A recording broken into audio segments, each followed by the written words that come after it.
今天我之所以来这里，就是要说明一件事情，请各位老师这一辈子务必要记住一件事：教育是非常简单的事，教育是非常轻松愉快的事。要培养人才是不费吹灰之力的事。所谓的老师要有爱心、恒心、耐心，这些三心两意是不需要这么强调的。我们只要了解教育的本质，本来一个孩子他就是那样的纯真纯洁，他的品德，我们只要不破坏他就很好了。本来一个孩子生下来潜能无穷，我们只要不障碍他就不错了。所以有许多老师，有许多家长一直在残害，一直在障碍我们的孩子，所以使我们国家没有人才。从今以后不要再那么努力了，不要努力去障碍我们的孩子，千万千万拜托拜托。要知道怎么样做到这么样的愉快轻松，跟小朋友一起成长。我们今天有大概2个小时的讲座，在这2个小时之前，我请大家先看一段录影带。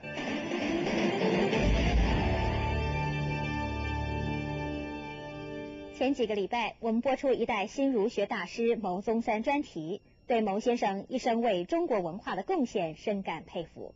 牟先生有感于中国文化对现在社会乱象该是一铁良方，但是如何落实呢？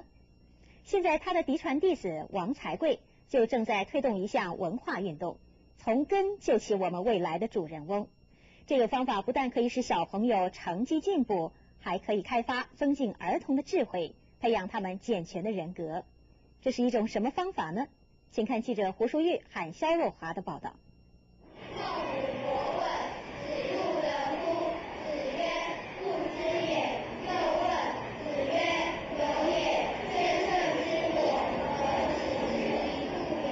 这里是国语实小4年4班，他们的分组活动是朗读《论语》唐诗300首。这里是台北市中正国小4年2班的小朋友，他们每天的早自习也都是在读诵四书。而这里是吴兴街的一个社区妈妈家里，小朋友下课后聚在一起，也是在读老子、庄子、论语、唐诗。这些一般人认为深奥难懂的中国经典，小朋友不但朗朗上口，有的甚至能背整本老子、半本论语了。自己到处呢去学。全省目前初步估计，大概有5000个小朋友正在接受读经训练。这些小朋友经过1年半到2年的读经教育，不但国语文成绩进步，有的竟然也从经典中学到做人处事的道理，令许多家长及老师又惊又喜。这个期间我最大的那个收获就是说，他可以自己看阅读文言文的书，而且这方面对他有相当大的帮助。他作文不必上补习班。那我这个儿子有一个好处，就是说他现在有过目不忘的那个功力。他现在看书尤其文言文，白话文更不用说，差不多2次3次他就能够背下来。在人格的培养方面非常重要因为中国文化的教育主要的就是还是要一个人格的完成。那么四书五经提供了很多这一方面的这个资讯跟道路，让你知道怎么样去待人处事，怎么样去对人。那你可以自己小孩身上有没有看到这样的一个效果？可以，我想很多时候小朋友他会说，妈妈，这是《论语》上有的我们是不是应该这样做啊？他会提到，他会反刍出来。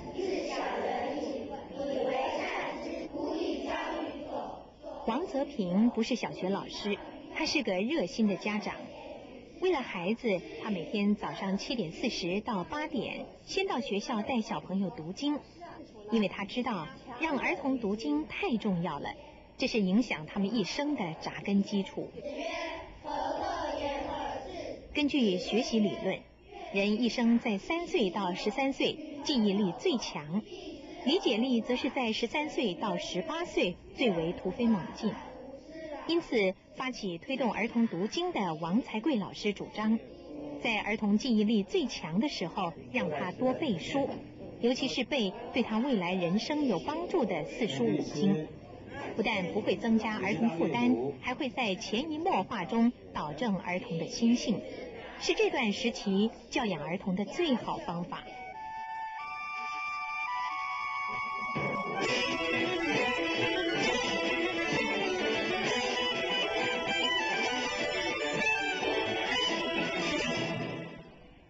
这几年来，台湾社会正致力在推动本土教育。事实上，我们还观察到了，另外有一股与众不同的复古风，也正悄悄地吹向了台湾。您恐怕不知道，全台湾有100万个小朋友正在参与读经计划。这些小朋友虽然年纪小，但是读起了4书5经来，可还是有模有样的。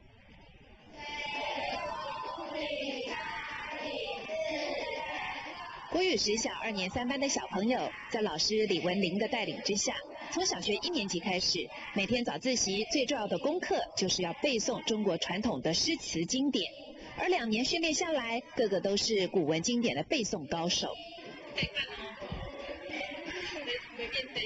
第一章好不好？第一章道可道，非常道；名可名，非常名。明天地之始，有明万物之母，物常无。日与观其妙，常有。日与观其教，此两者，同出而异，同谓之神，神之又神，众妙之门。因为我觉得一个孩子呢，从出生到小学5、6年级，应该是父母能影响他的最重要的时期。那如果在这段期间，父母能够给他们正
这里，再来说我是台湾来的，其实我所读的书，孔子山东人，孟子山东人，老子荷兰人，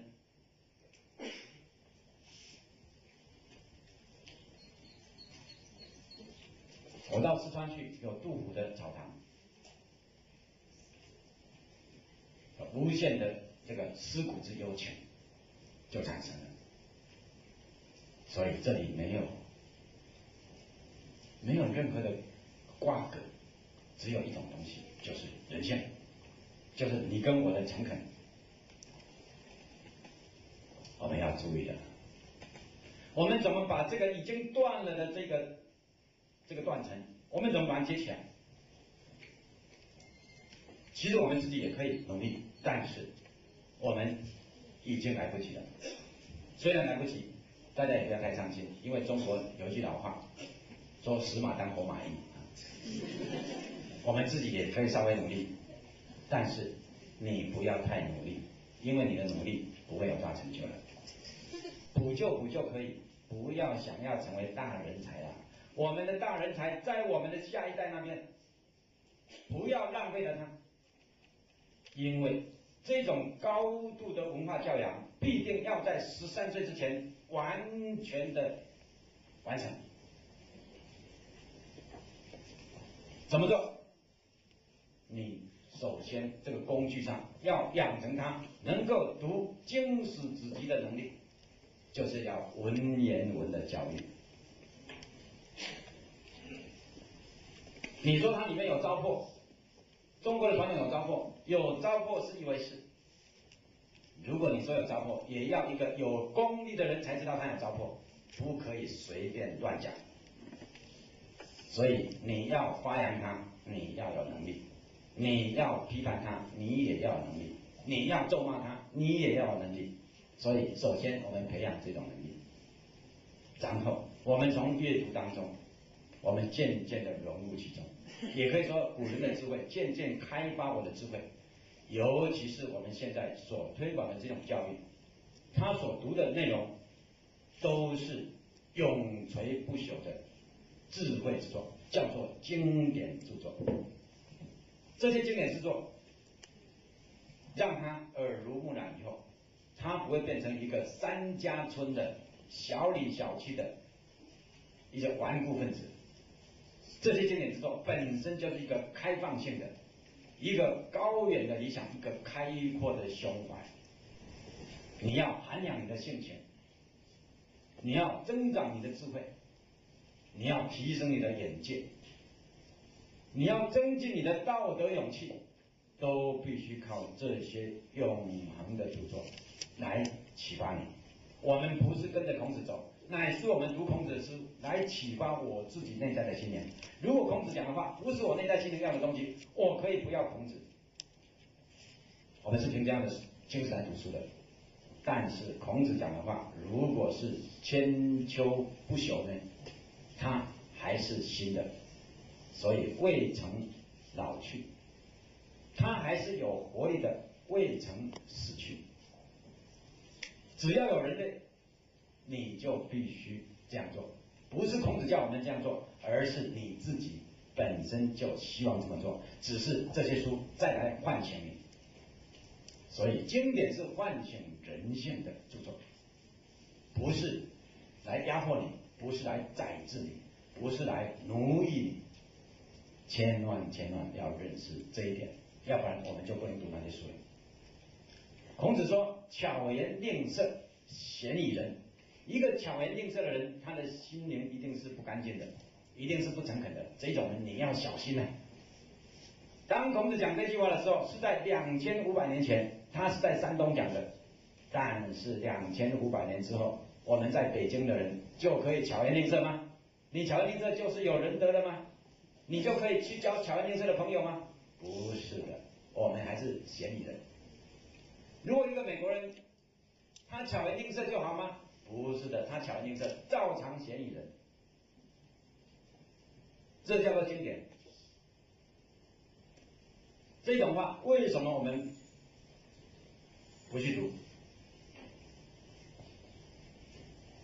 杜甫说：“国破山河在，城春草木深。感时花溅泪，恨飞鸟惊心。”假如你真的处在一个国破山河在、城春草木深的这个环境之中，一个人如果不会感时花溅泪，不会恨飞鸟惊心，这种人没良心。所以杜甫不是他自己感时花溅泪、恨飞鸟惊心，乃是普遍的人性都是如此。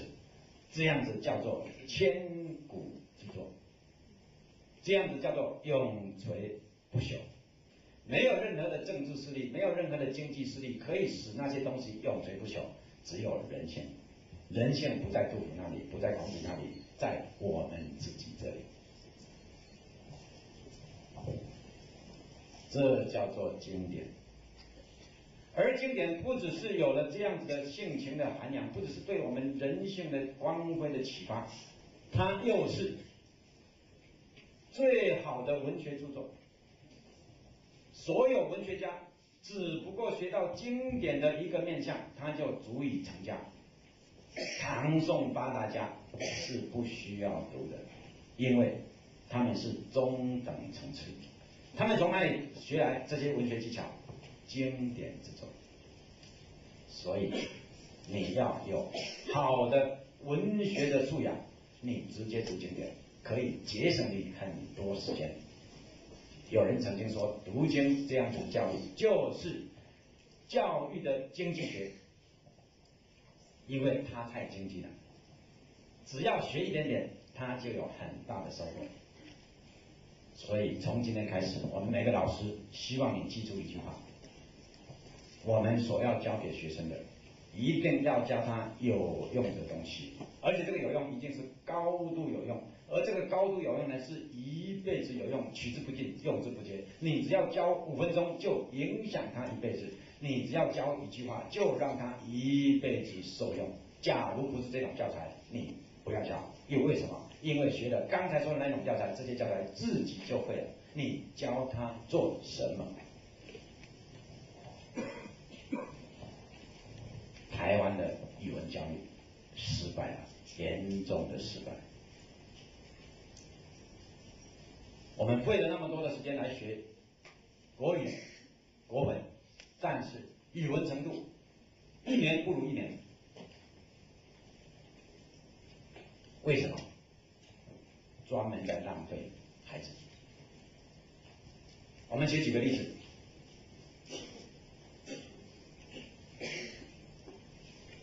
我们的小学，他认为小学生懂什么？小学生只懂什么呢？小学生只懂得他身边的生活。于是我们要生活及教育，教育及生活，所以我们又要教他身边的这个语言。所以他懂得什么？小猫小狗。所以我们的教材叫小猫叫，小狗跳，老师找，小朋友找。我的书包里有书也有笔，天这么黑，风这么大，爸爸捕鱼去。小华、小明、小英的故事讲了6年，这3个人在6年之内阴魂不散。学了这3个人的故事之后，一个人到了13岁升上初中了，他的心灵里面除了认识2000多个中国字以外，他的心灵当中有4个字可以形容：一无所有。完全浪费。现在我举另外一个例子，这不是我说的，这是唐德刚先生，他反省胡适之他的所谓白话文运动。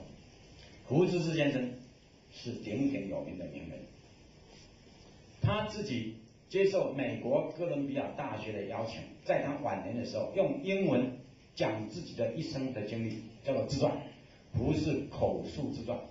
因为是英文，但是这个很有历史价值，所以他就叫他的学生唐德刚，现在在美国纽约大学当教授，唐德刚，他把它翻译成中文。在翻译的时候，唐德刚一面翻译一面就下注解，就对于胡适先生的功业有一些这个评论，在讨论到民国8年五四运动，民国9年白话文运动的时候，唐德刚先生这样说，我念给大家听啊。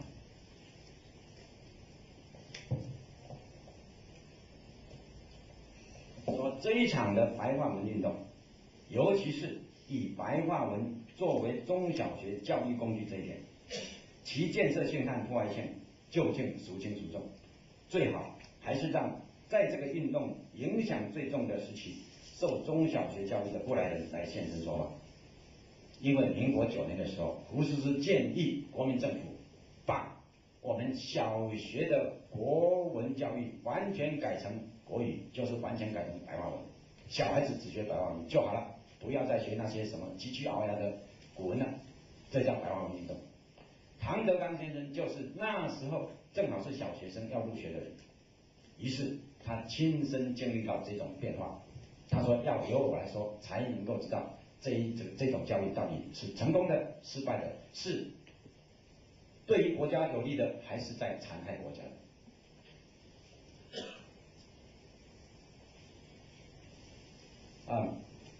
彼得本人就是胡先生所称许的当年新学制受教育的小学生之一。不幸我是个乡下孩子，距离我家最近的国民小学就是公立小学，公立小学一概都照政府的办法教白话文。这些小学也在10里之外，我们上不了公立小学，只好在家里祖父开一个私塾来教我们几个亲戚的孩子。我祖父是革命党，他的这个头脑是很清的，所以他有许多的改良，不是按照一般的私塾教育，但是在国文这一科，他却规定我们要背诵古文，作文也要用文言文，不许用白话。我在这个私塾之内读了7、8年之久，我的国文就从床前明月光一直背诵到若击鼓地摇。若击鼓地摇是尚书，尚书号称极具鳌牙，所以把尚书都背完了，大概45间啊，诸子百家都背完了。所以最后连《左传》选粹和《史记精华录》也能整本的背。在我们这些同学当中，除了2、3位实在念不下去之外，大多数的孩子都不以为是辛苦，最后在家长的鼓励之下，竟然也主动去读《资治通鉴》和《昭明文选》这些大部头书。那时候他几岁？11岁。在我们12岁那一年春天，家人为我们送我们上初中必须有一张小学文凭，所以就把我们插班到公立小学去。我还很清楚记得我们在公立小学所上的第一堂国语课，就是有关早晨和公鸡的白话诗。他的诗是这样子的：喔喔喔，白月照黑屋，喔喔喔，只听妇人笑，哪闻穷人哭，喔喔喔喔喔喔。那时表兄和我3个人都已经会背诵全篇《项羽本纪》，就是《史记》的一篇文章，项羽本纪很有名的文章。我去数一数，总共9200个字，他们全篇会背。但是上国语课的时候，我们还是要和其他6年级同学一起大沃尔特沃。在我们楼下就是小学1年级，他们的国语课我也记得几句：叮当叮，上午8点钟了，我们上学去；叮当叮，下午3点钟了，我们放学回。那时小学生们念国语还有朗读的习惯，所以早上早自习，晚上晚自习，只听了全校的孩子一边喔喔喔，一边叮当叮，好不热闹。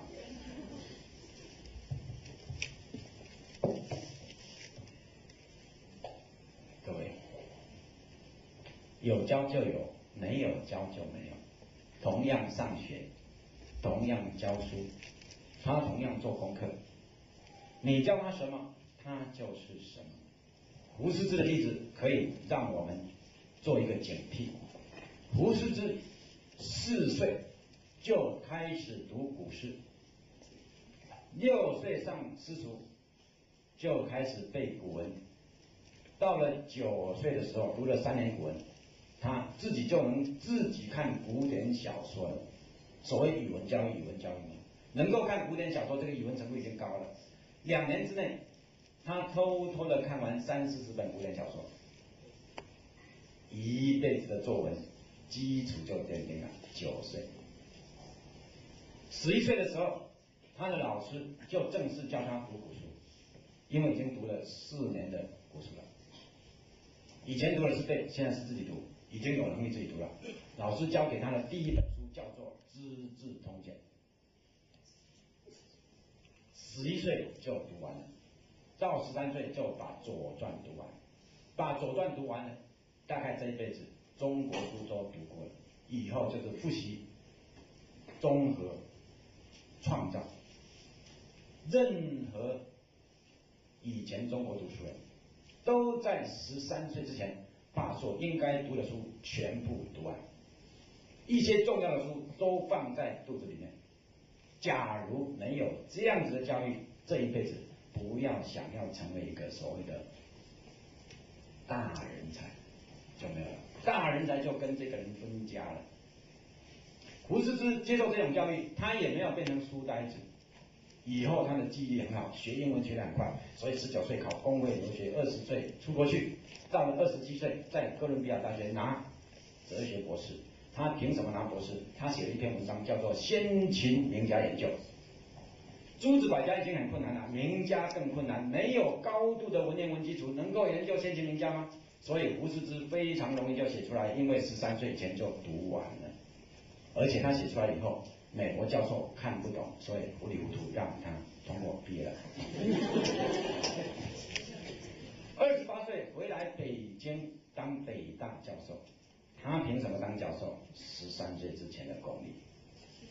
他后来写了一本书，叫做《中国哲学史》，他凭什么写中国哲学史？你能吗？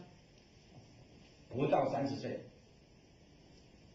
全国闻名，凭什么？13岁之前受的教育基础。他去演讲，引经据典，不要带书的，从来不会错误，因为他至少会背1000首诗词，至少，其他的书不用说。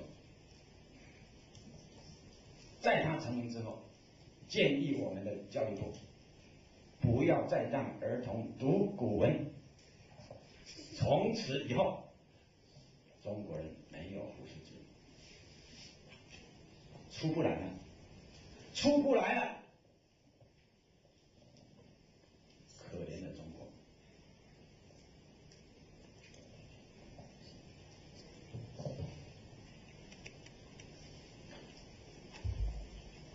胡适之读古书长大的，你不是要写白话文吗？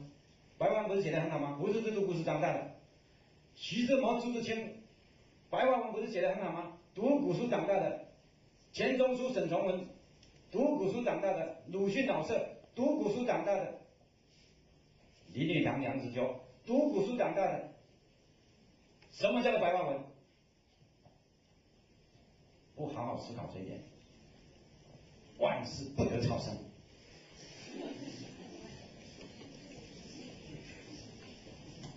他们能，为什么我们不能？我们孩子，我的孩子比他笨，全国的孩子比他笨吗？思想的问题，教育思想的问题。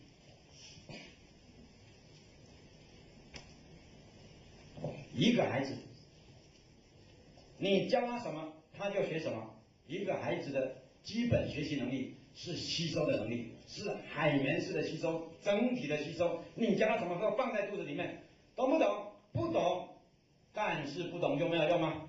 你看看胡适之好了，长大就有用。一个人会长大的，学的这些不懂的东西，他有70年去懂，你怕什么？但是现在不学，一辈子就来不及了。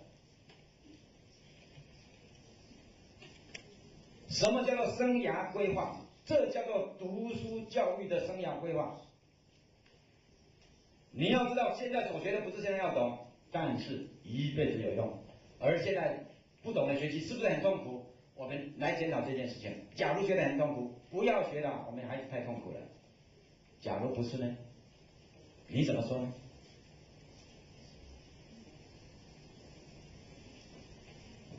所以以下介绍这样子的教育，我们不要再讲理论了，我们就很实在的，你应当怎么做？这种教育在台湾称为读经教育，就很简单，就是去读经典之作，其中教材是经典，教法是读。在我们大陆，一般人对经这个字有忌讳，其实你不要忌讳，我说就经常知道嘛，永垂不朽著作吗？你认为时代都可以有吗？现在也可以有啊，但是现在如果没有这种经典人物出现就没有了。所以不是古代才叫有经典，不是这样讲的。我们完全是开放的心胸，只要你是够格，你是够高、够深、够远，你可以感动千秋万世，你就是经，就这样。所以不拘经还是史还是子还是集，杜甫我们把它当做经来读，李白我们当做经来读，但是《红楼梦》就不大够，对不对？但是他在小说是经典之作，不过他比起杜甫、李白还差一点，我们就这样来选，这样来选经典之作。所以要选择教材是很简单的。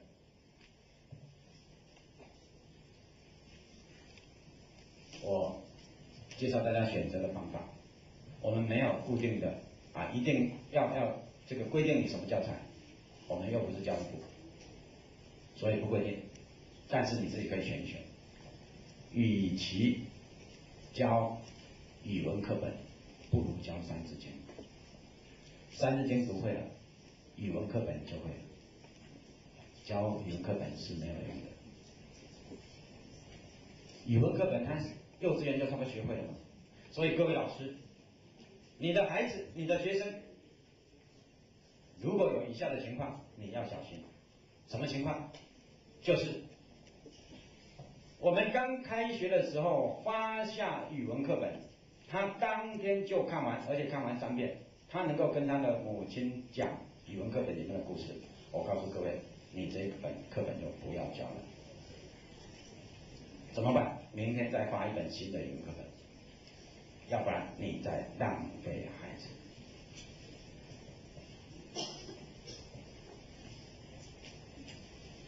我们下课的时候听小孩子在他的朋友之间讲话，他所讲的话这么流利，所用的词语这么丰富，如果他比我们的语文课本还要更高深，我们语文课本是在浪费它。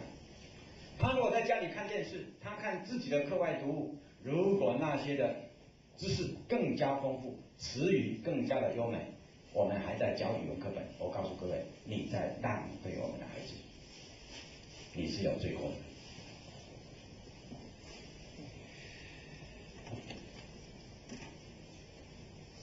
所以，我们应该知道，学了高度的表达，低度的表达，自己就会，不要学。你可以节省很多时间，所以教3字经。当然，再包括百家姓、千字文这个所谓的同盟书了。但是要学3字经、千字文、百家姓、千家诗，不如读唐诗。唐诗读好了，那些都不要学就会了，而且可以提升他的语文程度。但是与其教唐诗，不如教古文。古文会了，唐诗自己就会。所以学唐诗浪费时间。你若要学古文，不如学诸子百家，因为古文作家都是学诸子百家来的，学古文作家是浪费时间。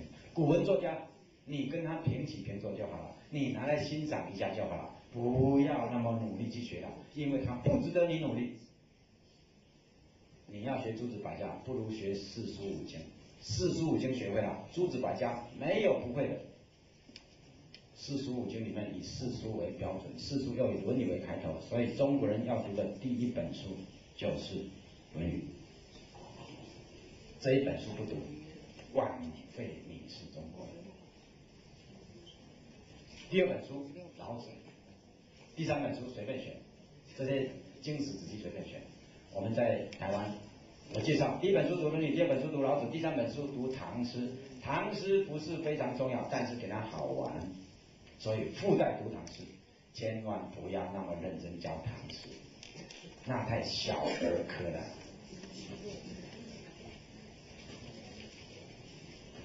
好，教材就这么选。你说那怎么办？我怎么教？假如今天我只讲到这里，吊胃口，那讲的是空中楼阁。我又不是专科出身，我又不是读中文系，我自己以前也没有很深的这个素养，我怎么可以教呢？所以现在各位，今天我们来这里，最主要是学到教学法。这个教学法呢，只要2分钟就可以学完，而且保证每个人都会。所以等一下我们这个演讲结束以后，我们这个大门关起来，我们要测验，谁不会教就不准谁回家。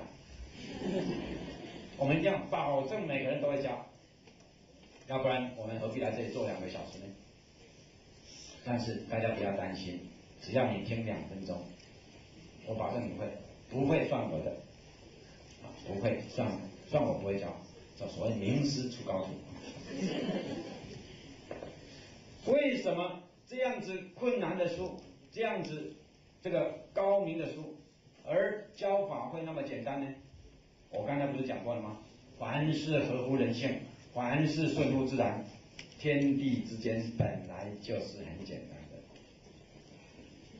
所以我们的教学法就是顺应着儿童的心理，然后依照教育的本质，应该这样教，所以我们这样教，并不是说因为我们老师都很差，所以我们这样教，不是，是本来就要这样教。你的程度很好，也要这样教，何况你程度不好。所以这种教育本来就如此，本来如此。好，我现在讲，我们怎么样去教学呢？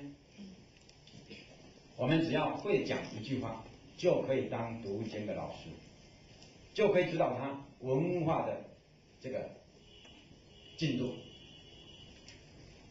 不管你是老师还是家长，你可以把这句话交给你的同事，交给你们的家长们，同样讲这句话就可以教读经，而且教一辈子都这样教，效果深远，儿童一辈子都会记得你，都会感激你。这句话只有6个字，这6个字很简单，请各位注意，就是小朋友跟我念。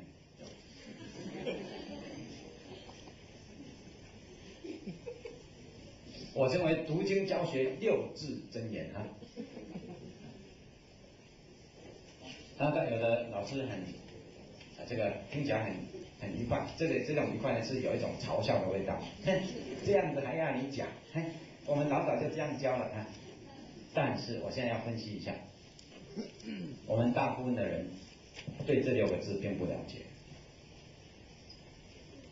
首先，你为什么说小朋友这3个字？很简单，不要说小朋友也可以，说一声喂也可以，什么引起注意，引起注意才能学习。而一个老师、一个家长是很容易引起学生注意的，而且越注意的学生，注意力越集中的学生，他学得越好。所以我们要时常引起他注意，时常叫小朋友，时常叫他，对吧？一个善于这个教导的老师，一定时常呼唤，叫做耳提面命。所以你以后常常要叫小朋友，隔一段时间他们已经不注意了，就叫一声小朋友，一定要常常去。那一个新的老师去到一个新的班级，他不知道哪一个人可以当班长，我告诉你很简单，站上讲台，忽然喊一声小朋友，那个抬头最快、眼睛最亮那个可以当班长。老师讲了小朋友还在那里东摸西摸，还在流口水的那一种，不要给他当班长，因为他一定学不好。所以小朋友只是提醒他，而一个小朋友是善于这个集中精神的。虽然他集中精神的时间不能维持很久，但是他善于被引导。我们大人就不一定了，像我们在这里讲的口沫蒙会，我说各位老师还是这样，为什么呢？没救了。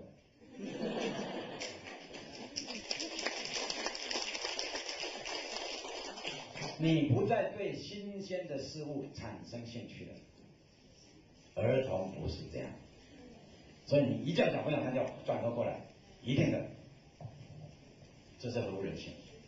第二句话，跟我念，更是正中下怀，因为儿童就是这样学习的，就是跟着学的。儿童的天性很像猴子，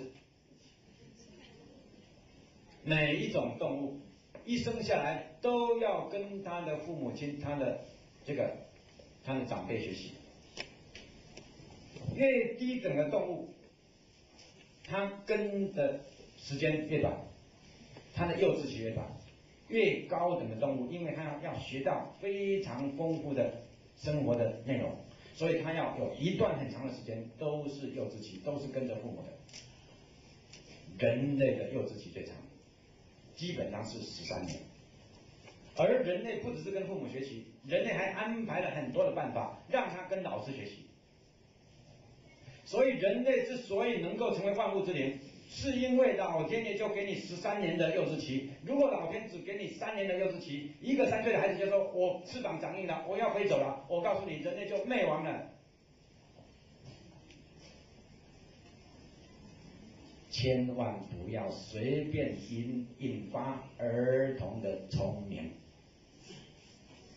聪明反被聪明误，小时了了是大未必佳。我们要让一个儿童13岁之前，完全在我们的老师、家长优良的带领之下，但你一定要优良，你不要带那些杂七杂八的东西。你如果带一些杂七杂八的东西，你不会教，他老早离开，老早翅膀长硬最好。但是现在，我们有好的东西要给他，他必须用13年的时间来学到这些5000年的文化，乃至于西方重要的文化，都在13岁之前要灌注在他的肚子里面，肚子里面要满腹的经纶。除此之外，我们不能培养人才。而要做这个事情是这么简单，就是小朋友跟我念，他一定跟你念。如果一个小朋友居然不跟你念了，我告诉你，你这个老师已经失败了，这个小朋友已经不再长进了。我们叫他跟我们念，并不是叫做控制他，并不是叫做不民主，不是的。民主，或者我们要让他活泼，让他自由，不在这里说。如果你带你的孩子上街要买冰淇淋，你一定要问他你要吃什么口味，因为他自己有自己的口味，这是他可以决定的。现在你要教育他，你不可以问他你要不要读经，你是与虎谋皮啊，而且你等于放弃你老师的责任了。他哪里知道他要不要读经？这是他不能知道的，是你要负责的。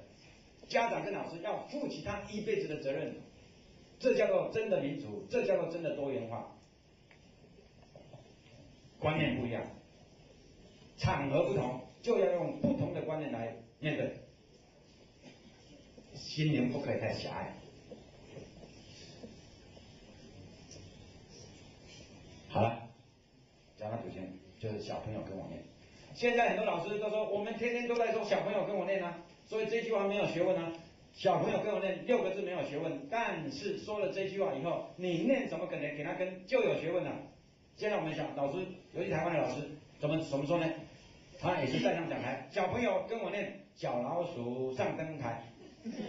小朋友念什么？当然念小老鼠上灯台，念了6年，4个字可以形容，你们都知道，一无所有。他跟你念这个做什么？他在3岁的时候老早就念完了。他跟你念这个做什么？我们要提升一个人的心灵的程度啊，我们要加深他的心灵的分量啊。你还叫他学小老鼠做什么？这是他在日常生活中，他跟小朋友在一起就学完的事情，为什么要放到课堂来教？小华、小明、小英的故事，他自己看课外书就已经看得比我们多了，为什么要在学校里面教？你不是在浪费吗？我们只教高度的，那些低度的自己就会。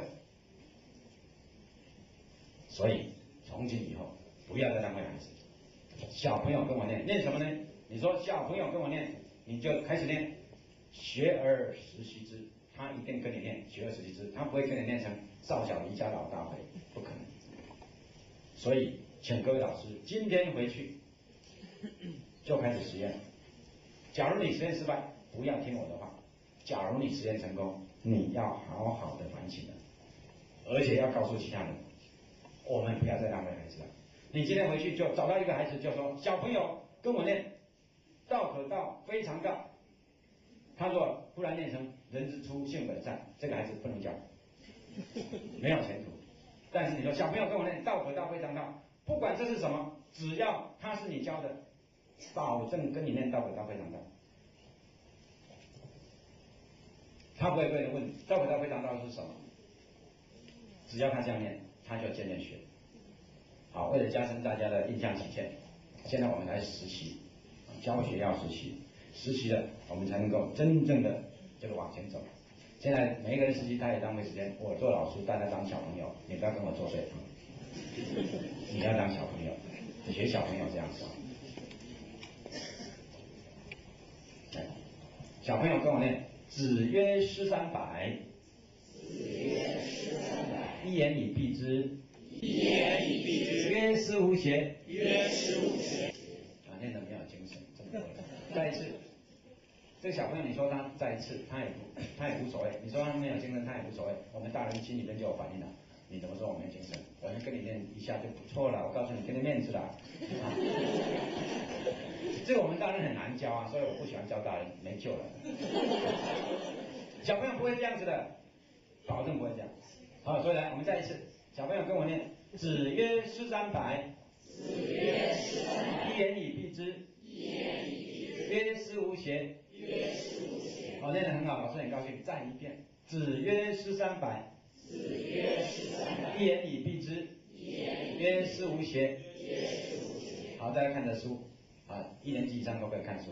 大家看的书，念错了没关系。子曰诗300，预备起。子曰诗300，一言以蔽之，曰思无邪。男生念一遍。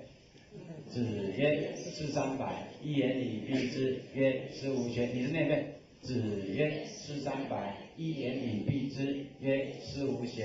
啊，女生念比较好，男生比较差。我们男生再一遍啊。子曰预备起。子曰诗300，一言以蔽之，曰思无邪。啊，男生念得很有进步，我们给他鼓掌。好，大家在一起念一遍。子曰预备起。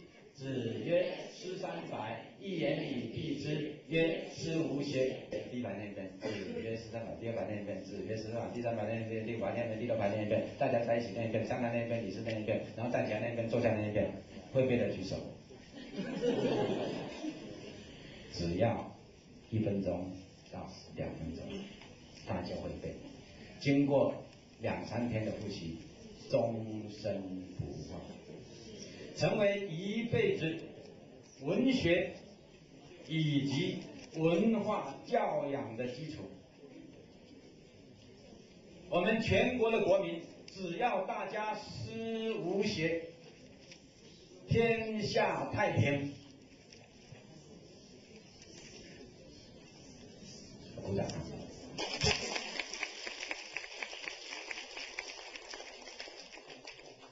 你烦恼什么呢？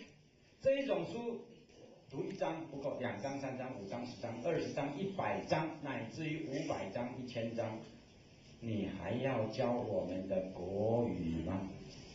你还要教白话文吗？尤其是幼稚园的小孩子，乃至于2、3岁的小孩子，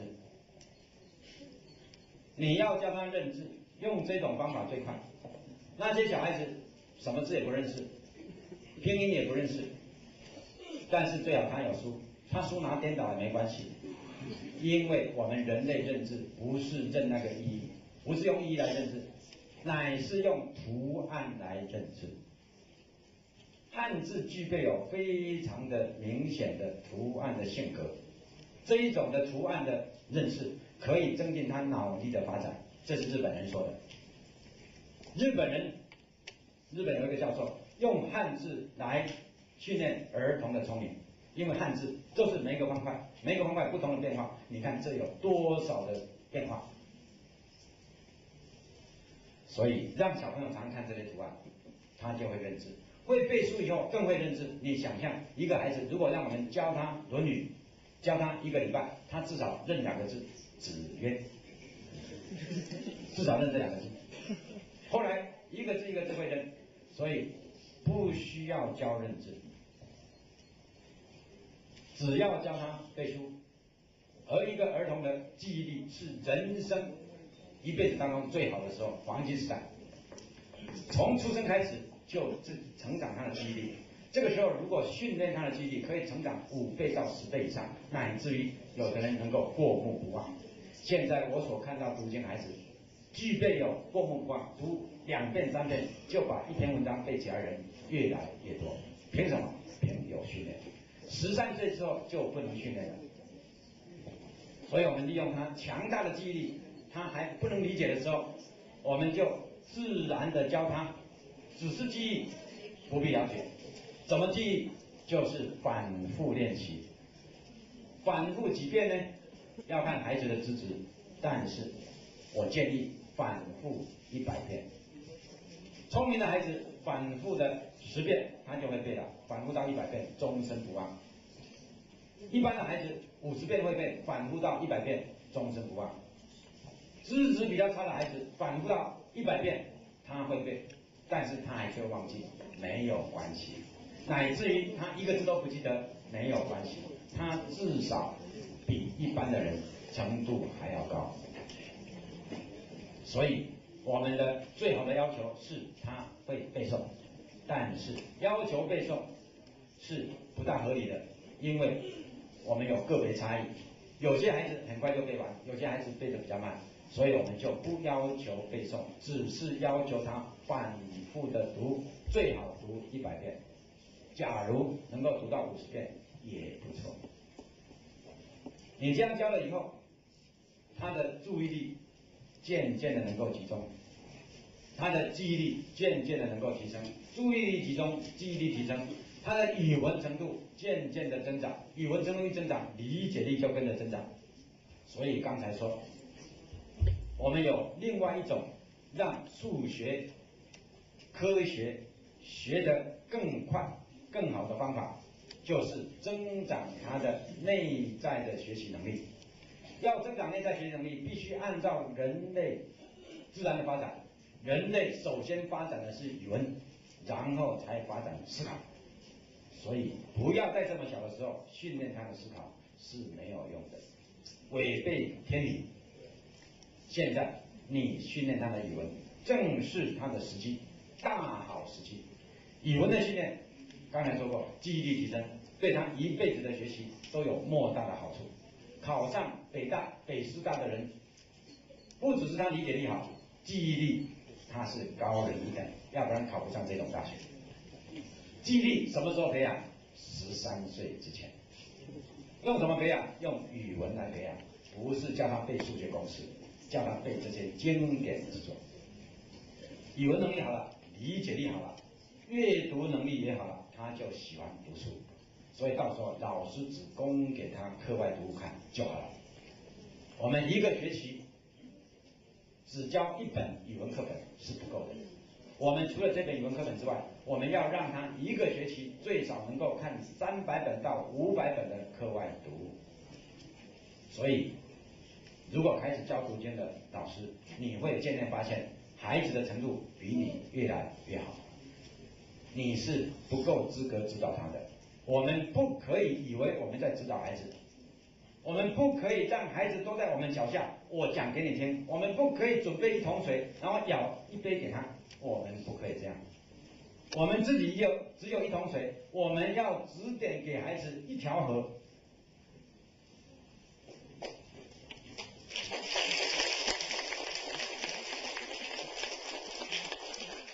老师是不够资格的。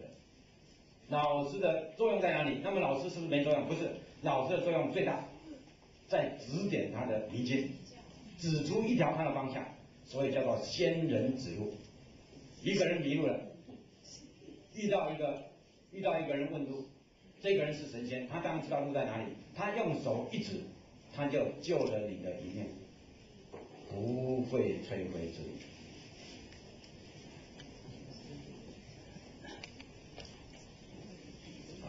时间有限，听不到11点要结束，是不是？还有几分钟，我就讲一些实际的例子来印证一下。这个各位回去做也能如此。首先，我讲的是我家里的孩子，因为这大家比较亲切，因为刚刚看过电视了。我不是来这里宣扬，这没有什么值得宣扬的，就是因为亲身的体验，所以比较深刻。我有4个孩子，在大陆是犯法的，有的孩子比较聪明，有的孩子比较不聪明。我的大女儿比较聪明，我开始教这些功课的时候又太慢了，千万不要太慢，越早越好。所以5、6年级才教她，她就有很多自己的想法，太聪明了。我们这个学校又不教，我们老师又不考试，同学又不读，我干嘛要读啊？没办法，所以他只学一点点，但是学这一点点到了初中、高中就不得了了。他的作文不必指导，下笔千言，就只学那么几句了。我的第2个孩子呢是男孩，是比较笨，所以比较笨大家都知道，就是在学校里面就可以表现，1、2、3年级都是20、30名，都是后面的。老师以为他有自闭症，老师以为他怎么样，反正到了6岁还不大会讲话，到了7、8岁还流口水，这种。我第二个孩子男孩啊，我唯一这个男孩啊，所望者终身啊，所仰望者终身。那结果这个男孩是这样啊，但是我不紧张，因为我知道儿童心理，所以我不紧张。到了他3年级的时候，他跟他姐姐是5年级，差2岁。我教他姐姐的时候也教他，我怎么教他呢？我就拿一本书给他，说孩子啊，你这么大了，你应该读这个书了，拿去读看看。第1页读给我听，他就翻开了第1页。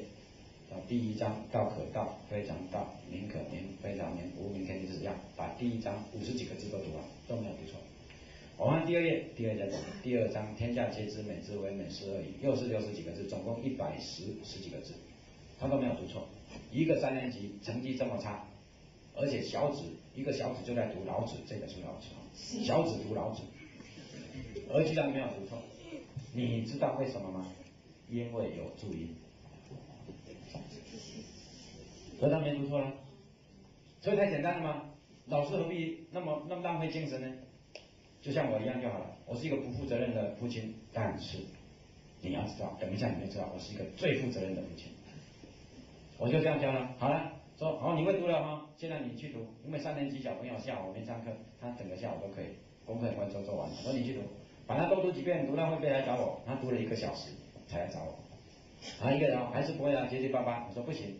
再给晚上来背，所以晚上我就要跟他问啊，他就很流利的，道可道非常道，名可名就背完了。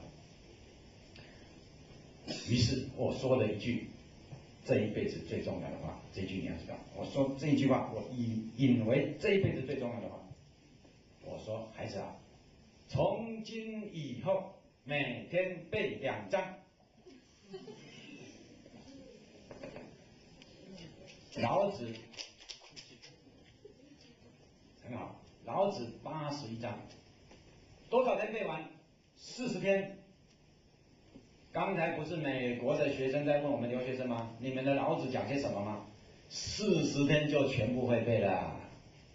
我们的孩子有多少40天浪费掉了？40天背完，我从来没有指导过1次，只有说了那句话。背完了。就算了吗？不是，我知道人类会遗忘，咱们学教育都知道遗忘率，越早不学好，所以赶快复习，一天复习10章，10章大概500、600个字，他以前都会背，现在把10章连起来背，轻松自在，所以每天背10章，8天复习1次，总共48天了，还要再复习第2次，20章连起来背，大概1000个字连起来背。你要知道，一个孩子能够在头脑里面存放1000个字，像长江大河。滔滔不绝，他的整个生命力就开拓出来了，一辈子的聪明就奠定了，1000个字就好啊。现在我们教小朋友背书，只说好，春本不觉晓，处处闻啼鸟，夜来风雨声，花落知道，没了。红豆生南国，生南外子，知千金多少钱，此处最佳处，没了。我告诉你啊，浪费生命啊！1000个字连起来背，4天背完，总共52天。第3次复习，40章连起来背，2500个字连起来背，2天背完，54天，最后1天从第1章背到81章，老子5000言，一口气背完。从那一天开始，老子跟着他一辈子。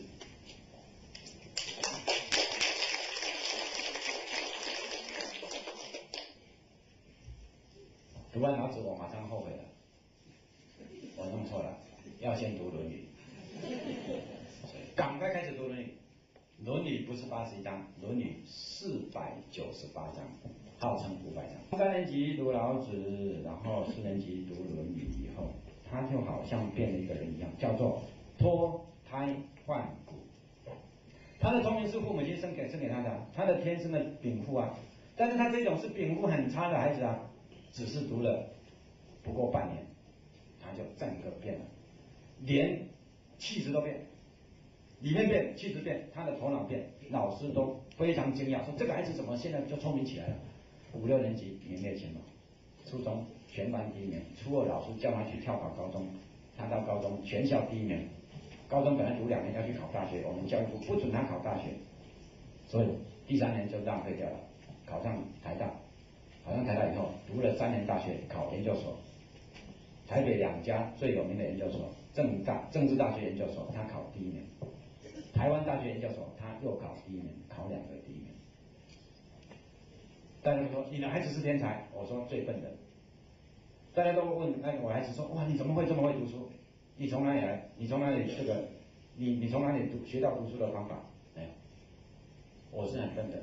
我唯一知道我为什么会聪明起来的，就是3年级的时候我读过老子，会背老子。大家只要就想我要去背老子，来不及了。这是第一个故事。相命的人说，我这个孩子将来成就比我高10倍。凭什么你知道吗？凭我那一句话，孩子啊，从今以后每天背2章，他就可以高我10倍。教育是不会摧毁之力的啊！我用什么力量啊？没有，我有没有跟他讲老子？我都讲一句老子给他听，天打雷劈。但是他不了解老子吗？从初中开始，这个智慧渐渐产生。高中的时候能够引用，到大学的时候，他就能够用老子的思想去比对世界上的哲学家。凭什么？3年级的时候，9岁的时候，55天的教育，有没有叫他在家里专门读老子？没有，课余时间，就这么简单。有教就有，没有教就没有，这个没有是一辈子都没有，这才是我们最大的痛心所在。所以我为什么要讲的口沫横飞？为什么要讲的这么激昂慷慨？我们要救你的孩子，我们要救我们的国家。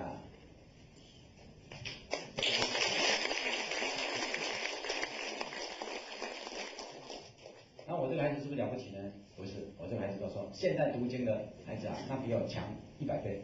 为什么？因为现在有人推广读经了嘛，以前没有人推广读经，只有我家在教嘛。现在我家推广的5、6年，现在全台湾100万的孩子，100万的孩子，1万个人如果有1个人认真就好了吗？其实1万个人哪里是1万个人才有1个呢？10个人里面就有1个很认真的。他们只要读2、3年、4、5年，啊不得了。我再举一个例子，让大家更加的捶胸顿足啊！你回家好好反省，好好把握。有一个人在8年前我刚推广的时候就要听我演讲，这个人呢是学西洋东西，学牙医西洋东西，他一辈子都只读西洋的东西，但他听了以后，他就只觉得哦，小孩子要读，我也要读，所以我有一套大人读书的方法，大人也可以读经。凭什么大人可以读经？把你的心理年龄降低，跟儿童一样，就是当你要读这些书的时候，小和尚念经有口无心，你就这样念。千万不要想要了解，一想要了解，你心烦气躁，你就读不下去了。所以你就一遍一遍的读，呆呆的读。所以他从那时候开始就开始读《论语》。后来他结婚了，他叫他太太也来听我演讲。他们2个夫妻每天早上起来先做功课，读半个小时《论语》，你一句我一句，感情好得很。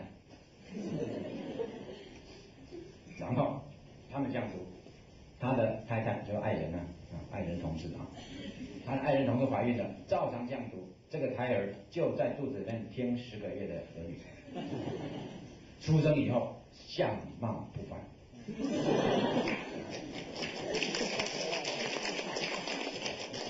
而且非常好带，几乎不会父母的任何的烦恼，晚上从来不会哭，不是笨到不会哭，聪明到不需要哭。10个月的《论语》嘛，教育嘛。出生以后，照常父母亲照常读《论语》，这个婴儿就在旁边。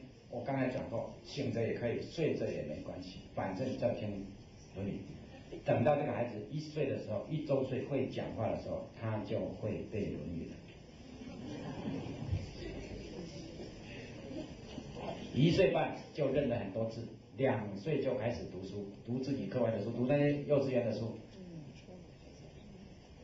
我都不知道这件事情，因为反正我这样讲，我现在讲过了以后，我什么时候跟你见面呢？你什么时候告诉我呢？所以那个人也是一样，我都不知道。等到经过7年多，这个小孩子5岁半了，他又见到我了，他说我的小孩子现在我很烦恼，因为他读书太喜欢读书了，读太多了。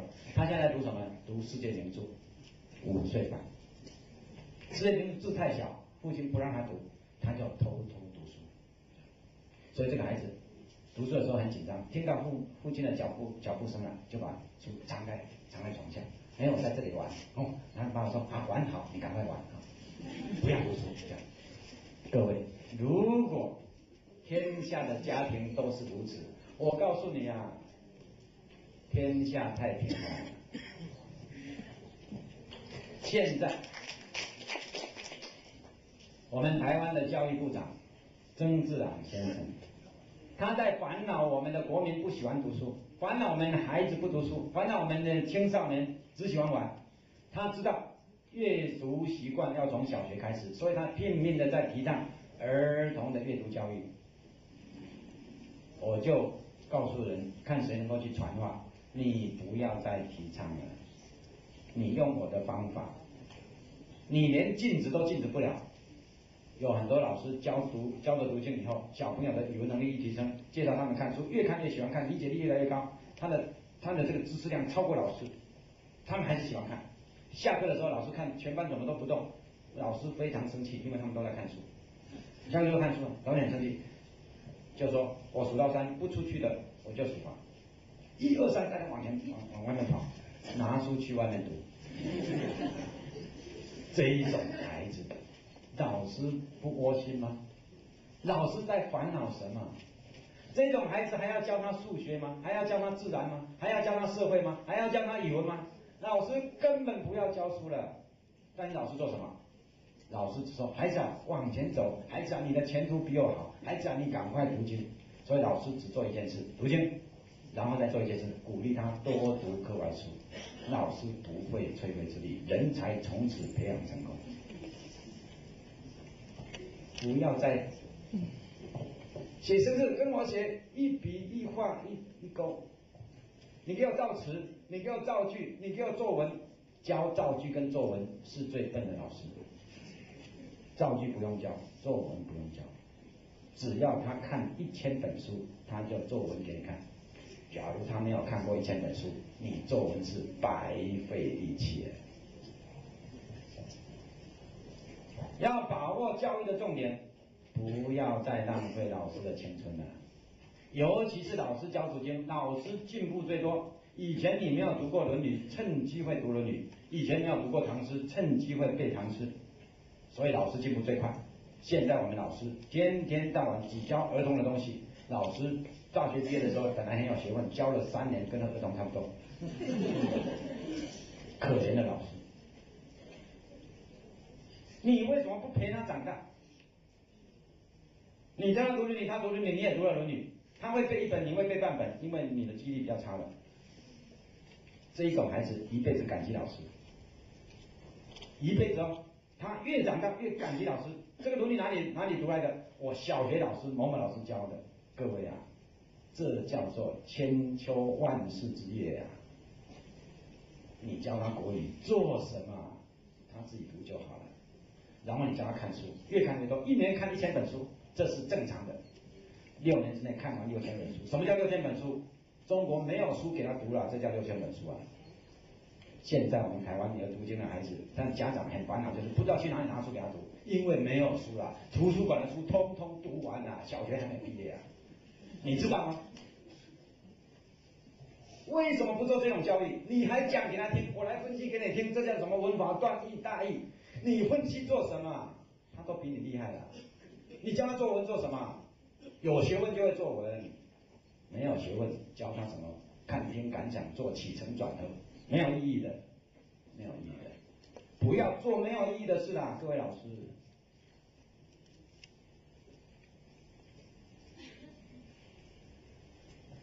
英文也很重要。我们读英文怎么读，你知道吗？从第一天读英文开始，就读美国大学所读的书，那么幼稚园怎么读大学所说，现在台湾有很多幼稚园的孩子读什么呢？莎士比亚。怎么读？我告诉各位，不要老师也有6个字的教学法，只要你知道6个字，你就可以做最好的英语老师、英文老师，每一个都可以哦。这6个字就是小朋友，跟你念就完了。小朋友跟他念，录音机。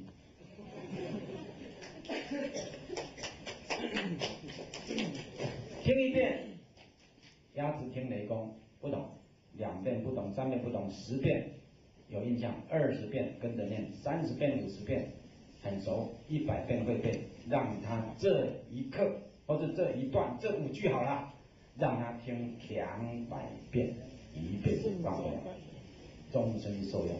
只要这种句子背上1000句，你就不用烦恼他一辈子的英文了。然后我们还有英文的经典之作，几千年来用英文写的最好的、最有思想内容的著作，像林肯的演说、美国的独立宣言，刚才说莎士比亚的14行诗，像这些东西，只要10篇、20篇放在肚子里面，我告诉各位，将来要了解西方文化的人是中国人。我们既了解自己的祖先的文化，我们又可以深入到西方文化的核心。你假如只是读那些非常简单的所谓儿童英语啊，你这一辈子就浪费掉了。你将来遇到外国人，只会跟他谈天气啊，你跟他做生意的时候只会想要钱啊，你就不会说出一句很伟大的话。你说你就不会这样讲。你说读经的孩子才会这样讲，讲说什么？你们耶稣说你要跟我做生意，他说哦对，他就给你做生意了嘛。就是你要引用他们这个深度的、有意义的，你要跟他们讲有道理的东西，你才能做大生意。民族文化的融合，要由高度的心灵来融合。高度的心灵是开放的，是对所有的文化传统都能够吸收的，但是一定要在13岁之前打定基础。打基础的方法就是不管懂不懂，把重要的东西放在肚子里面，不重要的东西不要教，他自己会。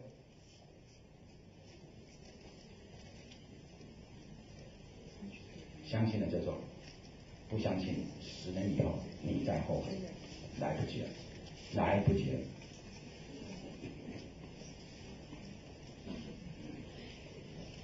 我今天就讲到这里，我这个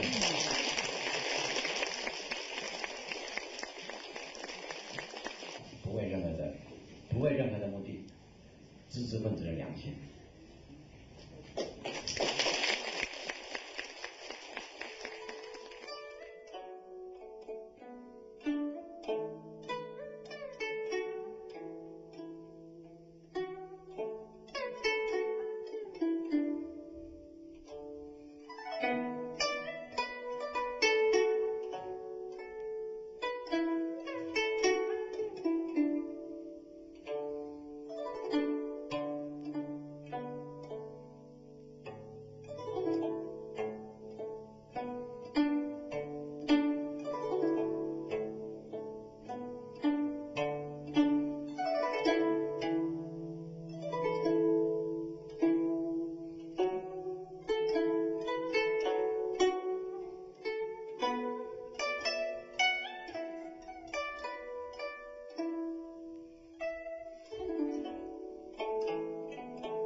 今天我之所以来这里，就是要说明一件事情，请各位老师这一辈子务必要记住一件事：教育是非常简单的事，教育是非常轻松愉快的事，要培养人才是不费吹灰之力的事。所谓的老师要有爱心、恒心、耐心，这些3心2意是不需要这么强调的。我们只要了解教育的本质，本来一个孩子他就是那样的纯真纯洁，他的品德，我们只要不破坏他就很好了。本来一个孩子生下来潜能无穷，我们只要不障碍他就不错了。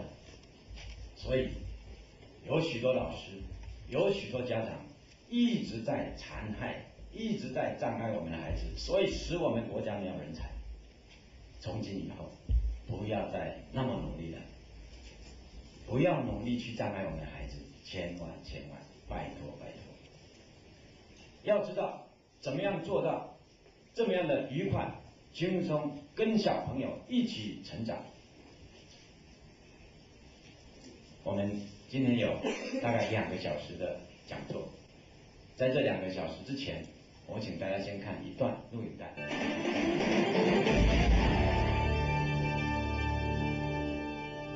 前几个礼拜，我们播出一代新儒学大师牟宗三专题，对牟先生一生为中国文化的贡献深感佩服。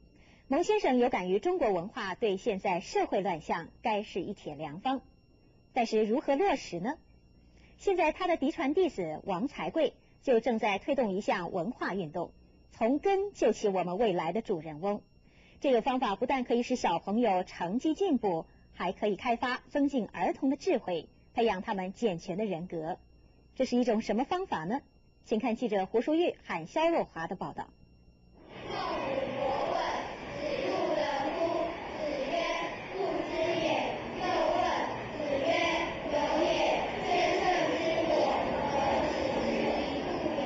这里是国语实小4年4班，他们的分组活动是朗读《论语》唐诗300首。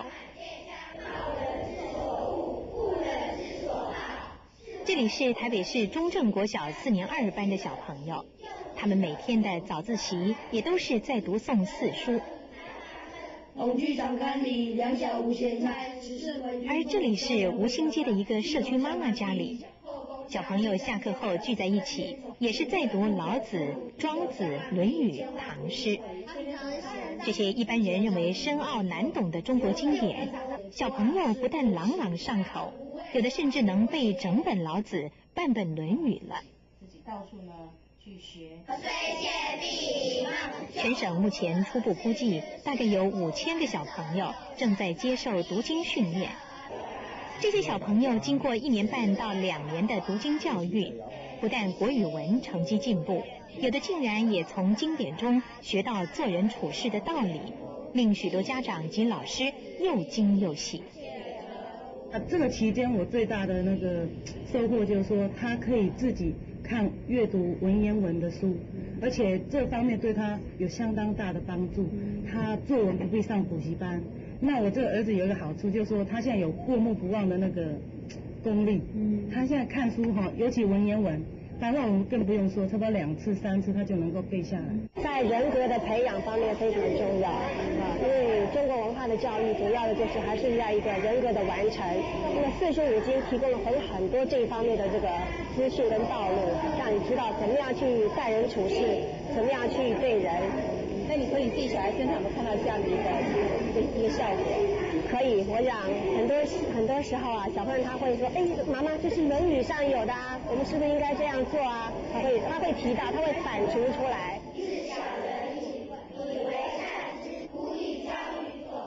王泽平不是小学老师，他是个热心的家长。为了孩子，他每天早上7点40到8点，先到学校带小朋友读经，因为他知道让儿童读经太重要了，这是影响他们一生的扎根基础。根据学习理论，人一生在3岁到13岁记忆力最强，理解力则是在13岁到18岁最为突飞猛进。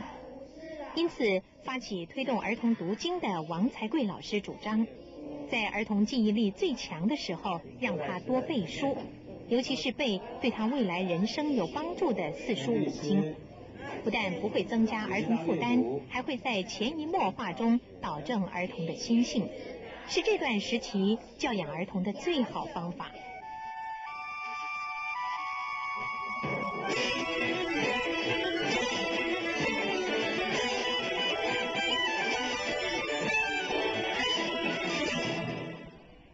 这几年来，台湾社会正致力在推动本土教育。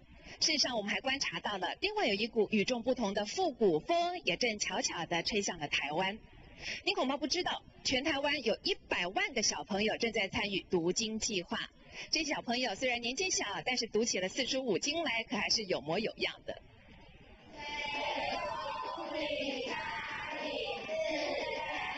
国语实小2年3班的小朋友，在老师李文玲的带领之下，从小学1年级开始，每天早自习最重要的功课就是要背诵中国传统的诗词经典，而2年训练下来，个个都是古文经典的背诵高手。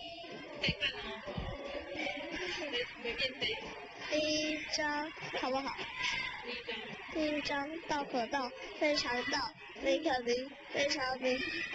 明天地之始，有名万物之母。故常无，日以观其妙；常有，日以观其教。此两者，同出而异，同谓之玄，玄之又玄，众妙之门。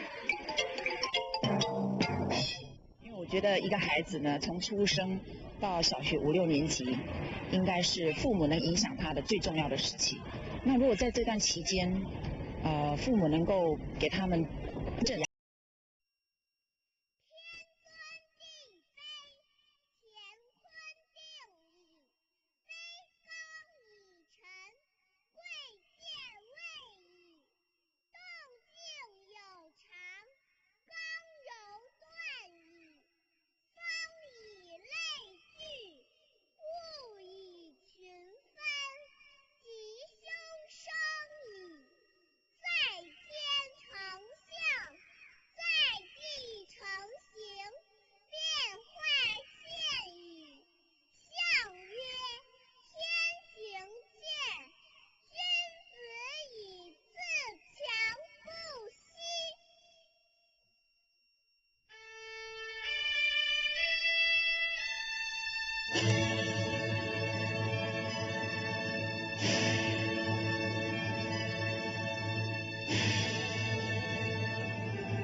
这里，再来说我是台湾来的，其实我所读的书，孔子山东人，孟子山东人，老子荷兰人，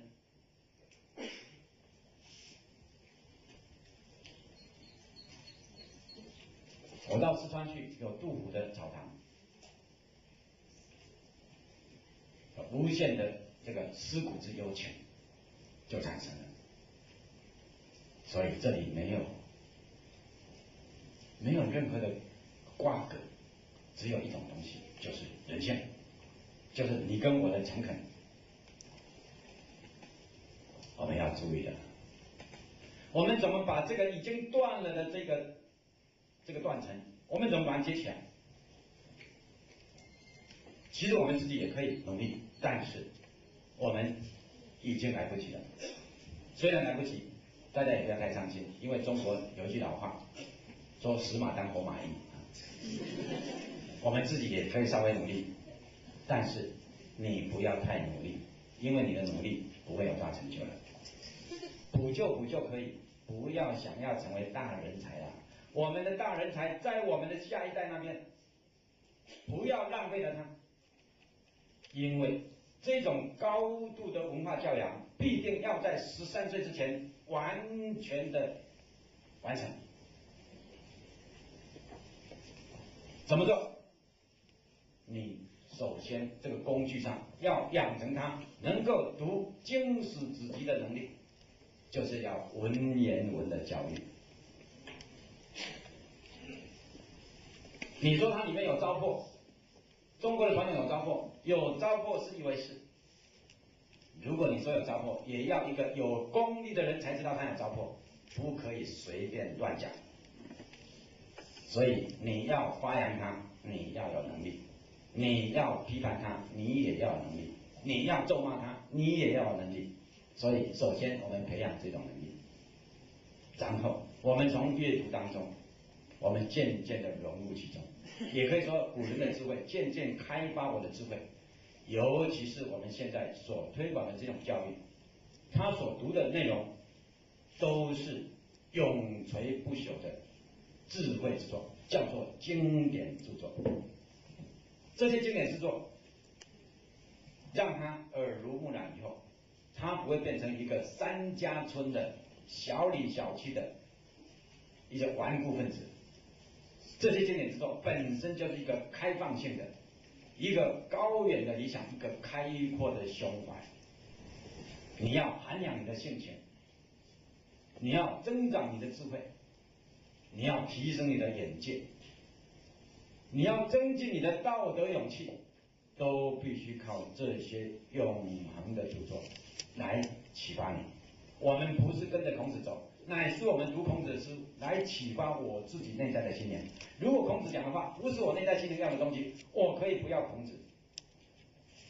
我们是凭这样的精神来读书的。但是孔子讲的话，如果是千秋不朽呢，它还是新的，所以未曾老去，它还是有活力的，未曾死去。只要有人类，你就必须这样做，不是孔子叫我们这样做，而是你自己本身就希望这么做，只是这些书再来唤醒你。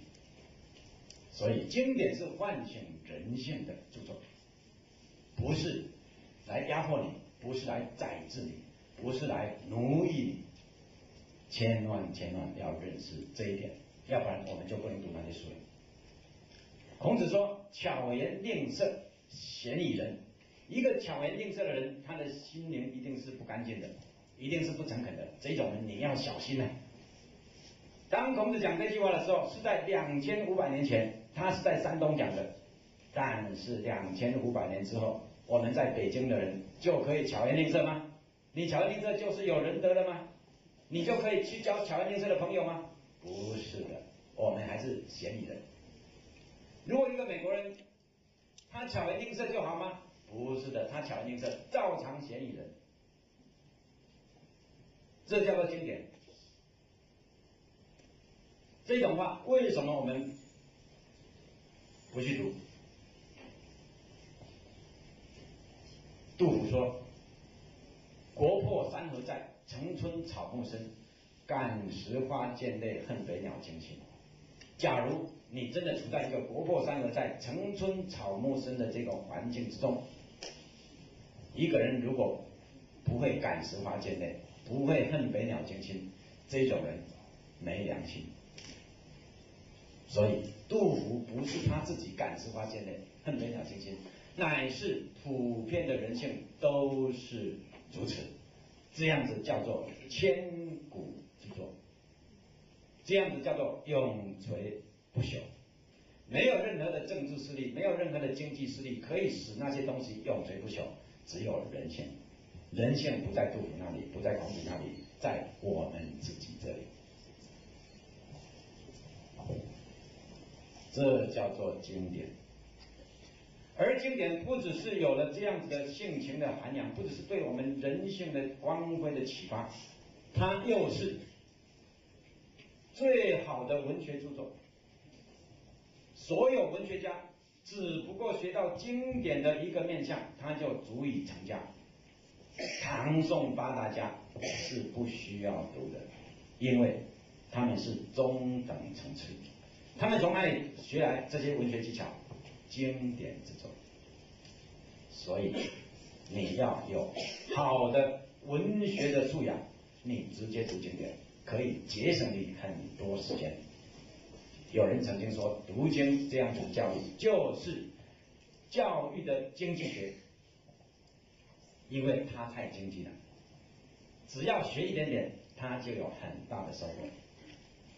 所以从今天开始，我们每个老师希望你记住一句话：我们所要教给学生的，一定要教他有用的东西，而且这个有用一定是高度有用，而这个高度有用呢，是一辈子有用，取之不尽，用之不竭。你只要教5分钟，就影响他一辈子；你只要教一句话，就让他一辈子受用。假如不是这种教材，你不要教。因为什么？因为学了刚才说的那种教材，这些教材自己就会了，你教他做什么？台湾的语文教育失败了，严重的失败。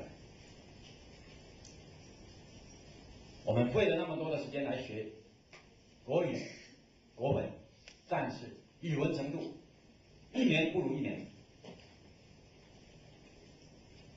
为什么？专门在浪费孩子。我们举几个例子。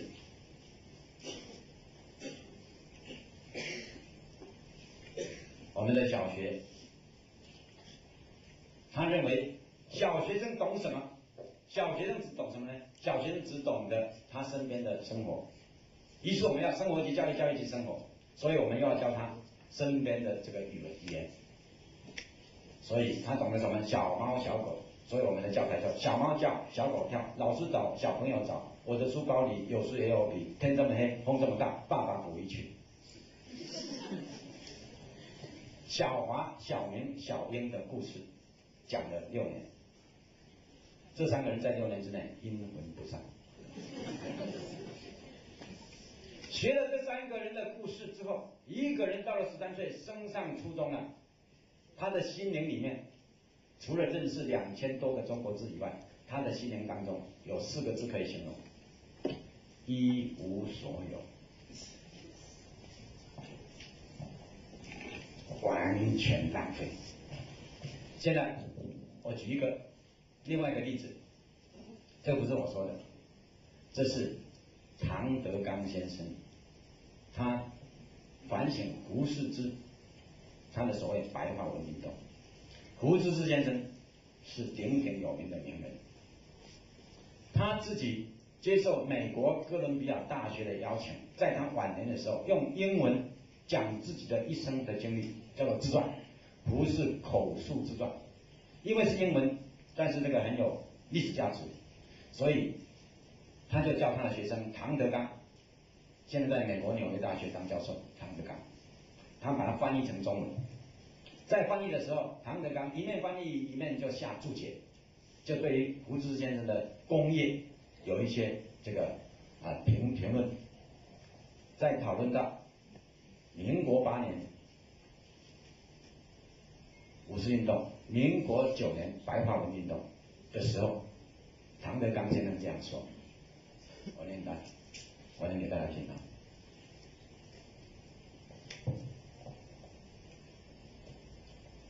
说这一场的白话文运动，尤其是以白话文作为中小学教育工具这一点，其建设性和破坏性究竟孰轻孰重？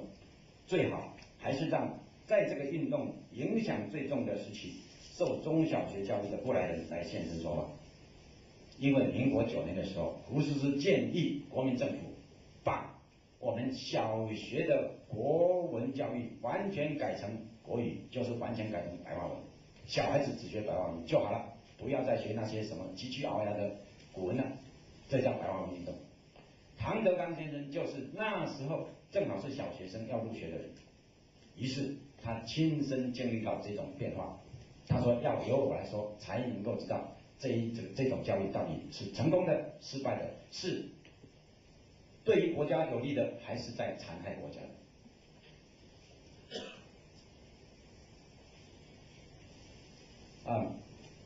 笔者本人就是胡先生所称许的当年新学制受教育的小学生之一。不幸我是个乡下孩子，距离我家最近的国民小学就是公立小学，公立小学一概都照政府的办法教白话文。这些小学也在10里之外，我们上不了公立小学，只好在家里祖父开一个私塾来教我们几个亲戚的孩子。我祖父是革命党，他的这个头脑是很清的，所以他有许多的改良，不是按照一般的私塾教育，但是在国文这一科，他却规定我们要背诵古文，作文也要用文言文，不许用白话。我在这个私塾之内读了7、8年之久，我的国文就从床前明月光一直背诵到若击鼓地摇。若击鼓地摇是尚书，尚书号称极具鳌牙，所以把尚书都背完了，大概45经啊，诸子百家都背完了。所以最后连《左传》选粹和《史记精华录》也能整本的背。在我们这些同学当中，除了2、3位实在念不下去之外，大多数的孩子都不以为是辛苦，最后在家长的鼓励之下，竟然也主动去读《资治通鉴》和《昭明文选》这些大部头书。那时候他几岁？11岁。在我们12岁那一年春天，家人为我们送我们上初中必须有一张小学文凭，所以就把我们插班到公立小学去。我还很清楚记得我们在公立小学所上的第一堂国语课，就是有关早晨和公鸡的白话诗。他的诗是这样子的：喔，白月照黑屋，喔，只听妇人笑，哪闻穷人哭，喔。那时表兄和我3个人都已经会背诵全篇《项羽本纪》，就是《史记》的一篇文章，项羽本纪很有名的文章。我去数一数，总共9200个字，他们全篇会背。但是上国语课的时候，我们还是要和其他6年级同学一起大沃尔特沃。在我们楼下就是小学1年级，他们的国语课我也记得几句：叮当叮，上午8点钟了，我们上学去；叮当叮，下午3点钟了，我们放学回。那时小学生们念国语还有朗读的习惯，所以早上早自习，晚上晚自习，只听了全校的孩子一边喔，一边叮当叮，好不热闹。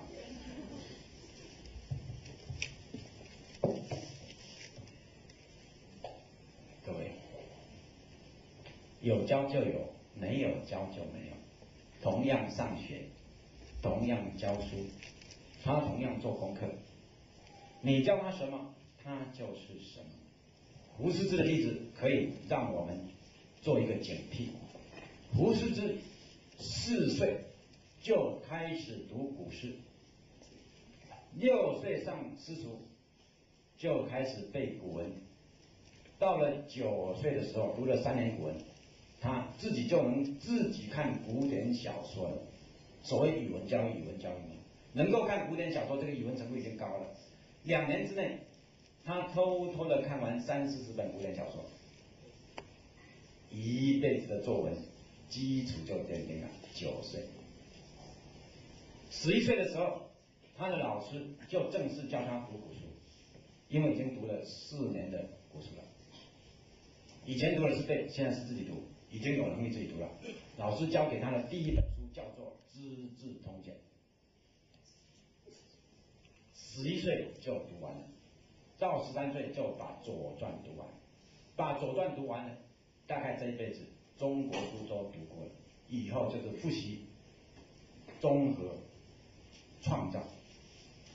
任何以前中国读书人，都在13岁之前把所应该读的书全部读完，一些重要的书都放在肚子里面。假如没有这样子的教育，这一辈子不要想要成为一个所谓的大人才，就没有了。大人才就跟这个人分家了。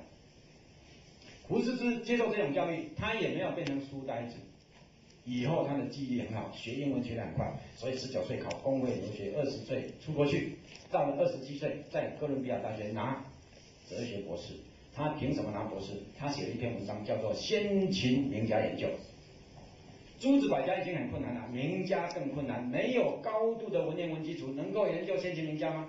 所以胡适之非常容易就写出来，因为13岁前就读完了，而且他写出来以后，美国教授看不懂，所以糊里糊涂让他通过毕业了。28岁回来北京当北大教授，他凭什么当教授？13岁之前的功力。他后来写了一本书，叫做《中国哲学史》，他凭什么写中国哲学史？你能吗？不到30岁，全国闻名，凭什么？13岁之前受的教育基础。他去演讲，引经据典，不要带书的，从来不会错误，因为他至少会背1000首诗词，至少，其他的书不用说。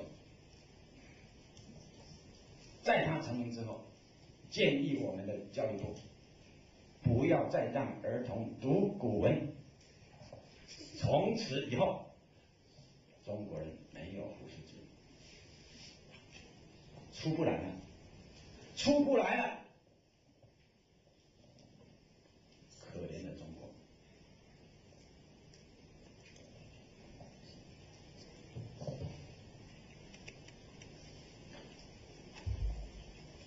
胡适之读古诗长大的，你不是要写白话文吗？白话文不是写得很好吗？胡适之读古诗长大的，徐志摩、朱自清，白话文不是写得很好吗？读古书长大的，钱钟书、沈从文，读古书长大的，鲁迅、老舍，读古书长大的，林语堂、梁实秋，读古书长大的。什么叫做白话文？不好好思考这一点，万事不得超生。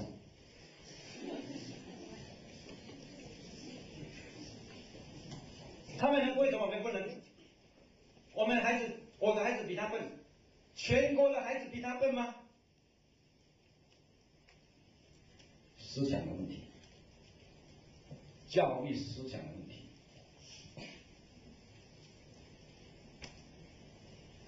一个孩子，你教他什么，他就学什么。一个孩子的基本学习能力是吸收的能力，是海绵式的吸收，整体的吸收。你教他什么，都放在肚子里面，懂不懂？不懂，但是不懂就没有用吗？你看看胡适之好了，长大就有用。一个人会长大的，学的这些不懂的东西，他有70年去懂，你怕什么？但是现在不学，一辈子就来不及了。什么叫做生涯规划？这叫做读书教育的生涯规划。你要知道，现在所学的不是现在要懂，但是一辈子有用。而现在不懂的学习是不是很痛苦？我们来检讨这件事情。假如觉得很痛苦，不要学了，我们孩子太痛苦了。假如不是呢？你怎么说呢？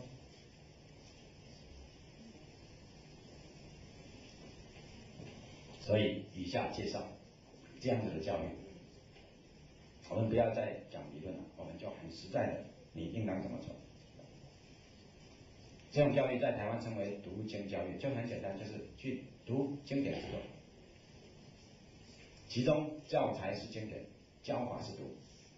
在我们大陆，一般人对经这个字有忌讳，其实你不要忌讳，我说就经常知道吗？永垂不朽的著作吗？你任何时代都可以有吗？现在也可以有啊，但是现在如果没有这种经典人物出现，就没有了。所以不是古代才叫有经典，不是这样讲的。我们完全是开放的心胸，只要你是够格，你是够高、够深、够远，你可以感动千秋万世，你就是经，就这样。所以不拘经还是史还是子还是集，杜甫我们把它当做经来读，李白我们当做经来读，但是《红楼梦》就不大够，对不对？但是他在小说是经典之作，不过他比起杜甫、李白还差一点，我们就这样来选，这样来选经典之作。所以要选择教材是很简单的。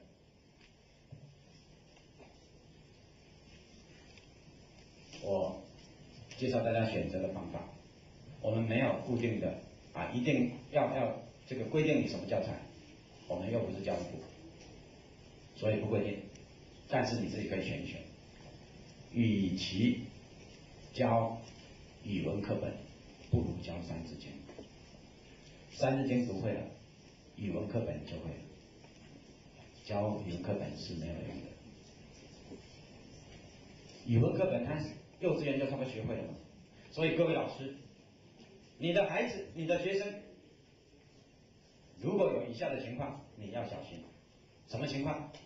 就是我们刚开学的时候发下语文课本，他当天就看完，而且看完3遍，他能够跟他的母亲讲语文课本里面的故事。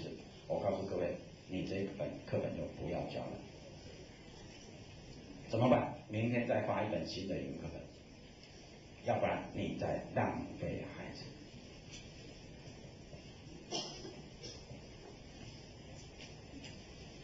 我们下课的时候听小孩子在他的朋友之间讲话，他所讲的话这么流利，所用的词语这么丰富，如果他比我们的语文课本还要更高深，我们语文课本是在浪费它。他如果在家里看电视，他看自己的课外读物，如果那些的知识更加丰富，词语更加的优美，我们还在教语文课本，我告诉各位，你在浪费我们的孩子，你是有罪过的。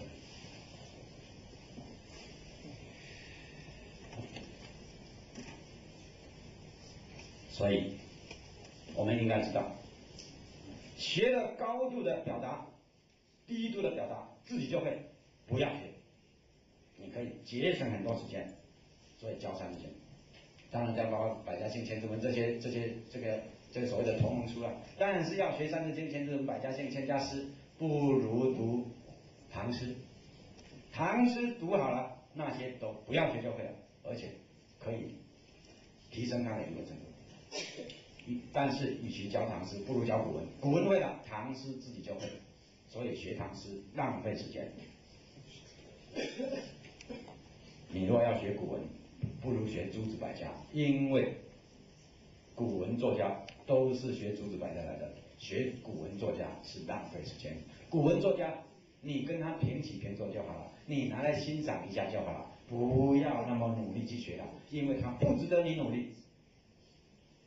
你要学诸子百家，不如学四书五经。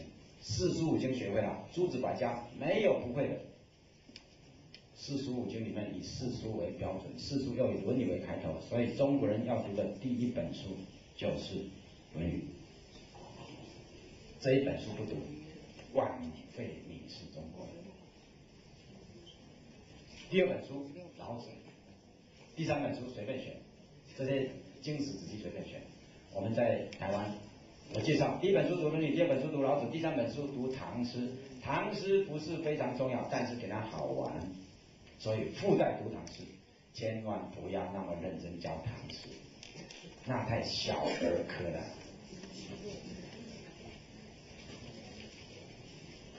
好，教材就这么选。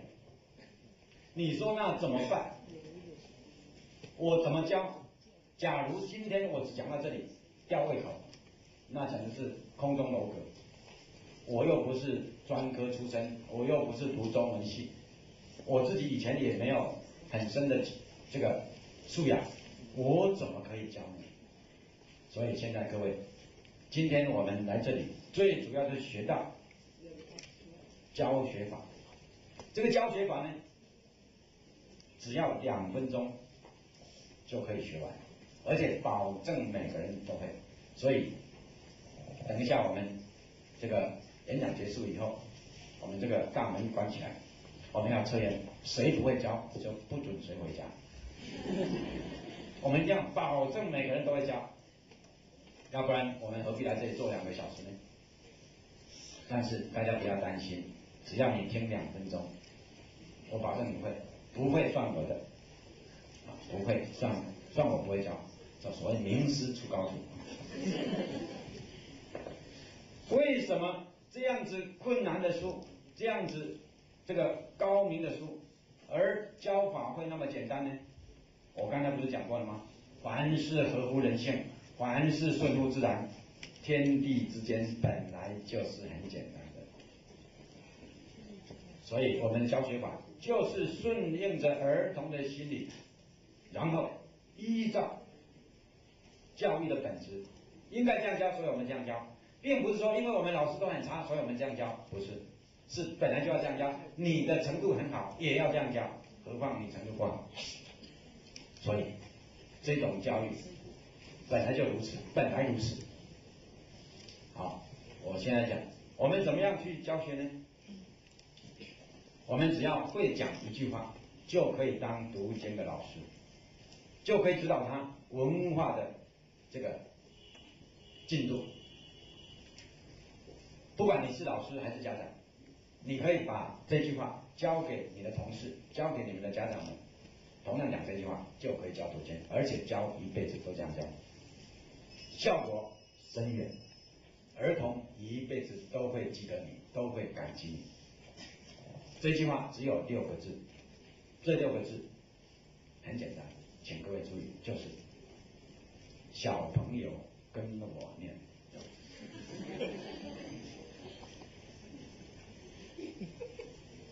我称为读经教学6字真言啊。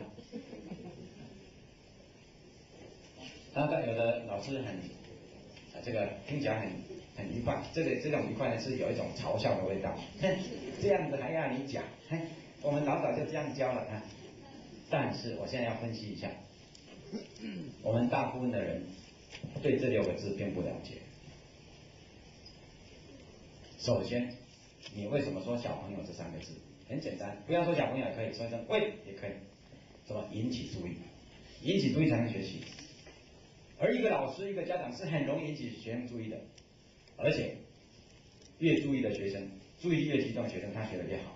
所以我们要时常引起他注意，时常叫小朋友，时常叫他，对吧？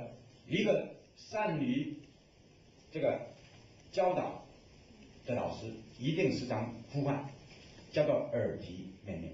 所以你以后常常要叫小朋友，隔一段时间他们已经不注意了，就叫一声小朋友，一定要常常去。那一个新的老师去到一个新的班级，他不知道哪一个人可以当班长，我告诉你很简单，站上讲台，忽然喊一声小朋友，那个抬头最快、眼睛最亮那一个可以当班长。老师讲了小朋友还在那里东摸西摸，还在流口水的那一种，不要给他当班长，因为他一定学不好。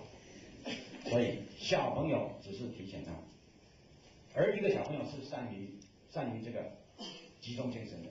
虽然他集中精神的时间不能维持很久，但是他善于对引导。我们大人就不一定了，像我们在这里讲的口沫横飞，我说各位老师还是这样，为什么呢？没救了。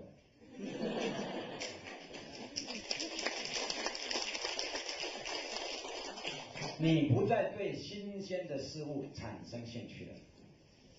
儿童不是这样，所以你一叫小朋友，他就转头过来，一定的，这是合乎人性。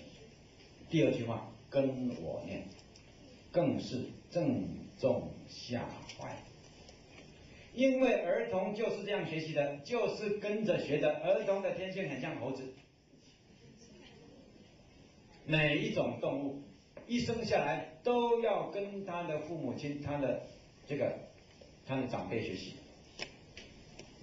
越低等的动物，它跟的时间越短，它的幼稚期越短；越高等的动物，因为它要学到非常丰富的生活的内容，所以它要有一段很长的时间都是幼稚期，都是跟着父母的。人类的幼稚期最长，基本上是13年。而人类不只是跟父母学习，人类还安排了很多的办法让他跟老师学习。所以人类之所以能够成为万物之灵，是因为老天爷就给你13年的幼稚期。如果老天只给你3年的幼稚期，一个3岁的孩子就说我翅膀长硬了，我要飞走了，我告诉你，人类就灭亡了。千万不要随便引发儿童的聪明，聪明反被聪明误，小时了了是大未必佳。我们要让一个儿童13岁之前，完全在我们的老师、家长优良的带领之下，但你一定要优良，你不要带那些杂七杂八的东西。你如果带一些杂七杂八的东西，你不会教他，老早离开，老早翅膀长硬最好。但是现在我们有好的东西要给他，他必须用13年的时间来学到这些5000年的文化，乃至于西方重要的文化都在13岁之前要灌注在他的肚子里面，肚子里面要满腹的经纶。除此之外，我们不能培养人才，而要做这个事情是这么简单，就是小朋友跟我念，他一定跟你念。如果一个小朋友居然不跟你念了，我告诉你，你这个老师已经失败了，这个小朋友已经不再长进了。我们教他跟我们念，并不是叫做控制他，并不是叫做不民主，不是的。民主，或者说我们要让他活泼，让他自由，不在这里说。如果你带你的孩子上街要买冰淇淋，你一定要问他你要吃什么口味，因为他自己有自己的口味，这是他可以决定的。现在你要教育他，你不可以问他你要不要读经，你是与虎谋皮啊，而且你等于放弃你老师的责任了。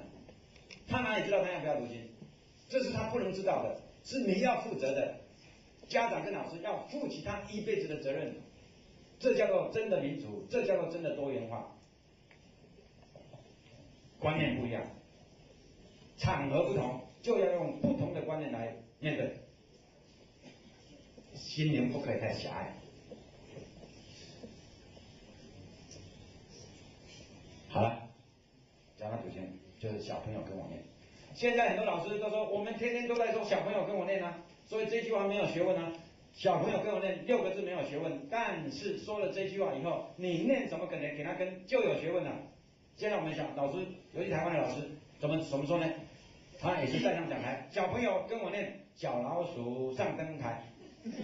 小朋友念什么？当然念小老鼠上灯台，念了6年，4个字可以形容，你们都知道，一无所有。他跟你念这个做什么？他在3岁的时候老早就念完了。他跟你念这个做什么？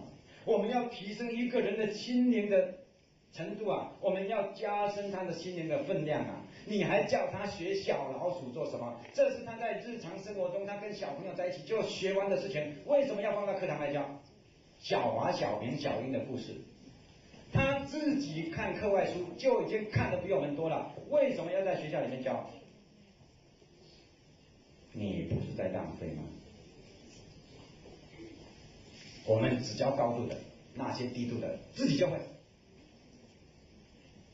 所以从今以后不要再浪费孩子。小朋友跟我念，念什么呢？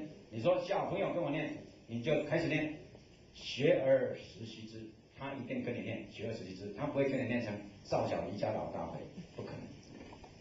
所以请各位老师今天回去就开始实验。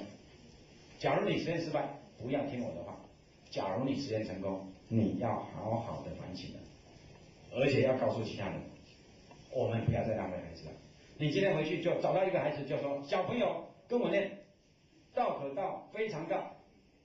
他若忽然念成人之初性本善，这个孩子不能教，没有前途。但是你说小朋友跟我念道可道非常道，不管这是什么，只要他是你教的，保证跟你念道可道非常道。他不会跟你问道可道非常道是什么，只要他这样念，他就渐渐学。好，为了加深大家的印象体现，现在我们来实习，教学要实习，实习了我们才能够真正的这个往前走。现在每一个人实习他也浪费时间，我做老师，大家当小朋友，你不要跟我作对，你要当小朋友，学小朋友这样说。小朋友跟我念，子曰诗300，一言以蔽之。曰师乎邪？念得没有精神，这么多人。再一次，这个小朋友你说他再一次，他也无所谓。你说他没有精神，他也无所谓。我们大人心里面就有反应了。你怎么说我没精神？我连跟你念一下就不错了，我告诉你，给你面子了。啊，这个我们大人很难教啊，所以我不喜欢教大人，没救了。小朋友不会这样子的，保证不会这样。好，所以来，我们再一次，小朋友跟我念：子曰诗300，一言以蔽之，曰思无邪。好，念得很好，老师很高兴。再一遍，子曰诗300，一言以蔽之，曰思无邪。好，大家看的书啊，1年级以上都可以看书。大家看的书念错了没关系。子曰诗300，预备起。子曰诗300，一言以蔽之，曰思无邪。男生念一遍。子曰诗300，一言以蔽之，曰思无邪。女生念一遍。子曰诗300，一言以蔽之，曰思无邪。啊，女生念比较好，男生比较差。我们男生再一遍啊。子曰预备起。子曰诗300，一言以蔽之，曰思无邪。啊，男生念得很有进步，我们给他鼓掌。好，大家在一起念念。子曰预备起。子曰诗300，一言以蔽之，曰思无邪。第一排念一遍。子曰诗300，第二排念一遍。子曰诗300，第三排念一遍，第五排念一遍，第六排念一遍。大家在一起念一遍，上台念一遍，李四念一遍，然后站起来念一遍，坐下念一遍。会背的举手。只要1分钟到2分钟，他就会背。经过2、3天的复习，终身不忘，成为一辈子文学以及文化教养的基础。我们全国的国民，只要大家思无邪，天下太平。鼓掌。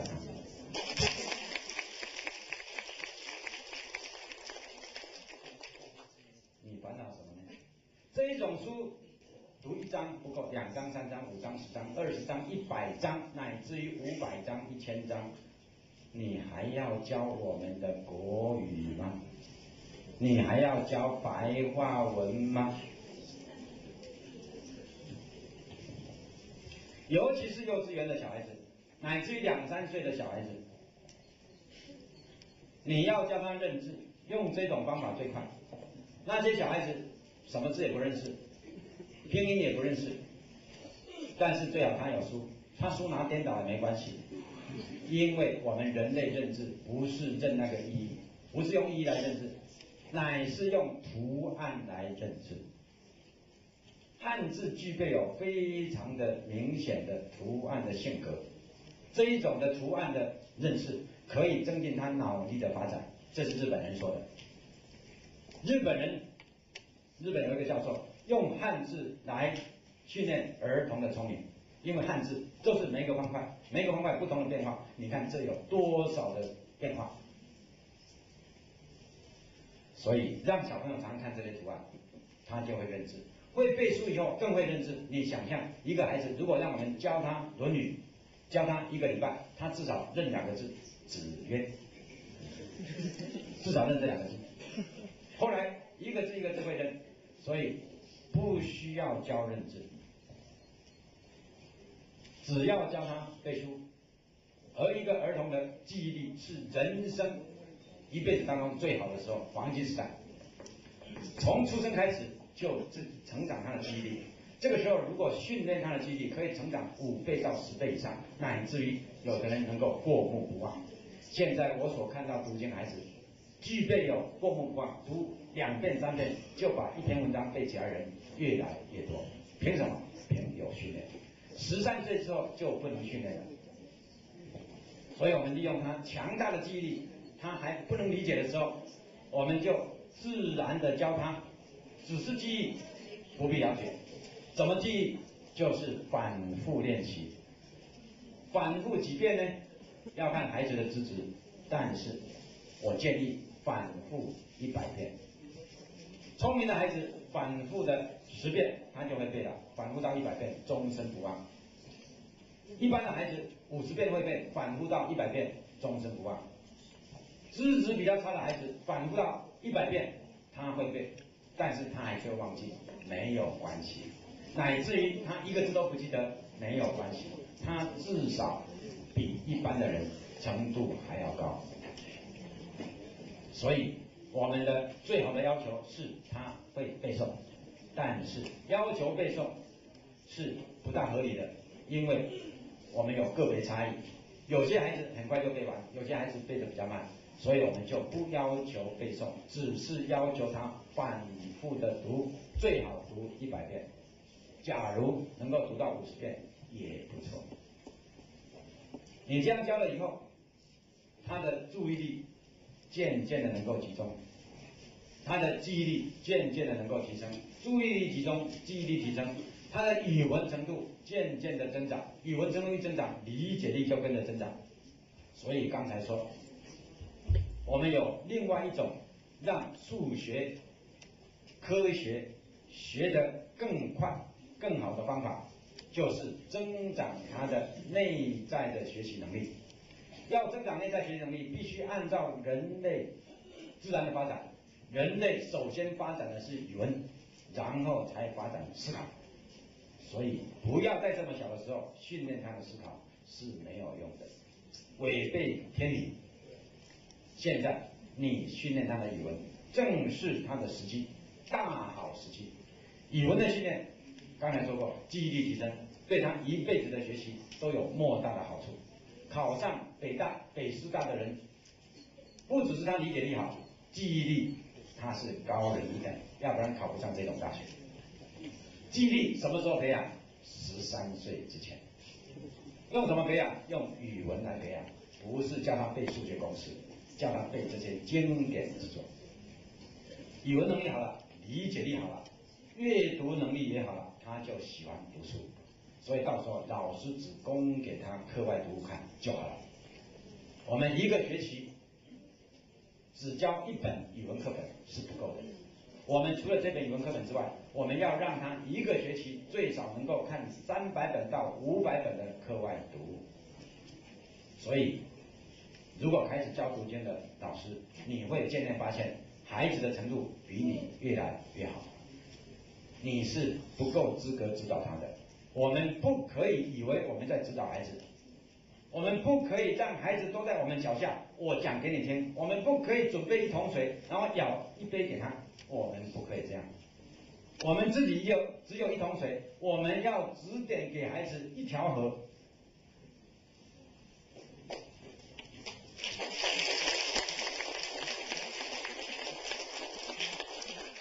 老师是不够资格的。老师的作用在哪里？那么老师是不是没作用？不是，老师的作用最大，在指点他的迷津，指出一条他的方向，所以叫做仙人指路。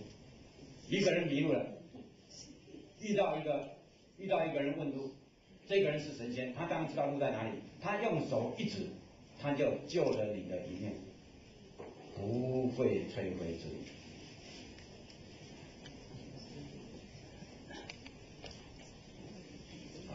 时间有限，听说到11点要结束，是不是？还有几分钟，我就讲一些实际的例子来印证一下。这个各位回去做也能如此。首先，我讲的是我家里的孩子，因为这个大家比较亲切，因为刚刚看过电视了。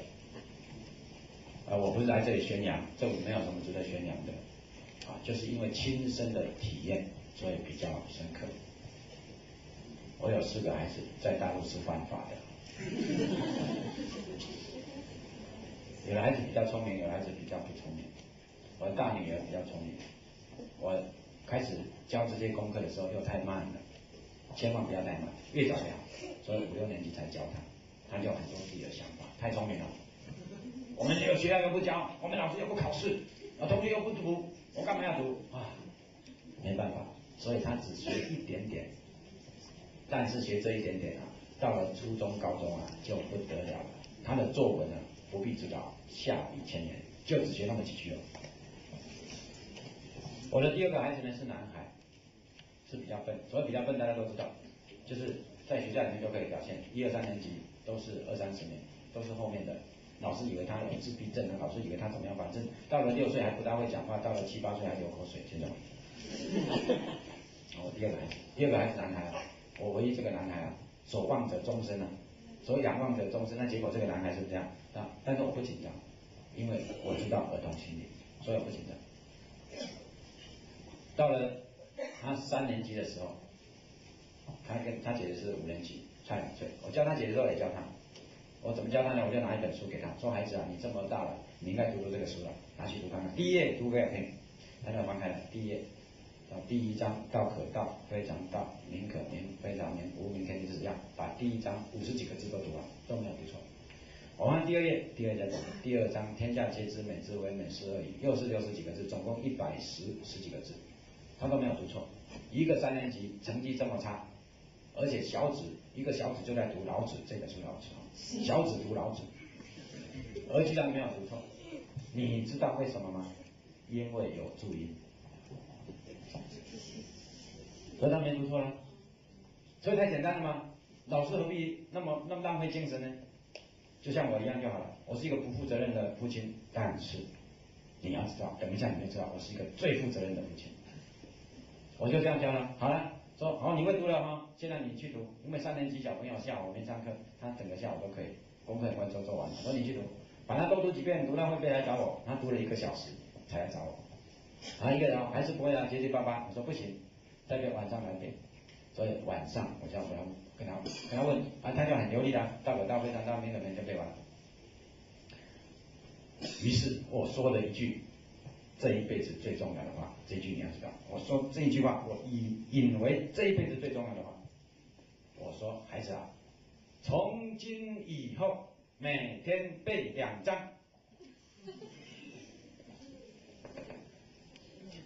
老子。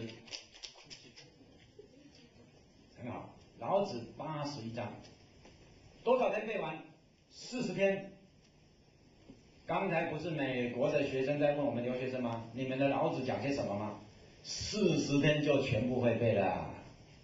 我们的孩子有多少40天浪费掉了？40天背完，我从来没有指导过一次，只有说了那句话。背完了。就算了吗？不是，我知道人类会遗忘，咱们学教育都知道遗忘率，越早复习越好，所以赶快复习，一天复习10章，10章大概500、600个字，他以前都会背，现在把10章连起来背，轻松自在，所以每天背10章，8天复习一次，总共48天了，还要再复习第2次，20章连起来背，大概1000个字连起来背。你要知道，一个孩子能够在头脑里面存放1000个字，像长江大河。滔滔不绝，他的整个生命力就开拓出来了，一辈子的聪明就奠定了，1000个字就好啊。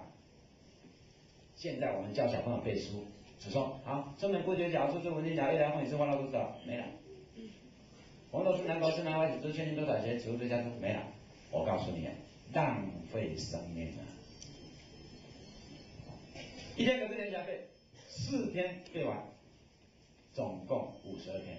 第3次复习，40章连起来背，2500个字连起来背，2天背完，54天，最后1天从第1章背到81章，老子5000言，一口气背完。从那一天开始，老子跟着他一辈子。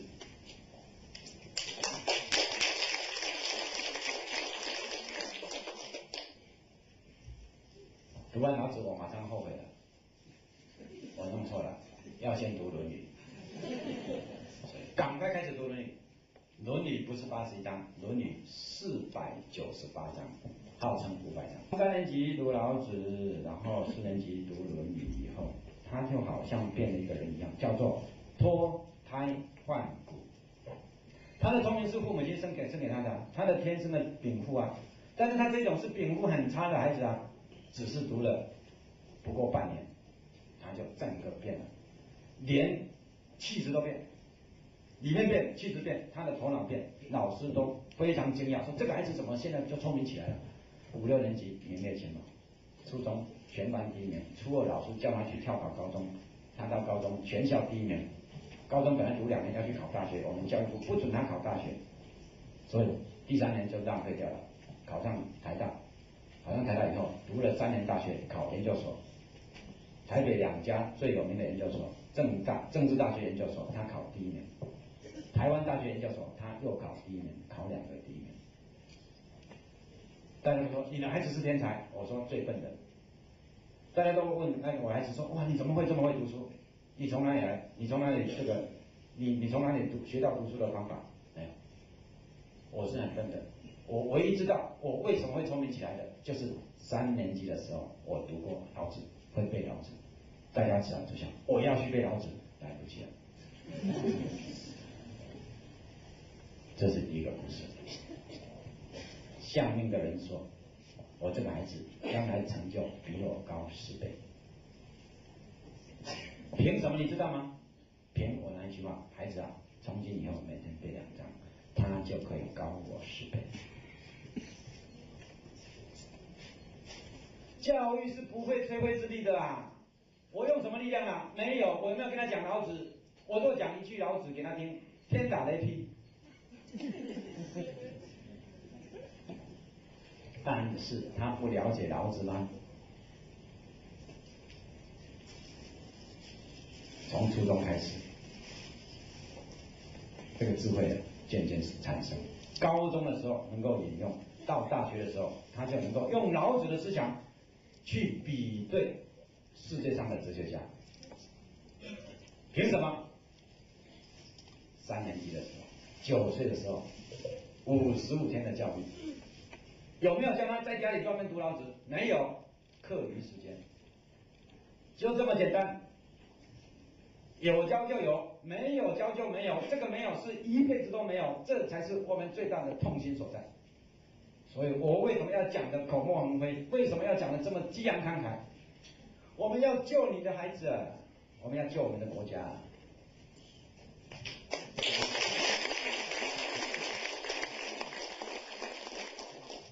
那我这个孩子是不是了不起呢？不是，我这个孩子都说，现在读经的孩子啊，那比我强100倍。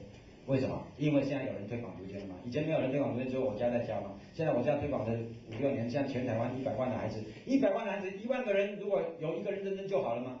其实1万个人哪里是1万个人才有1个呢？10个人里面就有1个很认真的。他们只要读2、3年、4、5年，啊不得了。我再举一个例子，让大家更加的捶胸顿足啊！你回家好好反省，好好把握。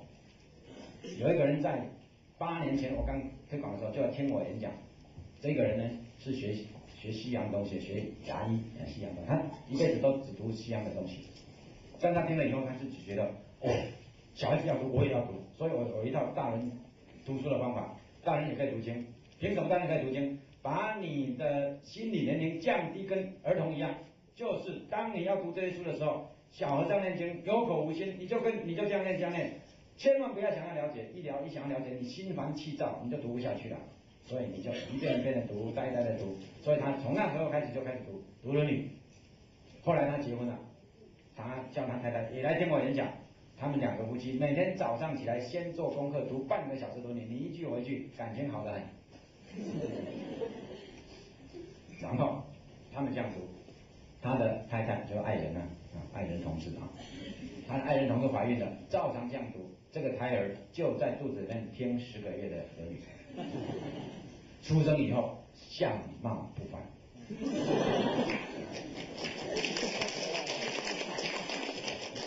而且非常好带，几乎不会父母的任何的烦恼，晚上从来不会哭，不是笨到不会哭，聪明到不需要哭。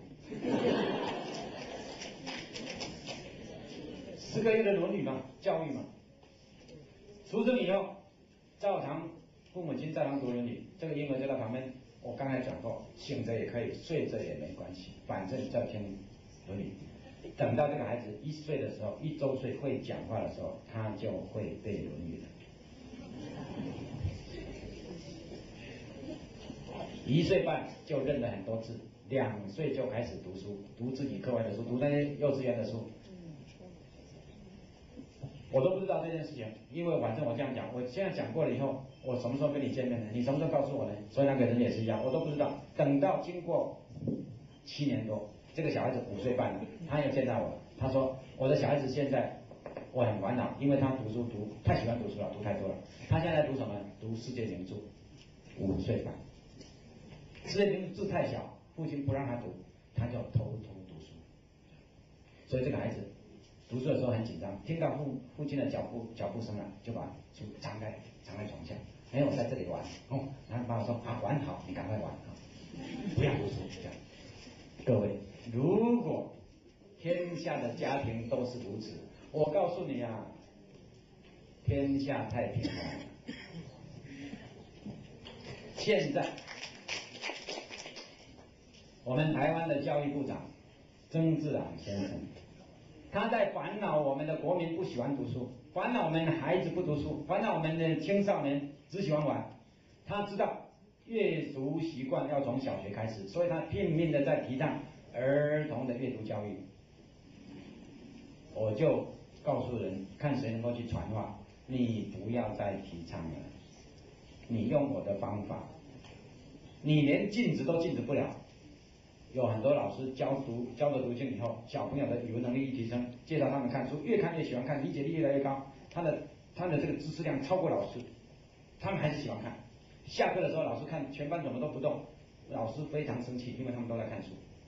下课就看书了，老师很生气，就说我数到3不出去的我就处罚，1、2、3，大家往往外面跑，拿书去外面读。这一种孩子，老师不窝心吗？老师在烦恼什么？这种孩子还要教他数学吗？还要教他自然吗？还要教他社会吗？还要教他语文吗？老师根本不要教书了。但是老师做什么？老师只说孩子啊，往前走，孩子啊，你的前途比我好，孩子啊，你赶快读经。所以老师只做一件事，读经，然后再做一件事，鼓励他多读课外书。老师不会吹灰之力，人才从此培养成功。不要再写生字，跟我写一笔一画一勾。你给我造词，你给我造句，你给我作文。教造句跟作文是最笨的老师。造句不用教，作文不用教，只要他看1000本书，他就作文给你看。假如他没有看过1000本书，你作文是白费力气了。要把握教育的重点，不要再浪费老师的青春了。尤其是老师教读经，老师进步最多。以前你没有读过《论语》，趁机会读《论语》；以前没有读过唐诗，趁机会背唐诗。所以老师进步最快。现在我们老师天天到晚只教儿童的东西，老师大学毕业的时候本来很有学问，教了3年，跟儿童差不多。可怜的老师。你为什么不陪他长大？你教他读《论语》，他读《论语》，你也读了《论语》，他会背1本，你会背半本，因为你的记忆力比较差了。这一种孩子一辈子感激老师，一辈子哦，他越长大越感激老师。这个《论语》哪里读来的？我小学老师某某老师教的。各位啊，这叫做千秋万世之业啊！你教他国语做什么？他自己读就好了。然后你教他看书，越看越多，一年看1000本书，这是正常的。6年之内看完6000本书。什么叫6000本书？中国没有书给他读了，这叫6000本书啊！现在我们台湾有读经的孩子，但家长很烦恼，就是不知道去哪里拿书给他读，因为没有书了，图书馆的书通通读完了，小学还没毕业啊！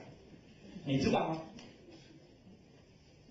为什么不做这种教育？你还讲给他听，我来分析给你听，这叫什么文法断义大义？你分析做什么？他都比你厉害了。你教他作文做什么？有学问就会作文，没有学问教他什么看听感想做起承转合，没有意义的，没有意义的。不要做没有意义的事啦，各位老师。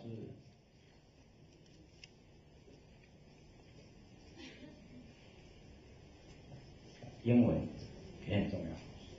我们读英文怎么读，你知道吗？从第一天读英文开始，就读美国大学所读的书。那么幼稚园怎么读大学所读的书？现在台湾有很多幼稚园的孩子读什么呢？莎士比亚。怎么读？我告诉各位，不要老师，也有6个字的教学法。只要你知道6个字，你就可以做最好的英语老师、英文老师，每一个都可以哦。这6个字就是小朋友，跟你念就完了。小朋友跟他念，录音机。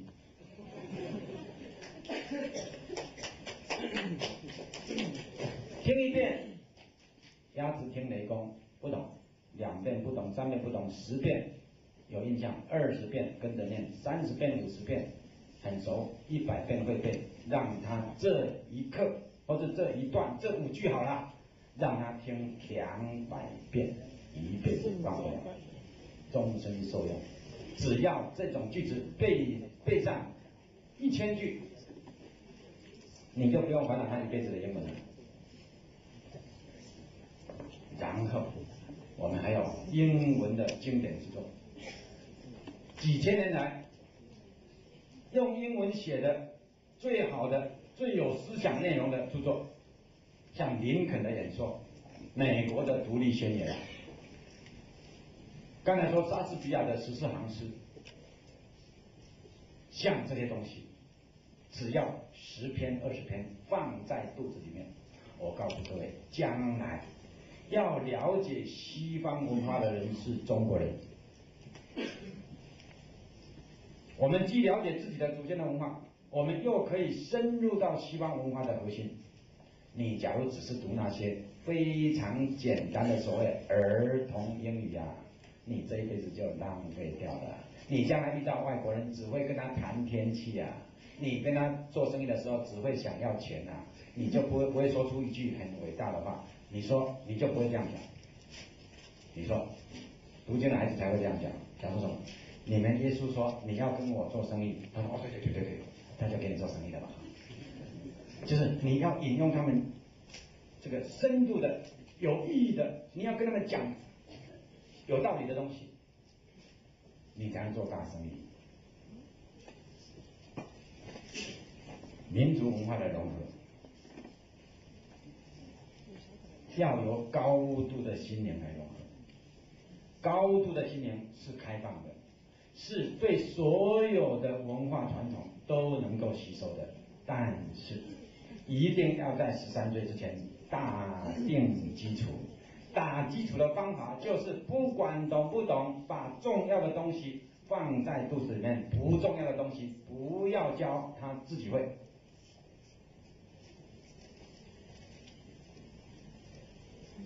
相信了就做，不相信10年以后你再后悔，来不及了，来不及了。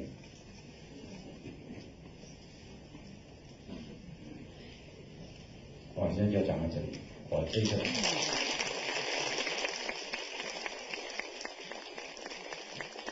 不为任何的目的，知识分子的良心。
今天我之所以来这里，就是要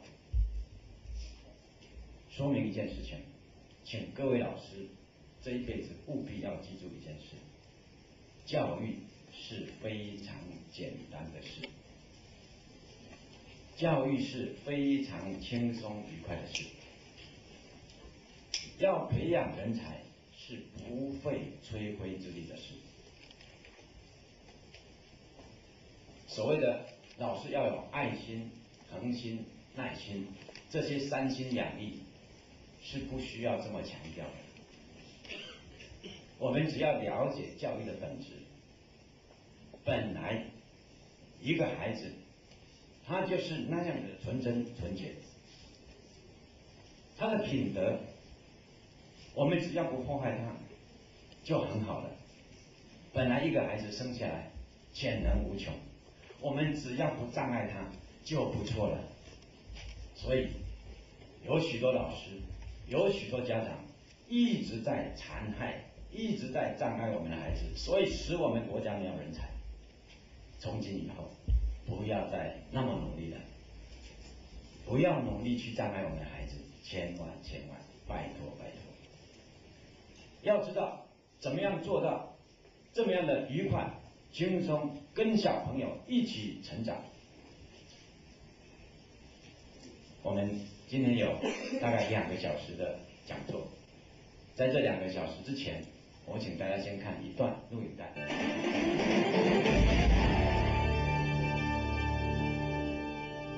前几个礼拜，我们播出一代新儒学大师牟宗三专题，对牟先生一生为中国文化的贡献深感佩服。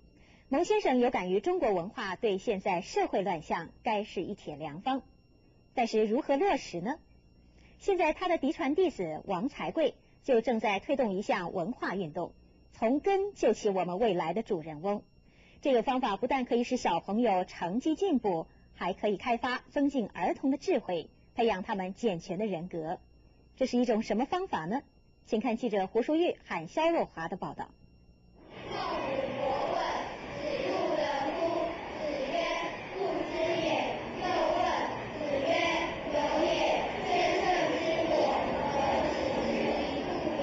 这里是国语实小4年4班，他们的分组活动是朗读《论语》唐诗300首。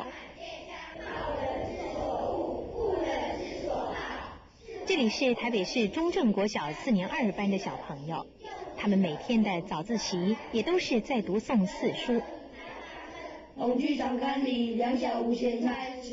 而这里是吴兴街的一个社区妈妈家里，小朋友下课后聚在一起，也是在读老子、庄子、论语、唐诗。这些一般人认为深奥难懂的中国经典，小朋友不但朗朗上口，有的甚至能背整本老子、半本论语了。自己到处呢去学。全省目前初步估计，大概有5000个小朋友正在接受读经训练。这些小朋友经过1年半到2年的读经教育，不但国语文成绩进步，有的竟然也从经典中学到做人处事的道理，令许多家长及老师又惊又喜。这个期间我最大的那个收获就是说，他可以自己看阅读文言文的书，而且这方面对他有相当大的帮助。他作文不必上补习班。那我这个儿子有一个好处，就是说他现在有过目不忘的那个功力。他现在看书尤其文言文，白话文更不用说，差不多2次3次他就能够背下来。在人格的培养方面非常重要因为中国文化的教育主要的就是还是要一个人格的完成。那么4书5经提供了很多这一方面的这个资讯跟道路，让你知道怎么样去待人处事，怎么样去对人。那你和你自己小孩身上有没有看到这样的一个效果？可以，我想很多时候小朋友他会说，妈妈这是《论语》上有的我们是不是应该这样做他会提到，他会反刍出来。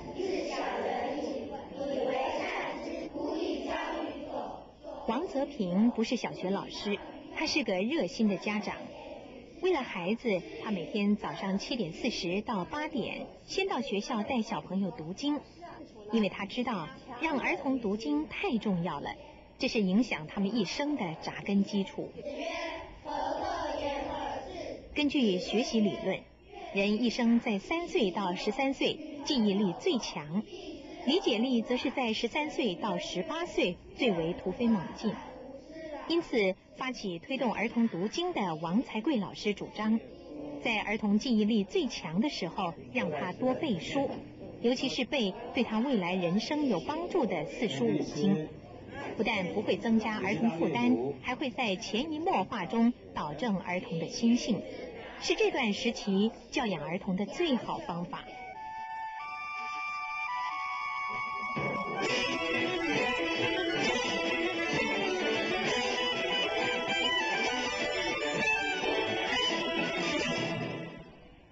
这几年来，台湾社会正致力在推动本土教育。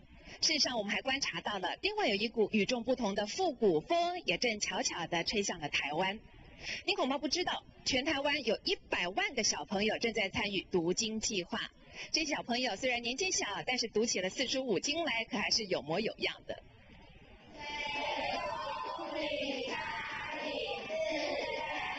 国语实小2年3班的小朋友，在老师李文玲的带领之下，从小学1年级开始，每天早自习最重要的功课就是要背诵中国传统的诗词经典，而2年训练下来，个个都是古文经典的背诵高手。第一章好不好？第一章道可道，非常道；名可名，非常名。明天地之始，有名万物之母。故常无，日以观其妙；常有，日以观其教。此两者，同出而异，同谓之神，神之又神，众妙之门。因为我觉得一个孩子呢，从出生到小学5、6年级，应该是父母能影响他的最重要的时期。那如果在这段期间，父母能够给他们这样。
我来这里，大家说我是台湾来的，其实我所读的书，孔子山东人，孟子山东人，老子荷兰人。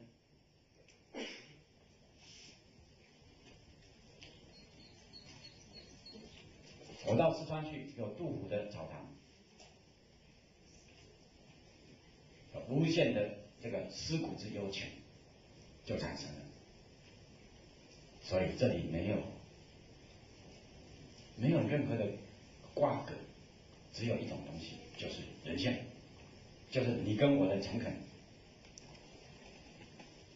我们要注意的，我们怎么把这个已经断了的这个断层，我们怎么把它接起来？其实我们自己也可以努力，但是我们已经来不及了。虽然来不及，大家也不要太伤心，因为中国有一句老话，说死马当活马医。我们自己也可以稍微努力，但是你不要太努力，因为你的努力不会有大成就的。补救可以，不要想要成为大人才啊！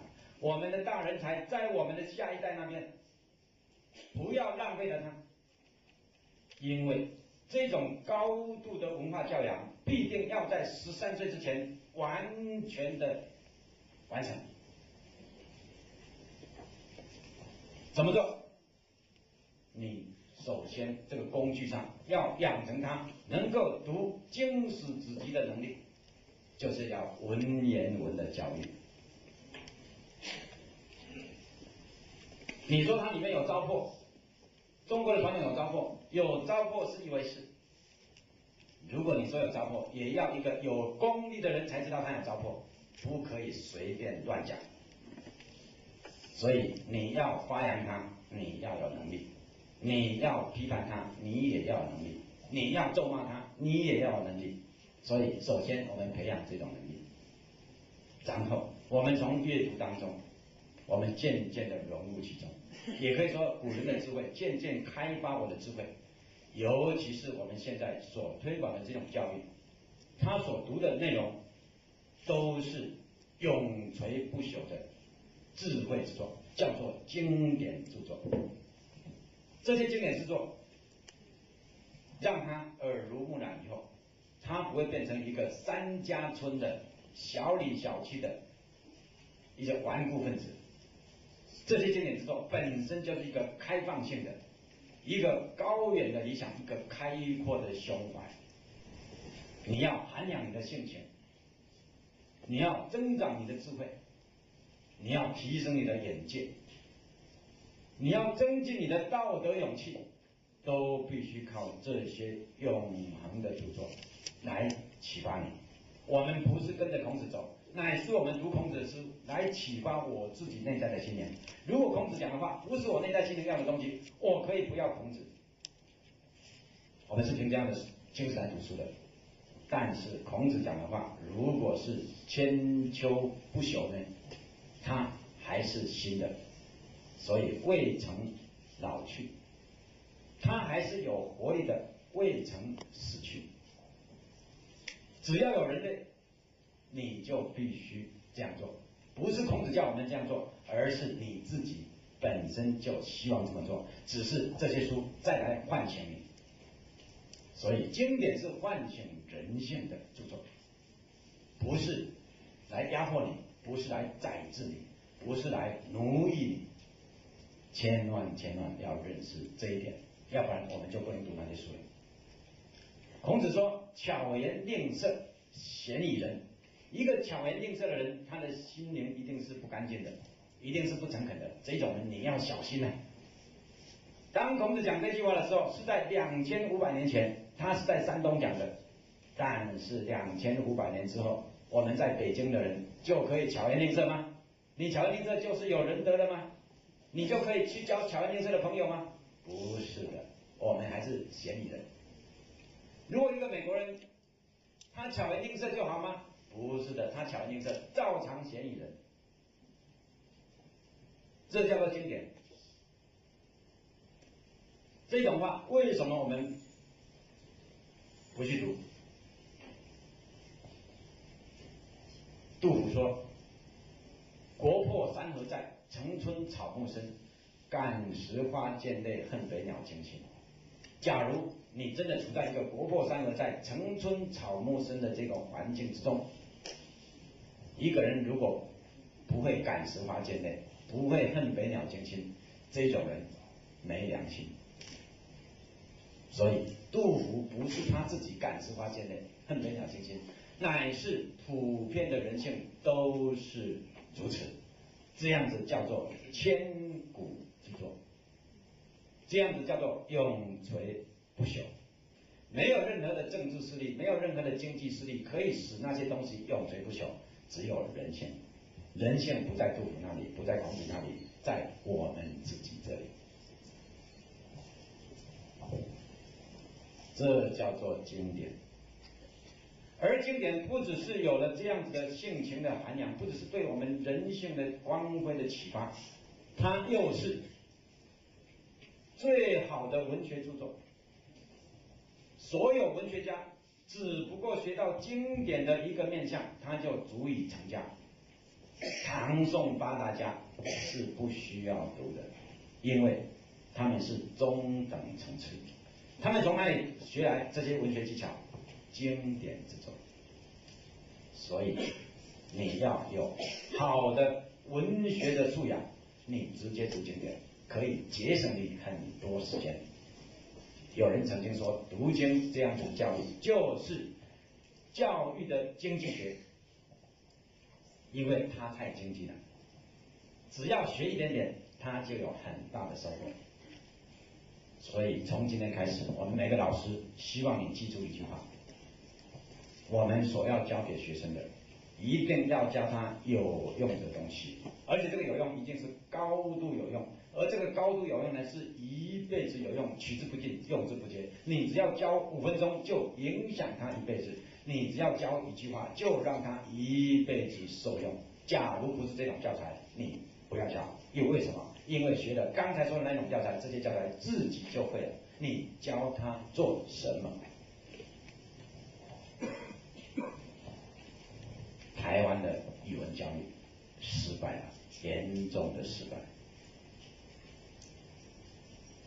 我们费了那么多的时间来学国语、国文，但是语文程度一年不如一年。为什么？专门在浪费孩子。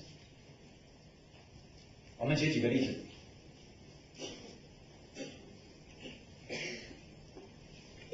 我们的小学，他认为小学生懂什么？小学生只懂什么呢？小学生只懂得他身边的生活。于是我们要生活级教育，教育级生活，所以我们又要教他身边的这个语言。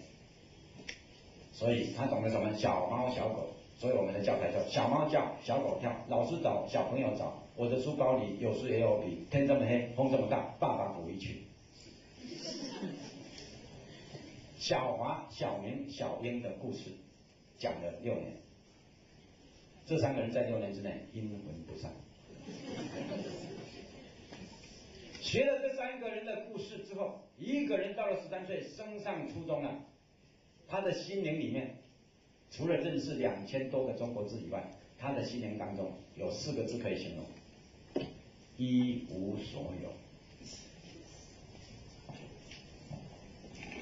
完全浪费。现在我举另外一个例子，这个不是我说的，这是唐德刚先生，他反省胡适之他的所谓白话文运动。胡适之先生是鼎鼎有名的名人，他自己接受美国哥伦比亚大学的邀请，在他晚年的时候用英文讲自己的一生的经历，叫做自传，胡适口述自传。因为是英文，但是这个很有历史价值，所以他就叫他的学生唐德刚，现在在美国纽约大学当教授，唐德刚，他把它翻译成中文。在翻译的时候，唐德刚一面翻译一面就下注解，就对于胡适先生的功业有一些这个评论，在讨论到民国8年五四运动，民国9年白话文运动的时候，唐德刚先生这样说，我念给大家听啊。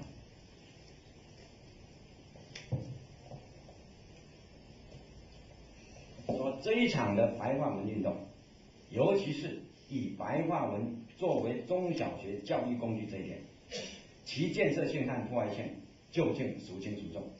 最好还是让在这个运动影响最重的时期受中小学教育的过来人来现身说法。因为民国9年的时候，胡适之建议国民政府把我们小学的国文教育完全改成国语，就是完全改成白话文，小孩子只学白话文就好了，不要再学那些什么唧唧熬牙的古文了，这叫白话文运动。唐德刚先生就是那时候正好是小学生要入学的人，于是他亲身经历到这种变化。他说要由我来说，才能够知道这种教育到底是成功的、失败的，是对于国家有利的，还是在残害国家的。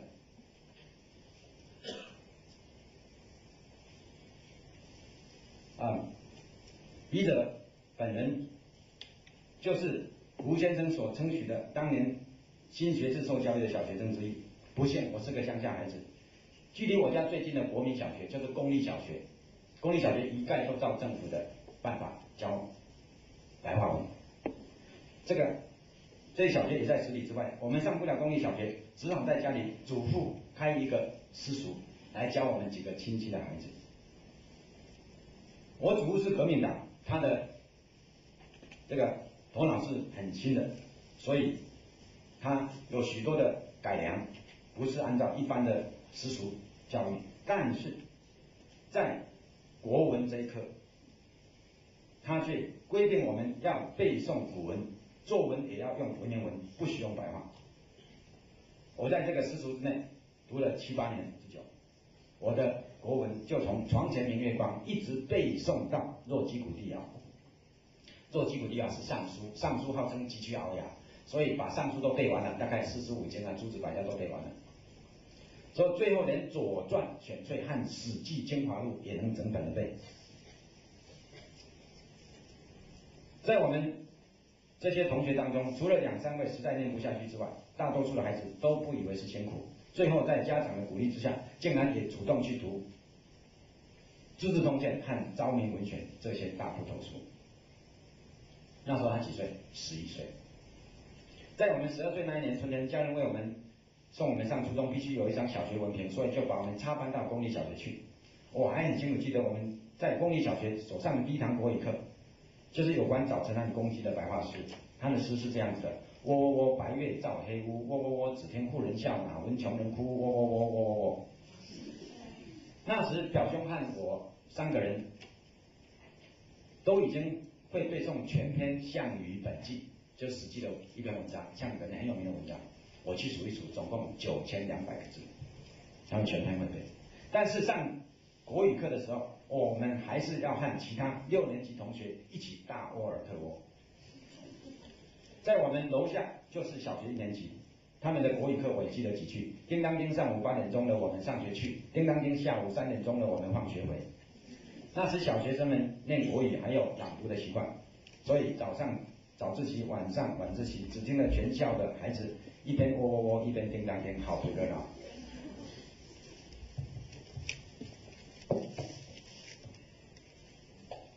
各位，有教就有，没有教就没有。同样上学，同样教书，他同样做功课，你教他什么，他就是什么。胡适之的例子可以让我们做一个警惕。胡适之4岁就开始读古诗，6岁上私塾就开始背古文，到了9岁的时候读了3年古文，他自己就能自己看古典小说了。所谓语文教育，语文教育嘛，能够看古典小说，这个语文程度已经高了。2年之内，他偷偷的看完30、40本古典小说，一辈子的作文基础就奠定了。9岁，11岁的时候，他的老师就正式教他读古书，因为已经读了4年的古书了。以前读的是背，现在是自己读，已经有能力自己读了。老师教给他的第1本书叫做《资治通鉴》，11岁就读完了，到13岁就把《左传》读完，把《左传》读完了，大概这一辈子中国书都读过了，以后就是复习、综合、创造。任何以前中国读书人都在13岁之前把所应该读的书全部读完，一些重要的书都放在肚子里面。假如没有这样子的教育，这一辈子不要想要成为一个所谓的大人才，就没有了。大人才就跟这个人分家了。胡适之接受这种教育，他也没有变成书呆子，以后他的记忆力很好，学英文学得很快，所以19岁考公费留学，20岁出国去，到了27岁在哥伦比亚大学拿哲学博士，他凭什么拿博士？他写了一篇文章叫做《先秦名家研究》。诸子百家已经很困难了，名家更困难，没有高度的文言文基础，能够研究先秦名家吗？所以胡适之非常容易就写出来，因为13岁前就读完了，而且他写出来以后，美国教授看不懂，所以糊里糊涂让他通过毕业了。28岁回来北京当北大教授，他凭什么当教授？13岁之前的功力。他后来写了一本书，叫做《中国哲学史》。他凭什么写中国哲学史？你能吗？不到30岁，全国闻名。凭什么？13岁之前受的教育基础。他去演讲，引经据典，不要带书的，从来不会错误，因为他至少会背1000首诗词，至少，其他的书不用说。在他成名之后，建议我们的教育部不要再让儿童读古文。从此以后，中国人没有胡适之出不来了，出不来了。可怜的中国。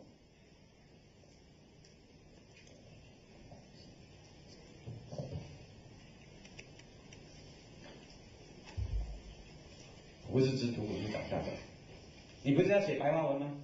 白话文不是写得很好吗？胡适之读古书长大的，徐志摩、朱自清，白话文不是写得很好吗？读古书长大的，钱钟书、沈从文，读古书长大的，鲁迅、老舍，读古书长大的，林语堂、梁实秋，读古书长大的。什么叫做白话文？不好好思考这一点，万事不得超生。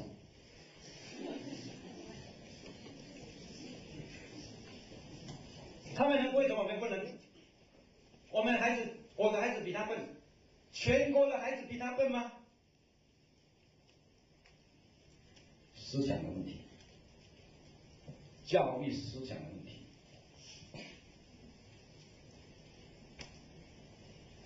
一个孩子，你教他什么，他就学什么。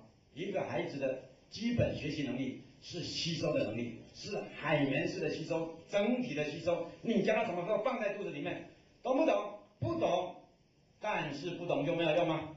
你看看胡适之好了，长大就有用。一个人会长大的，学的这些不懂的东西，他有70年去懂，你怕什么？但是现在不学，一辈子就来不及了。什么叫做生涯规划？这叫做读书教育的生涯规划。你要知道，现在所学的不是现在要懂，但是一辈子有用。而现在不懂得学习，是不是很痛苦？我们来检讨这件事情。假如学得很痛苦，不要学了，我们孩子太痛苦了。假如不是呢？你怎么说呢？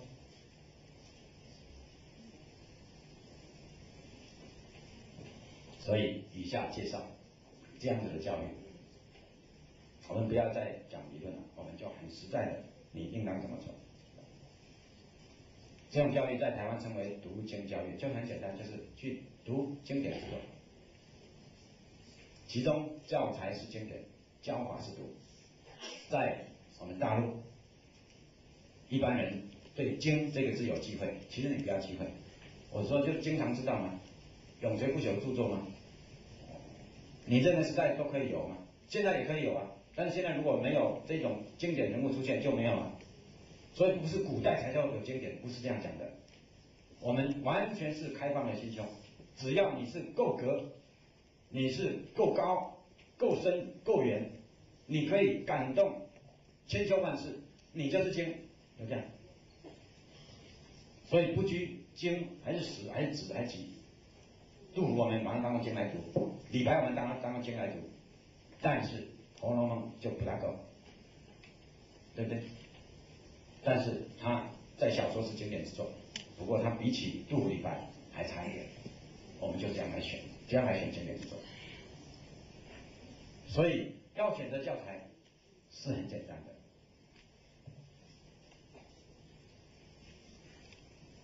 我介绍大家选择的方法。我们没有固定的一定要这个规定你什么教材，我们又不是教育部，所以不规定，但是你自己可以选一选。与其教语文课本，不如教《三字经》。《三字经》读会了，语文课本就会了。教语文课本是没有用的。语文课本他幼稚园就差不多学会了嘛。所以各位老师，你的孩子、你的学生，如果有以下的情况，你要小心。什么情况？就是我们刚开学的时候发下语文课本，他当天就看完，而且看完3遍，他能够跟他的母亲讲语文课本里面的故事。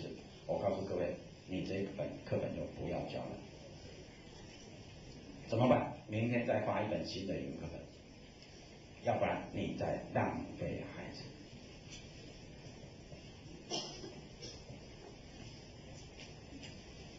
我们下课的时候听小孩子在他的朋友之间讲话，他所讲的话这么流利，所用的词语这么丰富，如果他比我们的语文课本还要更高深，我们语文课本是在浪费它。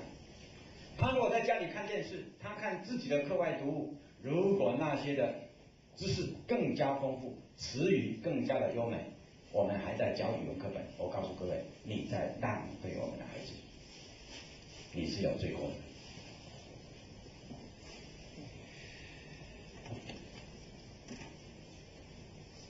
所以我们应该知道，学了高度的表达，低度的表达自己就会，不要学，你可以节省很多时间。所以教3字经，当然教包括百家姓、千字文这个所谓的同盟书了。但是要学3字经、千字文、百家姓、千家诗，不如读唐诗。唐诗读好了，那些都不要学就会了，而且可以提升他的语文程度。但是与其教唐诗，不如教古文。古文会了，唐诗自己就会。所以学唐诗浪费时间。你若要学古文，不如学诸子百家，因为古文作家都是学诸子百家来的，学古文作家是浪费时间。古文作家，你跟他平起平坐就好了，你拿来欣赏一下就好了，不要那么努力去学了，因为他不值得你努力。你要学诸子百家，不如学四书五经。四书五经学会了，诸子百家没有不会的。四书五经里面以四书为标准，四书又以《论语》为开头，所以中国人要读的第一本书就是《论语》。这一本书不读，枉费你是中国人。第2本书老子，第3本书随便选，这些经史子集随便选。我们在台湾，我介绍第1本书读《论语》，第2本书读老子，第3本书读唐诗。唐诗不是非常重要，但是给它好玩，所以附带读唐诗。千万不要那么认真教唐诗，那太小儿科了。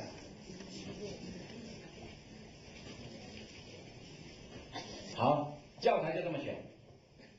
你说那怎么办？我怎么教？假如今天我只讲到这里，吊胃口，那简直是空中楼阁。我又不是专科出身，我又不是读中文系，我自己以前也没有很深的这个素养，我怎么可以教你？所以现在各位，今天我们来这里，最主要是学到教学法。这个教学法呢，只要2分钟就可以学完，而且保证每个人都会。所以等一下我们这个演讲结束以后，我们这个大门关起来，我们要测验，谁不会教就不准谁回家。我们一定要保证每个人都会教，要不然我们何必来这里坐2个小时呢？但是大家不要担心，只要你听2分钟，我保证你会，不会算我的，不会算我不会教，叫所谓名师出高徒。为什么这样子困难的书，这样子这个高明的书，而教法会那么简单呢？我刚才不是讲过了吗？凡事合乎人性，凡事顺乎自然，天地之间本来就是很简单的。所以我们的教学法就是顺应着儿童的心理，然后依照教育的本质，应该这样教，所以我们这样教，并不是说因为我们老师都很差，所以我们这样教，不是，是本来就要这样教。你的程度很好，也要这样教，何况你程度不好。所以这种教育本来就如此，本来如此。好，我现在讲，我们怎么样去教学呢？我们只要会讲一句话，就可以当读经的老师，就可以指导他文化的这个进度。不管你是老师还是家长，你可以把这句话交给你的同事，交给你们的家长们，同样讲这句话就可以教读经，而且教一辈子都这样教，效果深远，儿童一辈子都会记得你，都会感激你。这句话只有6个字，这6个字很简单，请各位注意，就是小朋友跟我念。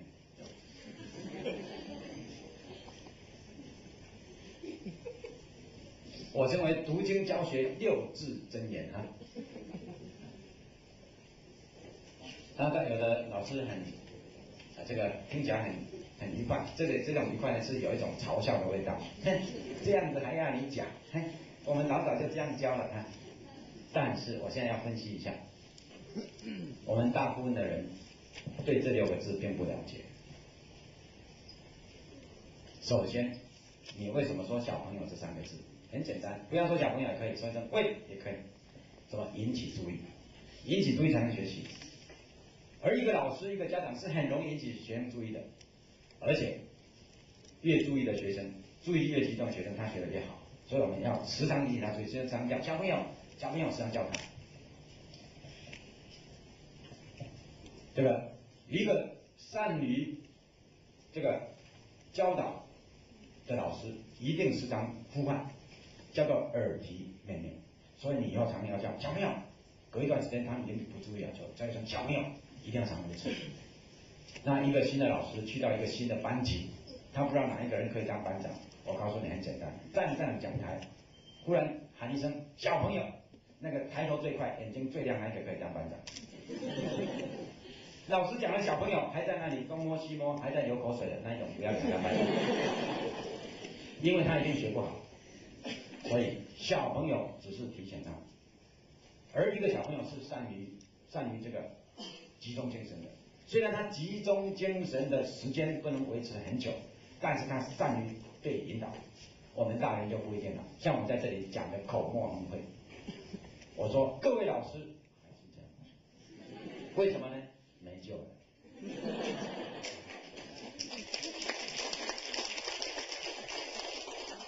你不再对新鲜的事物产生兴趣了，儿童不是这样，所以你一叫小朋友，他就转头过来，一定的，这是合乎人性。第二句话，跟我念，更是正中下怀，因为儿童就是这样学习的，就是跟着学的。儿童的天性很像猴子，每一种动物一生下来都要跟他的父母亲、他的长辈学习。越低等的动物，它跟的时间越短，它的幼稚期越短；越高等的动物，因为它要学到非常丰富的生活的内容，所以它要有一段很长的时间都是幼稚期，都是跟着父母的。人类的幼稚期最长，基本上是13年。而人类不只是跟父母学习，人类还安排了很多的办法让他跟老师学习。所以人类之所以能够成为万物之灵，是因为老天爷就给你13年的幼稚期。如果老天只给你3年的幼稚期，一个3岁的孩子就说我翅膀长硬了，我要飞走了，我告诉你，人类就灭亡了。千万不要随便引发儿童的聪明，聪明反被聪明误，小时了了是大未必佳。我们要让一个儿童13岁之前，完全在我们的老师、家长优良的带领之下，但你一定要优良，你不要带那些杂七杂八的东西。你如果带一些杂七杂八的东西，你不会教，他老早离开，老早翅膀长硬最好。但是现在，我们有好的东西要给他，他必须用13年的时间来学到这些5000年的文化，乃至于西方重要的文化，都在13岁之前要灌注在他的肚子里面，肚子里面要满腹的经纶。除此之外，我们不能培养人才。而要做这个事情是这么简单，就是小朋友跟我念，他一定跟你念。如果一个小朋友居然不跟你念了，我告诉你，你这个老师已经失败了，这个小朋友已经不再长进了。我们叫他跟我们念，并不是叫做控制他，并不是叫做不民主，不是的。民主，或者我们要让他活泼，让他自由，不在这里说。如果你带你的孩子上街要买冰淇淋，你一定要问他你要吃什么口味，因为他自己有自己的口味，这是他可以决定的。现在你要教育他，你不可以问他你要不要读经，你是与虎谋皮啊，而且你等于放弃你老师的责任了。他哪里知道他要不要读经？这是他不能知道的，是你要负责的。家长跟老师要负起他一辈子的责任，这叫做真的民主，这叫做真的多元化。观念不一样，场合不同，就要用不同的观念来面对。心灵不可以太狭隘。好了，讲到读经，就是小朋友跟我念。现在很多老师都说，我们天天都在说小朋友跟我念啊，所以这句话没有学问啊。小朋友跟我念6个字没有学问，但是说了这句话以后，你念怎么可能给他跟就有学问了？现在我们老师，尤其台湾的老师，怎么说呢？他也是站上讲台，小朋友跟我念小老鼠上灯台。小朋友念什么？当然念小老鼠上灯台，念了6年，4个字可以形容，你们都知道，一无所有。他跟你念这个做什么？他在3岁的时候老早就念完了啊。他跟你念这个做什么？我们要提升一个人的心灵的程度啊，我们要加深他的心灵的分量啊。你还叫他学小老鼠做什么？这是他在日常生活中他跟小朋友在一起就学完的事情，为什么要放到课堂来教？小华、小明、小英的故事，他自己看课外书就已经看得比我们多了，为什么要在学校里面教？你不是在浪费吗？我们只教高度的，那些低度的自己就会。所以从今以后不要再浪费孩子。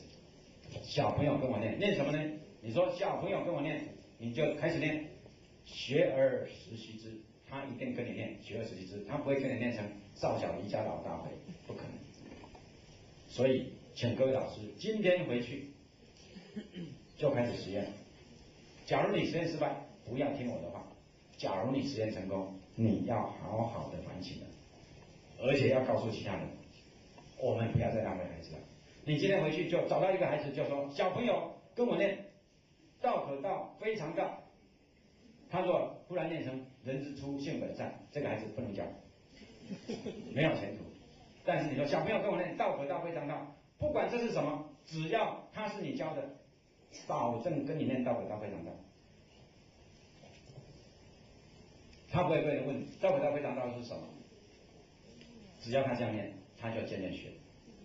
好，为了加深大家的印象体现，现在我们来实习，教学要实习，实习了我们才能够真正的这个往前走。现在每一个人实习他也浪费时间，我做老师，大家当小朋友，你不要跟我作对，你要当小朋友，学小朋友这样说。小朋友跟我念，子曰诗300，一言以蔽之，曰思无邪，念得没有精神，这么多人。再一次，这个小朋友你说他再一次，他也无所谓，你说他没有精神，他也无所谓。我们大人心里面就有反应了，你怎么说我没精神？我就跟你练一下就不错了，我告诉你，给你面子啦。啊，这个我们大人很难教啊，所以我不喜欢教大人，没救了。小朋友不会这样子的，保证不会这样。好，所以来我们再一次，小朋友跟我念：子曰诗300，一言以蔽之，曰思无邪。好，念得很好，老师很高兴。再一遍：子曰诗300，一言以蔽之，曰思无邪。好，大家看着书，啊，1年级以上都可以看书。大家看着书，念错了没关系。子曰诗300，预备起。子曰诗300，一言以蔽之，曰思无邪。男生念一遍。子曰诗300，一言以蔽之，曰思无邪。女生念一遍。子曰诗300，一言以蔽之，曰思无邪。啊，女生念比较好，男生比较差。我们男生再一遍啊。子曰，预备起。子曰诗300，一言以蔽之，曰思无邪。啊，男生念得很有进步，我们给他鼓掌。好，大家在一起念一遍。子曰，预备起。子曰诗300，一言以蔽之，曰思无邪。第一排念一遍。子曰诗300，第二排念一遍。子曰诗300，第三排念一遍，第五排念一遍，第六排念一遍。大家在一起念一遍，上台念一遍，李师念一遍，然后站起来念一遍，坐下念一遍。会背的举手。只要1分钟到2分钟，他就会背。经过2、3天的复习，终身不忘，成为一辈子文学以及文化教养的基础。我们全国的国民，只要大家思无邪，天下太平。鼓掌。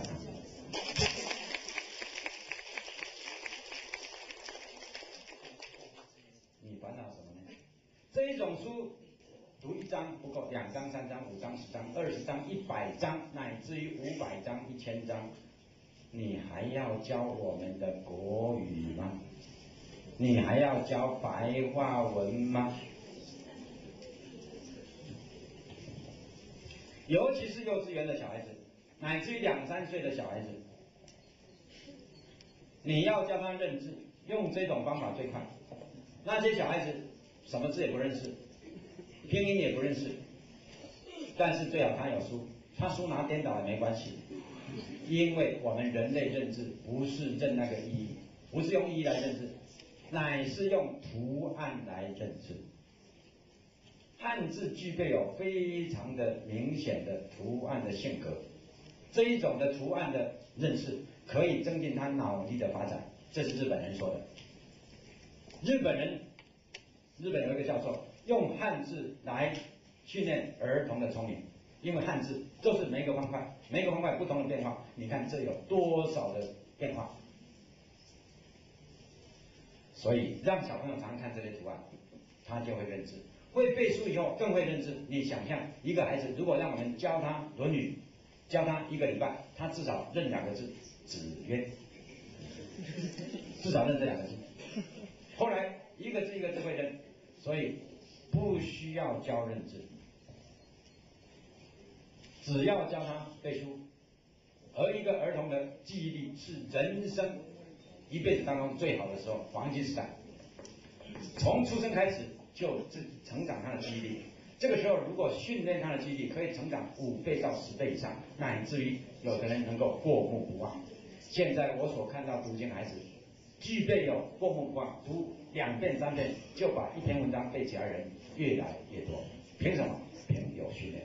13岁之后就不能训练了。所以我们利用他强大的记忆力，他还不能理解的时候，我们就自然的教他，只是记忆，不必了解。怎么记忆？就是反复练习。反复几遍呢？要看孩子的资质，但是我建议反复100遍。聪明的孩子反复的10遍，他就会背了，反复到100遍，终身不忘。一般的孩子50遍会背，反复到100遍，终身不忘。资质比较差的孩子，反复到100遍，他会背，但是他还是会忘记，没有关系。乃至于他一个字都不记得，没有关系，他至少比一般的人程度还要高。所以我们的最好的要求是他会背诵，但是要求背诵是不大合理的，因为我们有个别差异，有些孩子很快就背完，有些孩子背得比较慢，所以我们就不要求背诵，只是要求他反复的读，最好读100遍。假如能够读到50遍也不错。你这样教了以后，他的注意力渐渐的能够集中，他的记忆力渐渐的能够提升，注意力集中，记忆力提升，他的语文程度渐渐的增长，语文程度一增长，理解力就跟着增长。所以刚才说，我们有另外一种让数学、科学学得更快、更好的方法，就是增长他的内在的学习能力。要增长内在学习能力，必须按照人类自然的发展。人类首先发展的是语文，然后才发展思考。所以不要在这么小的时候训练他的思考是没有用的，违背天理。现在你训练他的语文，正是他的时机，大好时机。语文的训练，刚才说过，记忆力提升，对他一辈子的学习都有莫大的好处。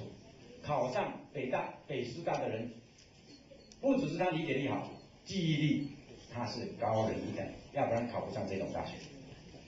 记忆力什么时候培养？13岁之前。用什么培养？用语文来培养，不是叫他背数学公式，叫他背这些经典之作。语文能力好了，理解力好了，阅读能力也好了，他就喜欢读书。所以到时候老师只供给他课外读物看就好了。我们一个学期只教1本语文课本是不够的。我们除了这本语文课本之外，我们要让他一个学期最少能够看300本到500本的课外读物。所以，如果开始教读经的老师，你会渐渐发现孩子的程度比你越来越好。你是不够资格指导他的。我们不可以以为我们在指导孩子，我们不可以让孩子都在我们脚下，我讲给你听。我们不可以准备1桶水，然后舀1杯给他，我们不可以这样。我们自己只有1桶水，我们要指点给孩子1条河。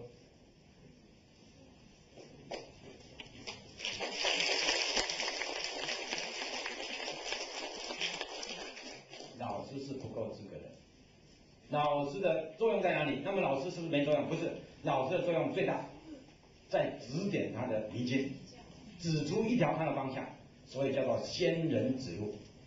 一个人迷路了，遇到一个人问路，这个人是神仙，他当然知道路在哪里，他用手一指，他就救了你的一命，不会摧毁之力。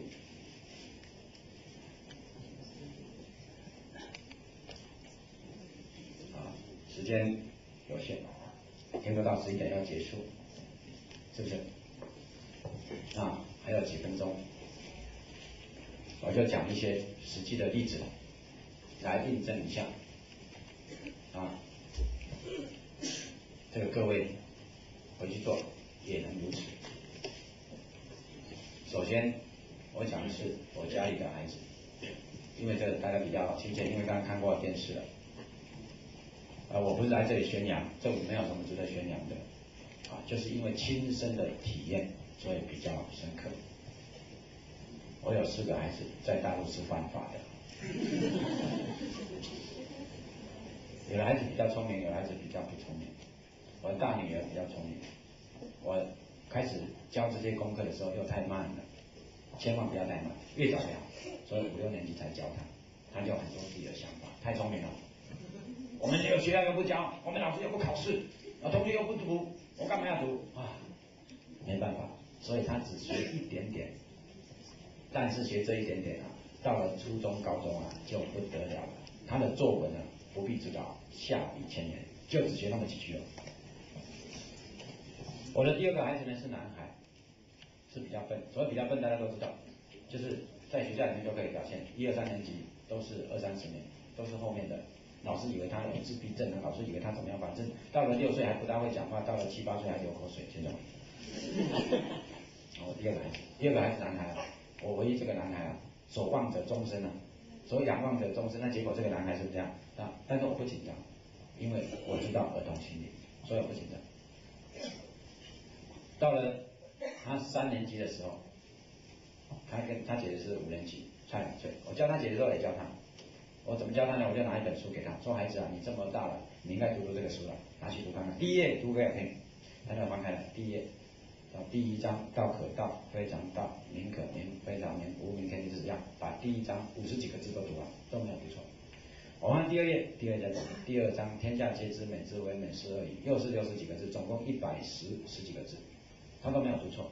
一个3年级成绩这么差，而且一个小子就在读老子这本书，老子小子读老子，而居然没有读错。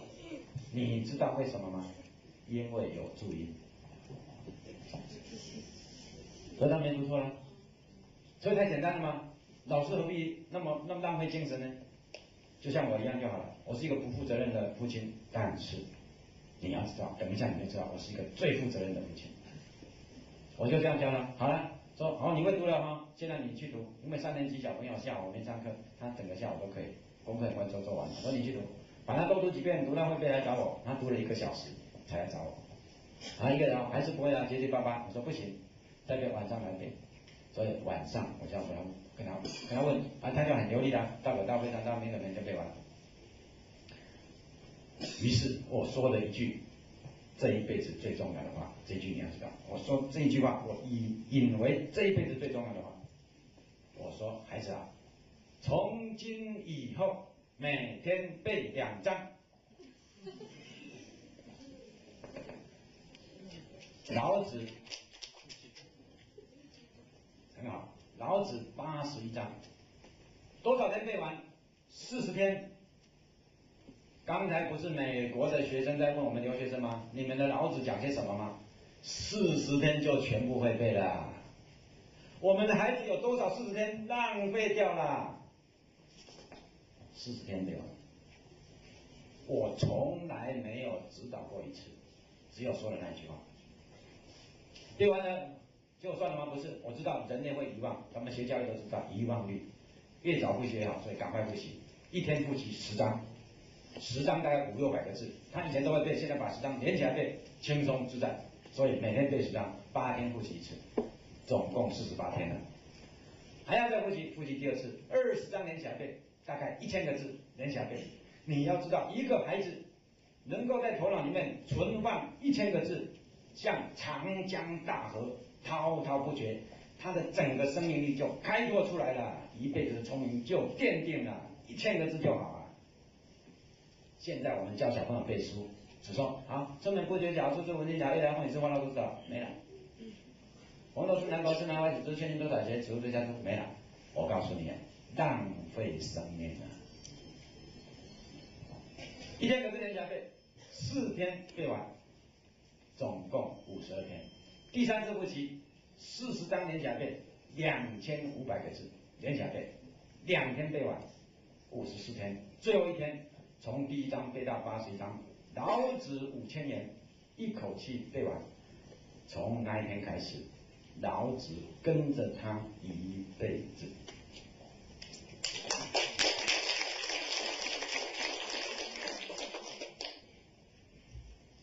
读完老子，我马上后悔了。我弄错了，要先读《论语》，赶快开始读《论语》。《论语》不是81章，《论语》498章，号称500章。3年级读老子，然后4年级读《论语》以后，他就好像变了一个人一样，叫做脱胎换骨。他的聪明是父母亲生给他的，他的天生的禀赋啊，但是他这种是禀赋很差的孩子啊，只是读了不过半年。他就整个变了，连气质都变，里面变，气质变，他的头脑变，老师都非常惊讶，说这个孩子怎么现在就聪明起来了？5、6年级名列前茅，初中全班第1名，初2老师叫他去跳考高中，他到高中全校第1名，高中本来读2年要去考大学，我们教育部不准他考大学，所以第3年就浪费掉了，考上台大，考上台大以后读了3年大学，考研究所。台北2家最有名的研究所，政治大学研究所，他考第1名；台湾大学研究所，他又考第1名，考2个第1名。大家都说你的孩子是天才，我说最笨的。大家都问，我孩子说，哇，你怎么会这么会读书？你从哪里来？你从哪里这个？你从哪里学到读书的方法？没有，我是很笨的。我唯一知道我为什么会聪明起来的，就是3年级的时候我读过老子，会背老子。大家只要就想我要去背老子，来不及了。这是第一个故事。相命的人说，我这个孩子将来成就比我高10倍。凭什么你知道吗？凭我那一句话，孩子啊，从今以后每天背2章，他就可以高我10倍。教育是不会摧毁之力的啊！我用什么力量啊？没有，我有没有跟他讲老子？我都讲一句老子给他听，天打雷劈。但是他不了解老子吗？从初中开始，这个智慧渐渐产生。高中的时候能够引用，到大学的时候，他就能够用老子的思想去比对世界上的哲学家。凭什么？3年级的时候，9岁的时候，55天的教育，有没有叫他在家里专门读老子？没有，课余时间，就这么简单。有教就有，没有教就没有，这个没有是一辈子都没有，这才是我们最大的痛心所在。所以我为什么要讲的口沫横飞？为什么要讲的这么激昂慷慨？我们要救你的孩子，我们要救我们的国家。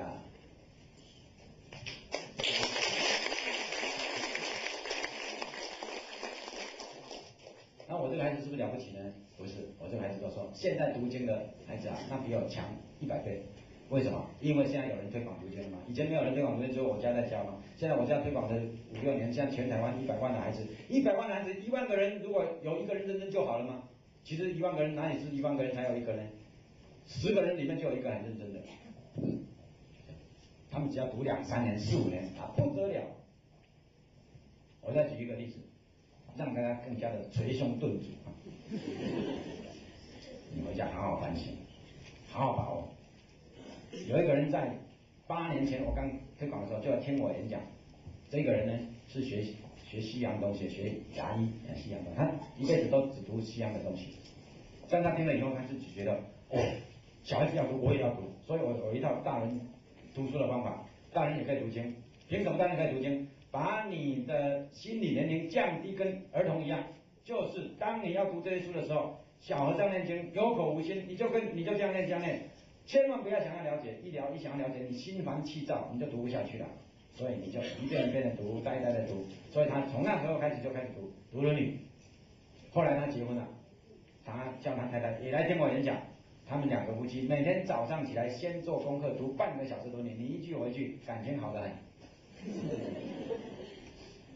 然后他们这样读，他的太太就爱人爱人同志他的爱人同志怀孕了，照常这样读。这个胎儿就在肚子里面听10个月的《论语》，出生以后相貌不凡，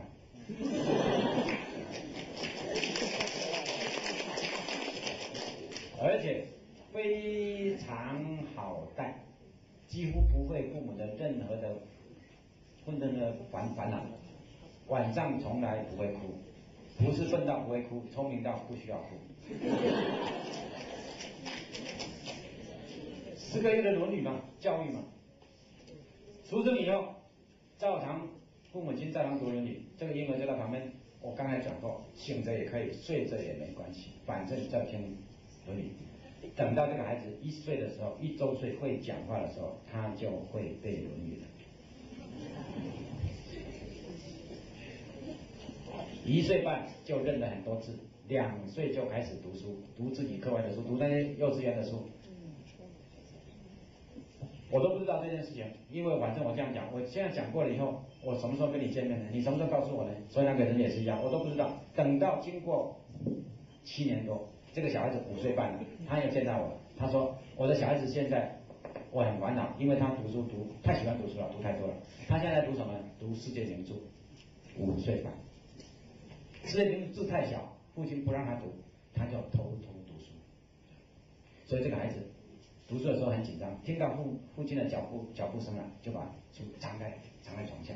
哎，我在这里玩哦，然后爸爸说啊，玩好，你赶快玩啊，不要读书。这样，各位，如果天下的家庭都是如此，我告诉你啊，天下太平了。现在，我们台湾的教育部长曾志朗先生，他在烦恼我们的国民不喜欢读书，烦恼我们的孩子不读书，烦恼我们的青少年只喜欢玩。他知道阅读习惯要从小学开始，所以他拼命的在提倡儿童的阅读教育。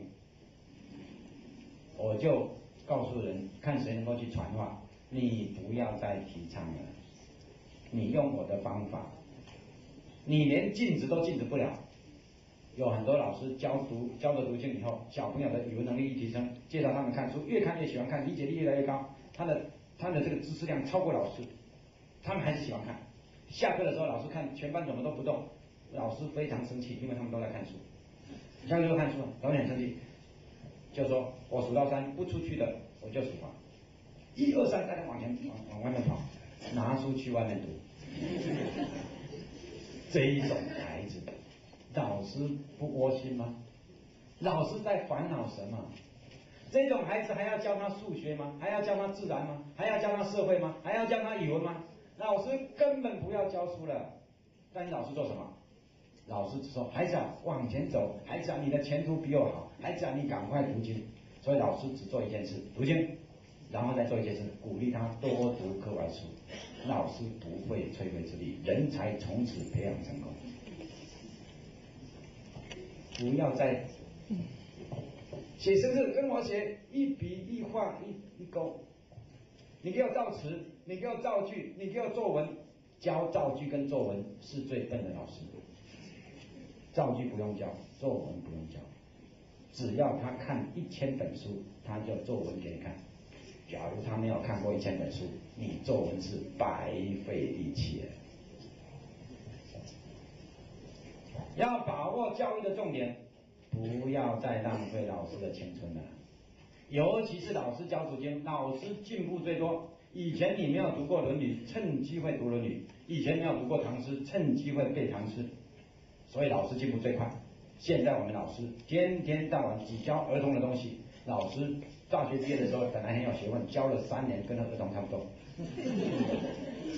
可怜的老师。你为什么不陪他长大？你叫他读《论语》，他读《论语》，你也读了《论语》，他会背1本，你会背半本，因为你的记忆力比较差了。这一种孩子一辈子感激老师，一辈子哦，他越长大越感激老师。这个《论语》哪里读来的？我小学老师某某老师教的。各位啊，这叫做千秋万世之业啊！你教他国语做什么？他自己读就好了。然后你教他看书，越看越多，1年看1000本书，这是正常的。6年之内看完6000本书。什么叫6000本书？中国没有书给他读了，这叫6000本书啊！现在我们台湾有读经的孩子，但家长很烦恼，就是不知道去哪里拿书给他读，因为没有书了，图书馆的书通通读完了，小学还没毕业啊！你知道吗？为什么不做这种教育？你还讲给他听，我来分析给你听，这叫什么文法断义大义？你分析做什么？他都比你厉害了。你教他作文做什么？有学问就会作文，没有学问教他什么看听感想做起承转合，没有意义的，没有意义的。不要做没有意义的事啦，各位老师。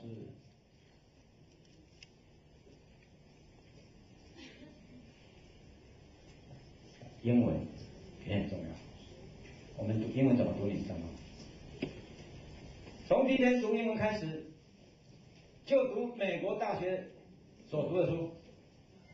那么幼稚园怎么读大学所读的书？现在台湾有很多幼稚园的孩子读什么呢？莎士比亚。怎么读？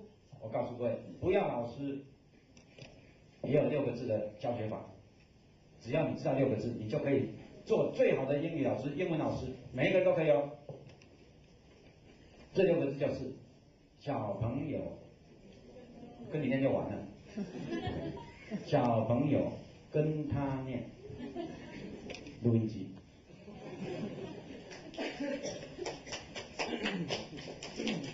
听一遍，鸭子听雷公，不懂；2遍不懂，3遍不懂，10遍有印象，20遍跟着念，30遍、50遍很熟，100遍会背。让他这一课或者这一段这5句好了，让他听200遍，1辈子忘不了，终身受用。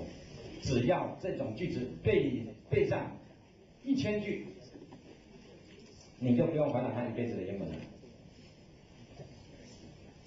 然后我们还有英文的经典之作，几千年来用英文写的最好的、最有思想内容的著作，像林肯的演说、美国的独立宣言，刚才说莎士比亚的14行诗，像这些东西，只要10篇、20篇放在肚子里面，我告诉各位，将来要了解西方文化的人是中国人。我们既了解自己的祖先的文化，我们又可以深入到西方文化的核心。你假如只是读那些非常简单的所谓儿童英语啊，你这一辈子就浪费掉了。你将来遇到外国人，只会跟他谈天气啊，你跟他做生意的时候只会想要钱啊，你就不会说出一句很伟大的话。你说你就不会这样讲。你说读经的孩子才会这样讲，讲说什么？你们耶稣说你要跟我做生意，他说哦对，他就给你做生意了吧。就是你要引用他们这个深度的、有意义的，你要跟他们讲有道理的东西，你才能做大生意。民族文化的融合，要由高度的心灵来融合。高度的心灵是开放的，是对所有的文化传统都能够吸收的，但是一定要在13岁之前打定基础。打基础的方法就是不管懂不懂，把重要的东西放在肚子里面，不重要的东西不要教，他自己会。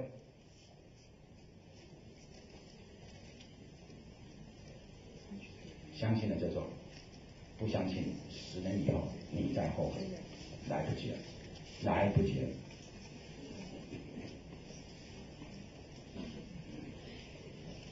我今天就讲到这里，我这个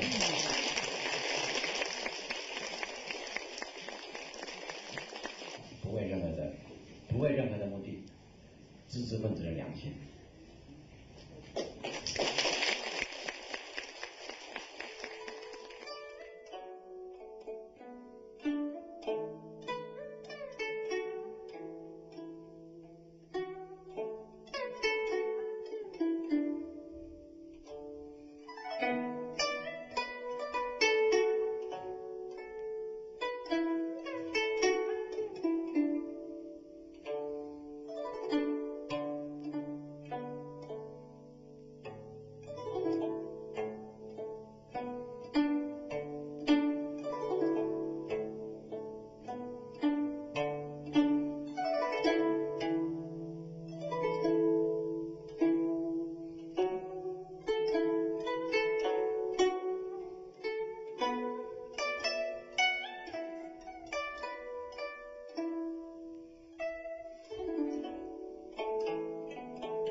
今天我之所以来这里，就是要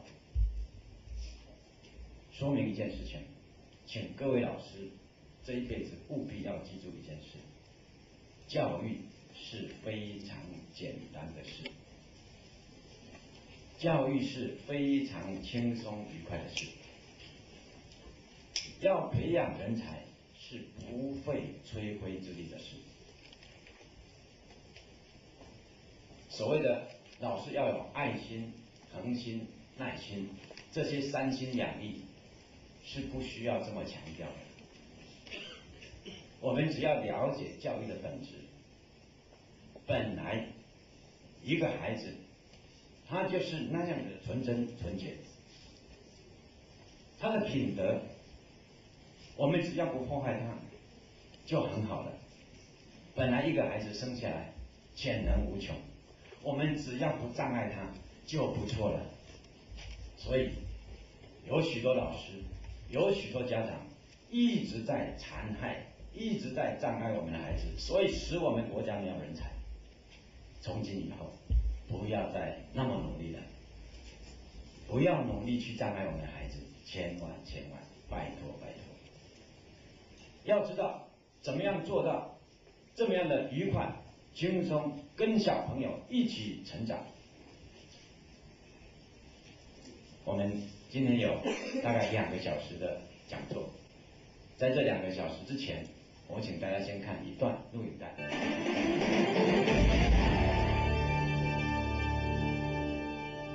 前几个礼拜，我们播出一代新儒学大师牟宗三专题，对牟先生一生为中国文化的贡献深感佩服。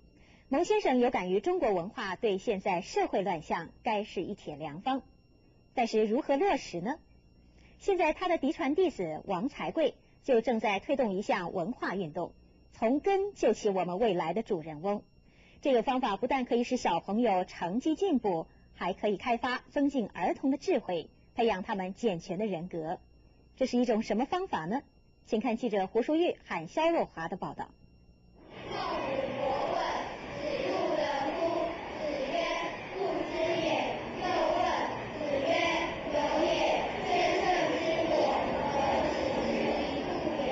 这里是国语实小4年4班，他们的分组活动是朗读《论语》唐诗300首。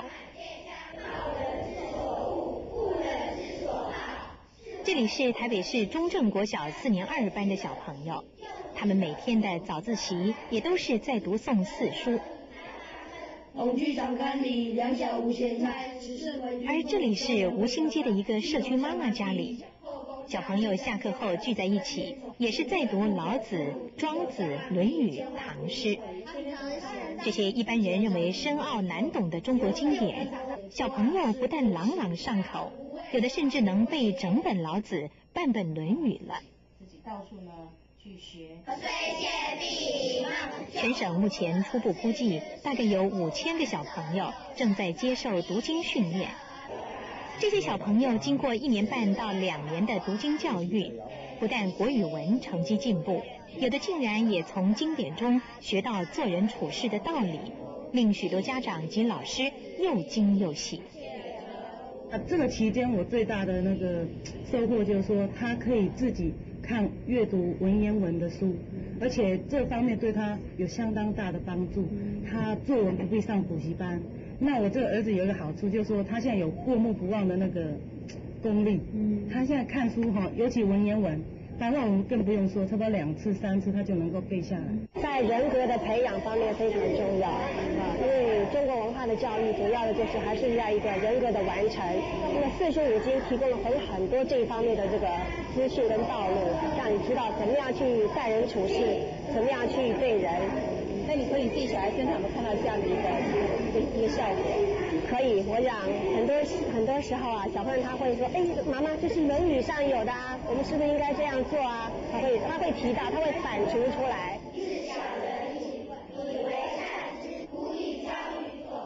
王泽平不是小学老师，他是个热心的家长。为了孩子，他每天早上7点40到8点，先到学校带小朋友读经，因为他知道让儿童读经太重要了，这是影响他们一生的扎根基础。根据学习理论，人一生在3岁到13岁记忆力最强，理解力则是在13岁到18岁最为突飞猛进。因此，发起推动儿童读经的王才贵老师主张，在儿童记忆力最强的时候，让他多背书，尤其是背对他未来人生有帮助的4书5经。不但不会增加儿童负担，还会在潜移默化中导正儿童的心性，是这段时期教养儿童的最好方法。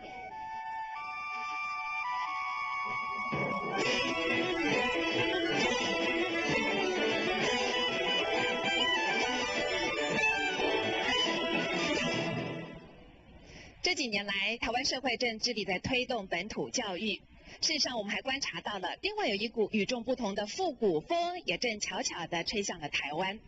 您恐怕不知道，全台湾有100万个小朋友正在参与读经计划。这些小朋友虽然年纪小，但是读起了4书5经来，可还是有模有样的。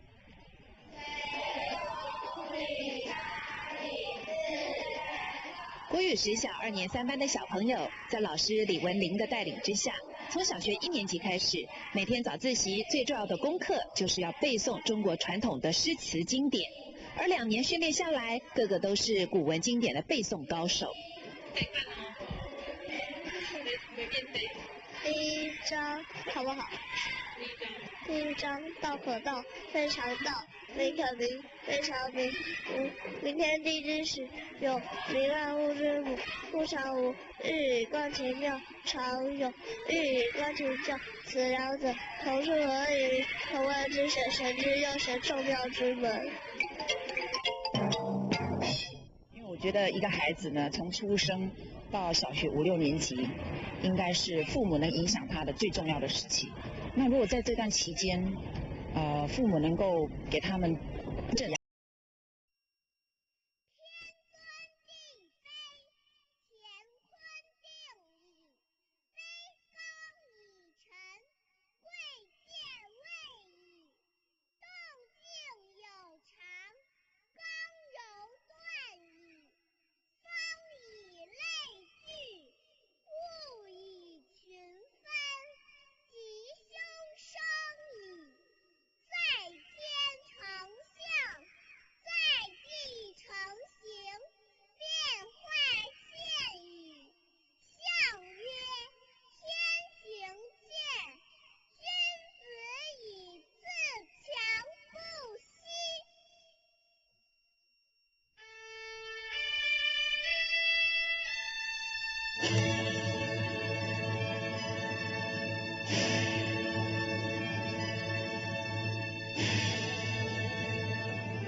这里，再来说我是台湾来的，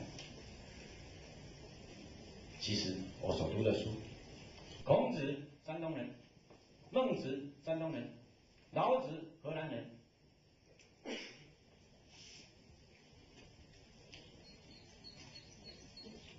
我到四川去有杜甫的草堂，无限的这个思古之幽情就产生了。所以这里没有任何的瓜葛，只有一种东西，就是人性，就是你跟我的诚恳。我们要注意的，我们怎么把这个已经断了的这个断层，我们怎么把它接起来？其实我们自己也可以努力，但是我们已经来不及了。虽然来不及，大家也不要太伤心，因为中国有一句老话，说死马当活马医。我们自己也可以稍微努力，但是你不要太努力，因为你的努力不会有大成就的。补救可以，不要想要成为大人才啊！我们的大人才在我们的下一代那边，不要浪费了它，因为这种高度的文化教养必定要在13岁之前完全的完成。怎么做？你首先这个工具上要养成他能够读经史子集的能力，就是要文言文的教育。你说它里面有糟粕，中国的传统有糟粕，有糟粕是一回事。如果你说有糟粕，也要一个有功力的人才知道它有糟粕，不可以随便乱讲。所以你要发扬它，你要有能力；你要批判它，你也要有能力；你要咒骂它，你也要有能力。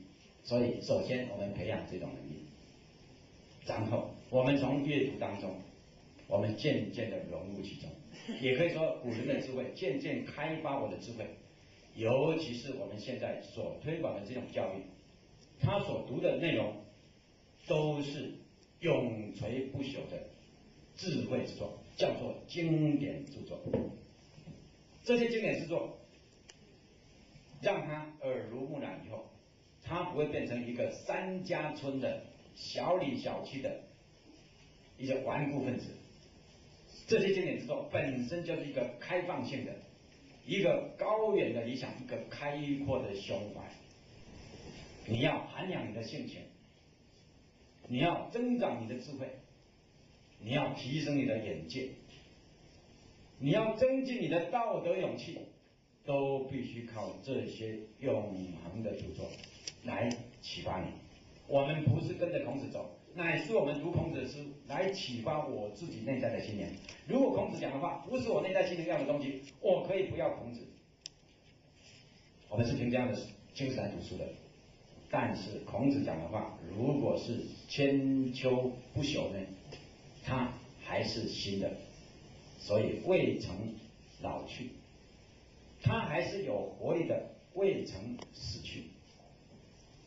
只要有人类，你就必须这样做，不是孔子叫我们这样做，而是你自己本身就希望这么做，只是这些书再来唤醒你。所以经典是唤醒人性的著作，不是来压迫你，不是来宰制你，不是来奴役你。千万要认识这一点，要不然我们就不能读那些书了。孔子说：“巧言令色，鲜矣仁。”一个巧言令色的人，他的心灵一定是不干净的，一定是不诚恳的。这种人你要小心啊！当孔子讲这句话的时候，是在2500年前，他是在山东讲的。但是2500年之后，我们在北京的人就可以巧言令色吗？你巧言令色就是有仁德了吗？你就可以去交巧言令色的朋友吗？不是的，我们还是嫌疑人。如果一个美国人，他巧言令色就好吗？不是的，他巧言令色照常嫌疑人。这叫做经典。这种话为什么我们不去读？杜甫说：“国破山河在，城春草木深。感时花溅泪，恨飞鸟惊心。”假如你真的处在一个国破山河在、城春草木深的这个环境之中，一个人如果不会感时花溅泪，不会恨飞鸟惊心，这种人没良心。所以杜甫不是他自己感时花溅泪、恨飞鸟惊心，乃是普遍的人性都是如此。这样子叫做千古之作，这样子叫做永垂不朽。没有任何的政治势力，没有任何的经济势力可以使那些东西永垂不朽，只有人性。人性不在杜甫那里，不在孔子那里，在我们自己这里。这叫做经典。而经典不只是有了这样子的性情的涵养，不只是对我们人性的光辉的启发，它又是最好的文学著作。所有文学家只不过学到经典的一个面向，他就足以成家。唐宋八大家是不需要读的，因为他们是中等层次。他们从哪里学来这些文学技巧？经典之中。所以你要有好的文学的素养，你直接读经典，可以节省你很多时间。有人曾经说，读经这样子的教育就是教育的经济学，因为它太经济了，只要学一点点，它就有很大的收获。所以从今天开始，我们每个老师希望你记住一句话：我们所要教给学生的，一定要教他有用的东西，而且这个有用一定是高度有用，而这个高度有用呢，是一辈子有用，取之不尽，用之不竭。你只要教5分钟，就影响他一辈子；你只要教一句话，就让他一辈子受用。假如不是这种教材，你不要教。因为什么？因为学了刚才说的那种教材，这些教材自己就会了，你教他做什么？台湾的语文教育失败了，严重的失败。我们费了那么多的时间来学国语、国文，但是语文程度一年不如一年。为什么？专门在浪费孩子。我们举几个例子。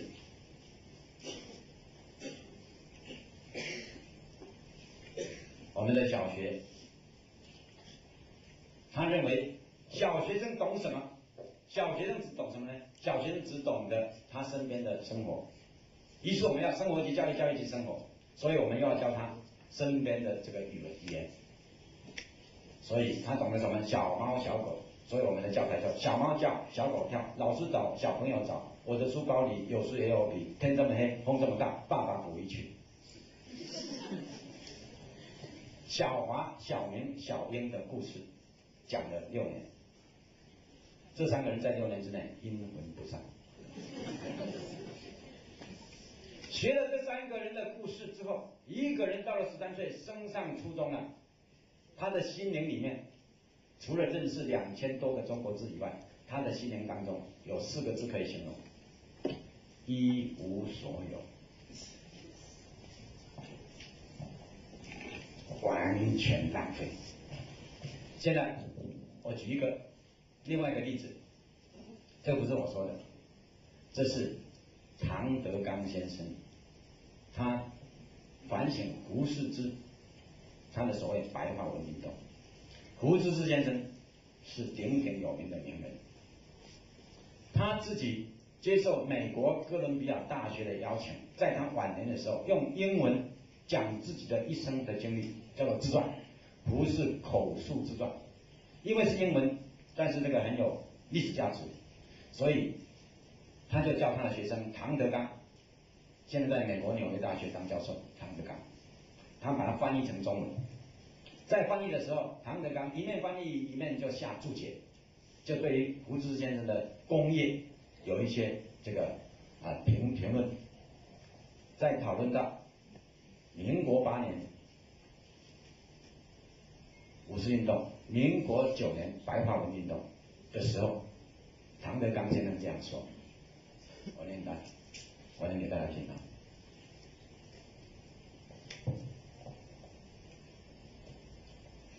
说这一场的白话文运动，尤其是以白话文作为中小学教育工具这一点，其建设性和破坏性究竟孰轻孰重？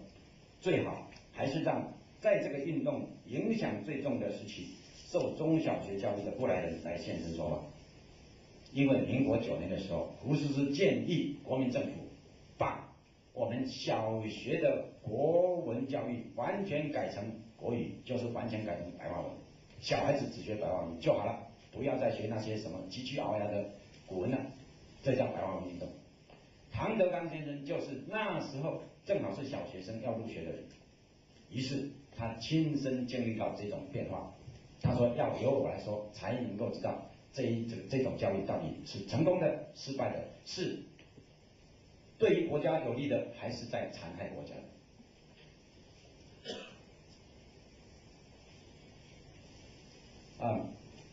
笔者本人就是胡先生所称许的当年新学制受教育的小学生之一。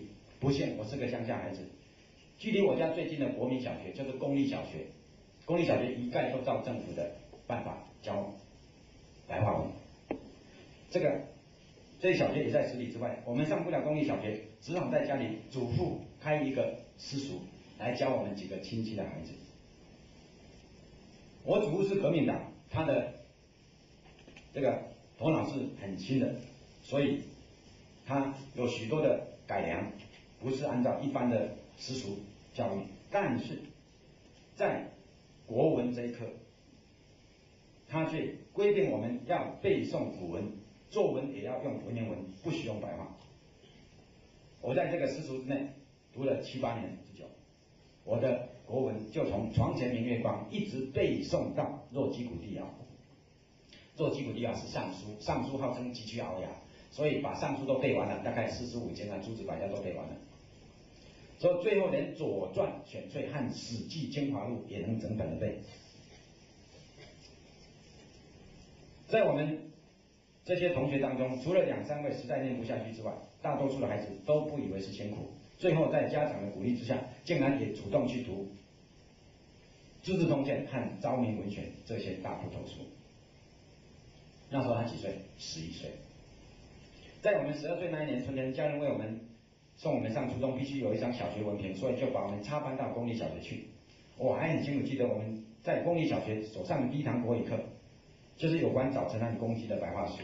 他的诗是这样子的：喔喔喔，白月照黑屋，喔喔喔，只听富人笑，哪闻穷人哭，喔喔喔喔喔喔。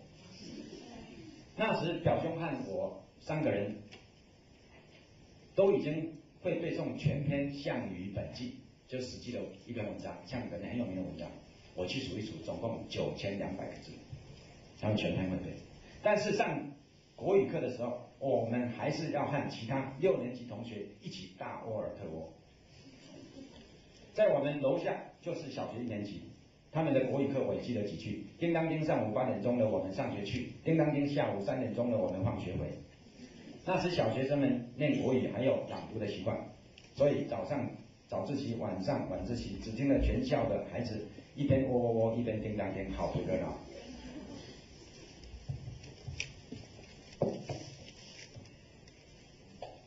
各位，有教就有，没有教就没有。同样上学，同样教书，他同样做功课，你教他什么，他就是什么。胡适之的例子可以让我们做一个警惕。胡适之4岁就开始读古诗，6岁上私塾就开始背古文，到了9岁的时候读了3年古文，他自己就能自己看古典小说了。所谓语文教育，语文教育嘛，能够看古典小说，这个语文程度已经高了。2年之内，他偷偷的看完30-40本古典小说，一辈子的作文基础就奠定了。9岁，11岁的时候，他的老师就正式教他读古书，因为已经读了4年的古书了。以前读的是背，现在是自己读，已经有能力自己读了。老师教给他的第1本书叫做《资治通鉴》，11岁就读完了。到13岁就把《左传》读完，把《左传》读完了，大概这一辈子中国书都读过了，以后就是复习、综合、创造。任何以前中国读书人，都在13岁之前把所应该读的书全部读完，一些重要的书都放在肚子里面。假如没有这样子的教育，这一辈子不要想要成为一个所谓的大人才，就没有了。大人才就跟这个人分家了。胡适之接受这种教育，他也没有变成书呆子，以后他的记忆力很好，学英文学得很快，所以19岁考公费留学，20岁出国去，到了27岁在哥伦比亚大学拿哲学博士。他凭什么拿博士？他写了一篇文章叫做《先秦名家研究》。诸子百家已经很困难了，名家更困难。没有高度的文言文基础，能够研究先秦名家吗？所以胡适之非常容易就写出来，因为13岁前就读完了，而且他写出来以后，美国教授看不懂，所以糊里糊涂让他通过毕业了。28岁回来北京当北大教授，他凭什么当教授？13岁之前的功力。他后来写了一本书，叫做《中国哲学史》，他凭什么写中国哲学史？你能吗？不到30岁，全国闻名，凭什么？13岁之前受的教育基础。他去演讲，引经据典，不要带书的，从来不会错误，因为他至少会背1000首诗词，至少，其他的书不用说。在他成名之后，建议我们的教育部不要再让儿童读古文。从此以后，中国人没有胡适之，出不来了，出不来了，可怜的中国。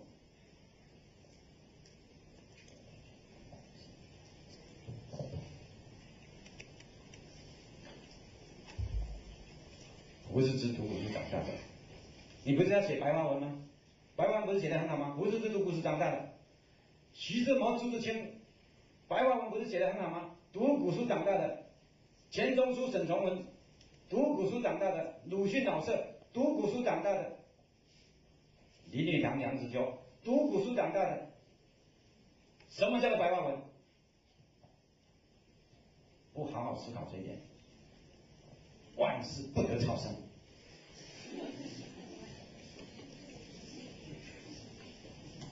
他们能，为什么我们不能？我的孩子比他笨，全国的孩子比他笨吗？思想的问题，教育思想的问题。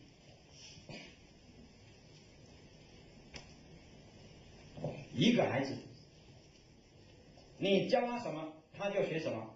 一个孩子的基本学习能力是吸收的能力，是海绵式的吸收，整体的吸收。你教他什么都放在肚子里面，懂不懂？不懂，但是不懂就没有用吗？你看看胡适之好了，长大就有用。一个人会长大的，学的这些不懂的东西，他有70年去懂，你怕什么？但是现在不学，一辈子就来不及了。什么叫做生涯规划？这叫做读书教育的生涯规划。你要知道，现在所学的不是现在要懂，但是一辈子有用。而现在不懂的学习是不是很痛苦？我们来检讨这件事情。假如觉得很痛苦，不要学了，我们孩子太痛苦了。假如不是呢？你怎么说呢？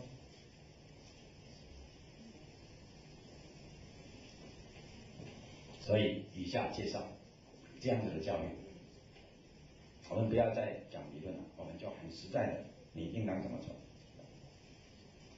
这种教育在台湾称为读经教育，就很简单，就是去读经典之作，其中教材是经典，教法是读。在我们大陆，一般人对经这个字有忌讳，其实你不要忌讳，我说就经常知道嘛，永垂不朽著作吗？你认为时代都可以有吗？现在也可以有啊，但是现在如果没有这种经典人物出现就没有了。所以不是古代才叫有经典，不是这样讲的。我们完全是开放的心胸，只要你是够格，你是够高、够深、够远，你可以感动千秋万世，你就是经，就这样。所以不拘经还是史还是子还是集，杜甫我们把它当作经来读，李白我们当作经来读，但是《红楼梦》就不大够，对不对？但是他在小说是经典之作，不过他比起杜甫、李白还差一点，我们就这样来选，这样来选经典之作。所以要选择教材是很简单的。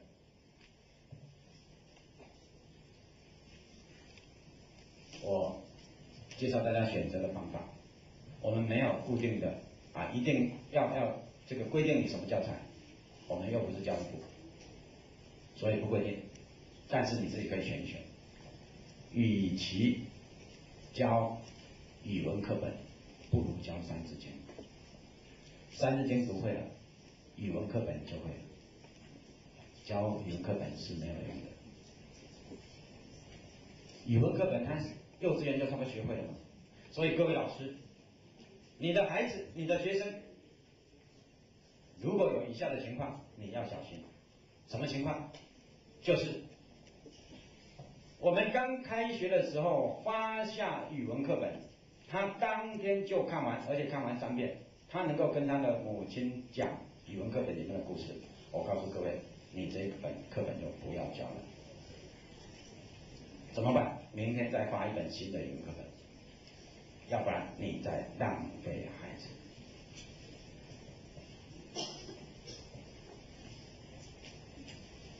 我们下课的时候听小孩子在他的朋友之间讲话，他所讲的话这么流利，所用的词语这么丰富，如果他比我们的语文课本还要更高深，我们语文课本是在浪费它。他如果在家里看电视，他看自己的课外读物，如果那些的知识更加丰富，词语更加的优美，我们还在教语文课本，我告诉各位，你在浪费我们的孩子，你是有罪过的。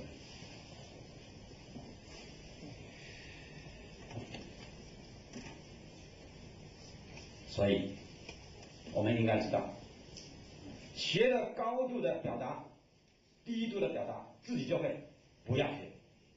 你可以节省很多时间，所以教3字经。当然，再包括百家姓、千字文这个所谓的同盟书了。但是要学3字经、千字文、百家姓、千家诗，不如读唐诗。唐诗读好了，那些都不要学就会了，而且可以提升他的语文程度。但是与其教唐诗，不如教古文。古文会了，唐诗自己就会。所以学唐诗浪费时间。你若要学古文，不如学诸子百家，因为古文作家都是学诸子百家来的，学古文作家是浪费时间。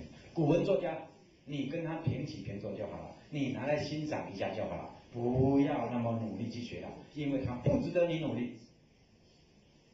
你要学诸子百家，不如学四书五经。四书五经学会了，诸子百家没有不会的。四书五经里面以四书为标准，四书又以《论语》为开头，所以中国人要读的第一本书就是《论语》。这一本书不读，枉费你是中国人。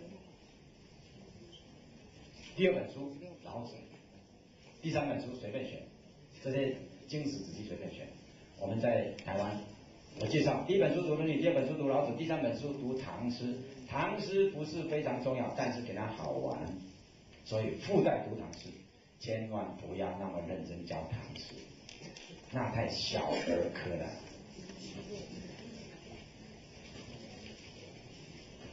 好，教材就这么选。你说那怎么办？我怎么教？假如今天我只讲到这里，吊胃口，那讲的是空中楼阁。我又不是专科出身，我又不是读中文系，我自己以前也没有很深的这个素养，我怎么可以教呢？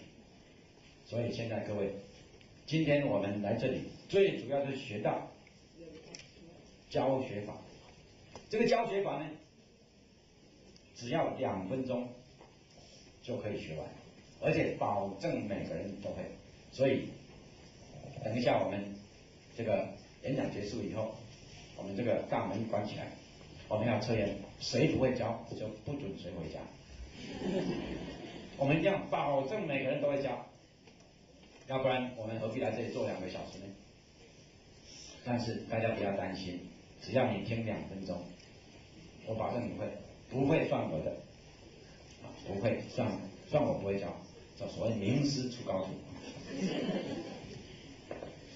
为什么这样子困难的书，这样子这个高明的书，而教法会那么简单呢？我刚才不是讲过了吗？凡事合乎人性，凡事顺乎自然，天地之间本来就是很简单的。所以我们的教学法就是顺应着儿童的心理，然后依照教育的本质，应该这样教，所以我们这样教，并不是说因为我们老师都很差，所以我们这样教，不是，是本来就要这样教。你的程度很好，也要这样教，何况你程度不好。所以这种教育本来就如此，本来如此。好，我现在讲，我们怎么样去教学呢？我们只要会讲一句话，就可以当读经的老师，就可以指导他文化的这个进度。不管你是老师还是家长，你可以把这句话交给你的同事，交给你们的家长们，同样讲这句话就可以教读经，而且教一辈子都这样教，效果深远，儿童一辈子都会记得你，都会感激你。这句话只有6个字，这6个字很简单，请各位注意，就是小朋友跟我念。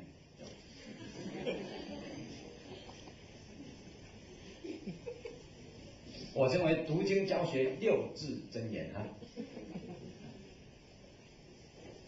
那有的老师这个听起来很愉快，这种愉快呢是有一种嘲笑的味道。这样子还要你讲，我们老早就这样教了啊。但是我现在要分析一下，我们大部分的人对这6个字并不了解。首先，你为什么说小朋友这3个字？很简单，不要说小朋友也可以，说一声喂也可以。什么？引起注意，引起注意才能学习。而一个老师、一个家长是很容易引起学生注意的，而且越注意的学生，注意力越集中的学生，他学得越好。所以我们要时常引起他注意，时常叫小朋友，时常叫他，对吧？一个善于这个教导的老师，一定时常呼唤，叫做耳提面命。所以你以后常常要叫小朋友，隔一段时间他们已经不注意了，就叫一声小朋友，一定要常常维持。那一个新的老师去到一个新的班级，他不知道哪一个人可以当班长，我告诉你很简单，站上讲台，忽然喊一声小朋友，那个抬头最快、眼睛最亮那一个可以当班长。老师讲了小朋友还在那里东摸西摸，还在流口水的那一种，不要给他当班长，因为他一定学不好。所以小朋友只是提醒他，而一个小朋友是善于这个集中精神的。虽然他集中精神的时间不能维持很久，但是他善于被引导。我们大人就不一定了，像我们在这里讲的口沫蒙会，我说各位老师还是这样，为什么呢？没救了。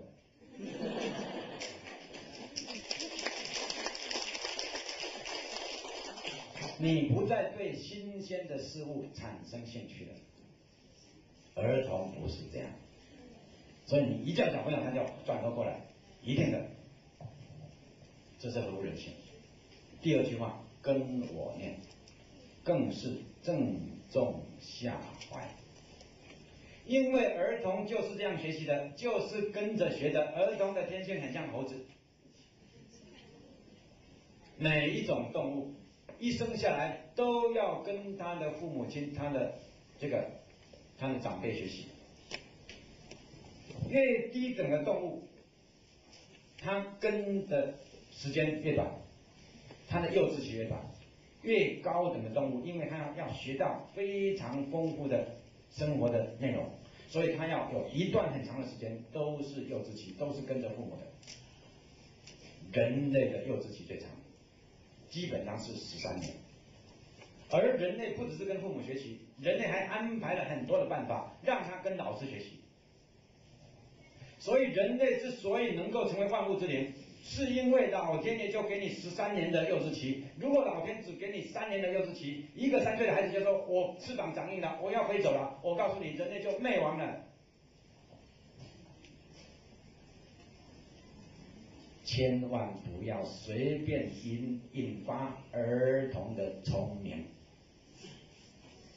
聪明反被聪明误，小时了了是大未必佳。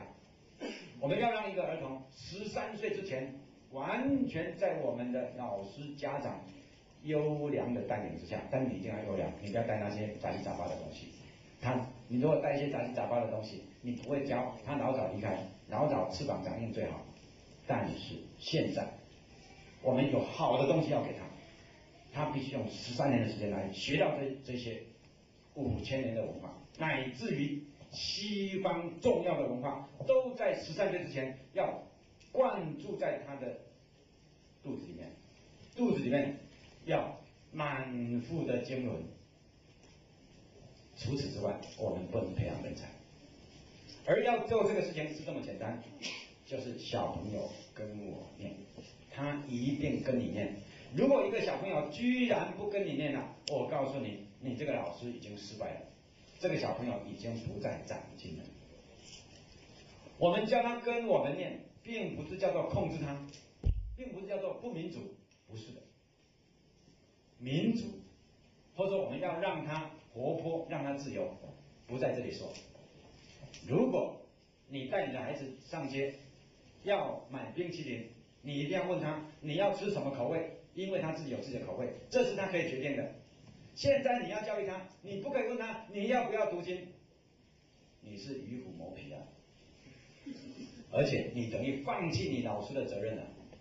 他哪里知道他要不要读经？这是他不能知道的，是你要负责的。家长跟老师要负起他一辈子的责任，这叫做真的民主，这叫做真的多元化。观念不一样，场合不同，就要用不同的观念来面对。心灵不可以太狭隘。好了，讲到读经，就是小朋友跟我念。现在很多老师都说，我们天天都在说小朋友跟我念啊，所以这句话没有学问啊。小朋友跟我念6个字没有学问，但是说了这句话以后，你念什么可能给他跟就有学问了。现在我们想，老师，尤其台湾的老师，怎么说呢？他也是站上讲台，小朋友跟我念小老鼠上灯台。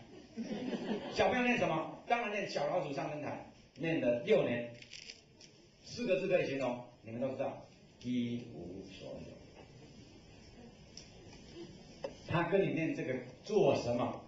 他在3岁的时候老早就念完了，他跟你念这个做什么？我们要提升一个人的心灵的程度啊，我们要加深他的心灵的分量啊。你还叫他学小老鼠做什么？这是他在日常生活中他跟小朋友在一起就学完的事情，为什么要放到课堂来教？小华、小明、小英的故事，他自己看课外书就已经看得比我们多了，为什么要在学校里面教？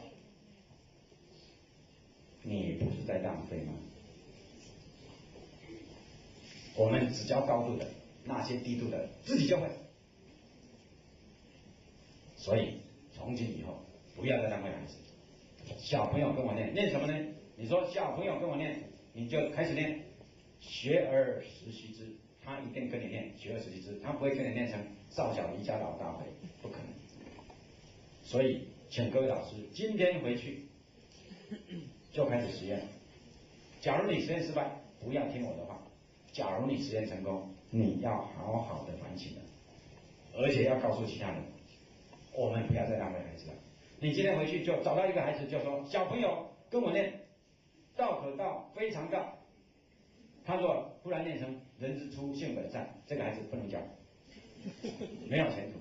但是你说小朋友跟我念道可道非常道，不管这是什么，只要他是你教的，保证跟你念道可道非常道。他不会跟你问道可道非常道是什么，只要他这样念，他就渐渐学。好，为了加深大家的印象体现，现在我们来实习，教学要实习，实习了我们才能够真正的这个往前走。现在每一个人实习他也浪费时间，我做老师，大家当小朋友，你不要跟我作对，你要当小朋友，学小朋友这样说。小朋友跟我念，子曰诗300，一言以蔽之，曰思无邪，念得没有精神，这么多人。再一次，这个小朋友你说他再一次，他也无所谓，你说他没有精神他也无所谓，我们大人心里面就有反应了。你怎么说我没精神？我跟跟你念一下就不错了，我告诉你，给你面子啦。啊，这个我们大人很难教啊，所以我不喜欢教大人，没救了。小朋友不会这样子的，保证不会这样。好，所以来，我们再一次，小朋友跟我念：子曰诗300，一言以蔽之，曰思无邪。好，念得很好，老师很高兴。再一遍：子曰诗300，一言以蔽之，曰思无邪。好，大家看着书，啊，1年级以上都可以看书。大家看着书，念错了没关系。子曰诗300，预备起。子曰诗300，一言以蔽之，曰思无邪。男生念一遍。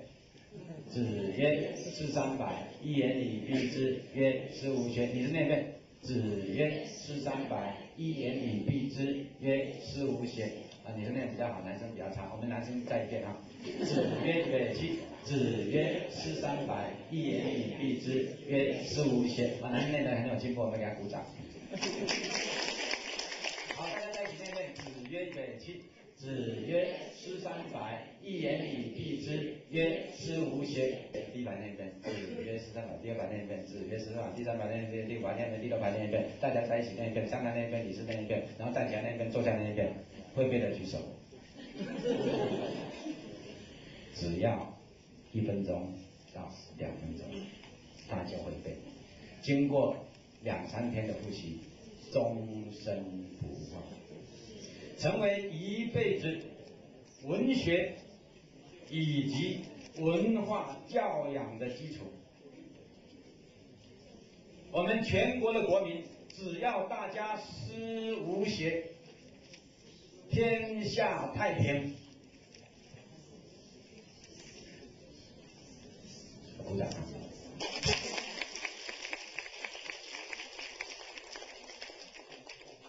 你烦恼什么呢？这一种书读1章不够，2章、3章、5章、10章、20章、100章，乃至于500章、1000章，你还要教我们的国语吗？你还要教白话文吗？尤其是幼稚园的小孩子，乃至于2、3岁的小孩子，你要教他认字，用这种方法最快。那些小孩子什么字也不认识，拼音也不认识，但是最好他有书，他书拿颠倒也没关系，因为我们人类认字不是认那个意，不是用意义来认字，乃是用图案来认字。汉字具备有非常的明显的图案的性格，这一种的图案的认识可以增进他脑力的发展，这是日本人说的。日本有一个教授用汉字来训练儿童的聪明，因为汉字就是每一个方块不同的变化，你看这有多少的变化，所以让小朋友常看这些图案，他就会认字。会背书以后更会认字。你想象一个孩子，如果让我们教他《论语》，教他1个礼拜，他至少认2个字，子曰，至少认这2个字。后来一个字一个字会认，所以不需要教认字，只要教他背书。而一个儿童的记忆力是人生一辈子当中最好的时候，黄金时代，从出生开始就成长他的记忆力。这个时候如果训练他的记忆力，可以成长5倍到10倍以上，乃至于有的人能够过目不忘。现在我所看到读经孩子，具备有过目不忘，读2遍3遍就把1篇文章背起来的人越来越多。凭什么？凭有训练。13岁之后就不能训练了，所以我们利用他强大的记忆力，他还不能理解的时候，我们就自然的教他，只是记忆，不必了解。怎么记忆？就是反复练习。反复几遍呢？要看孩子的资质，但是我建议反复100遍。聪明的孩子反复的10遍，他就会背了，反复到100遍，终身不忘。一般的孩子50遍会背，反复到100遍，终身不忘。资质比较差的孩子，反复到100遍，他会背，但是他还是会忘记，没有关系。乃至于他1个字都不记得，没有关系，他至少比一般的人程度还要高。所以我们的最好的要求是他会背诵，但是要求背诵是不大合理的，因为我们有个别差异，有些孩子很快就背完，有些孩子背得比较慢，所以我们就不要求背诵，只是要求他反复的读，最好读100遍，假如能够读到50遍也不错。你这样教了以后，他的注意力渐渐的能够集中，他的记忆力渐渐的能够提升，注意力集中，记忆力提升，他的语文程度渐渐的增长，语文程度一增长，理解力就跟着增长。所以刚才说，我们有另外一种让数学、科学学得更快、更好的方法，就是增长他的内在的学习能力。要增长内在学习能力，必须按照人类自然的发展。人类首先发展的是语文，然后才发展思考。所以不要在这么小的时候训练他的思考是没有用的，违背天理。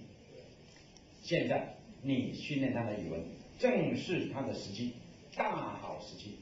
语文的训练，刚才说过，记忆力提升，对他一辈子的学习都有莫大的好处。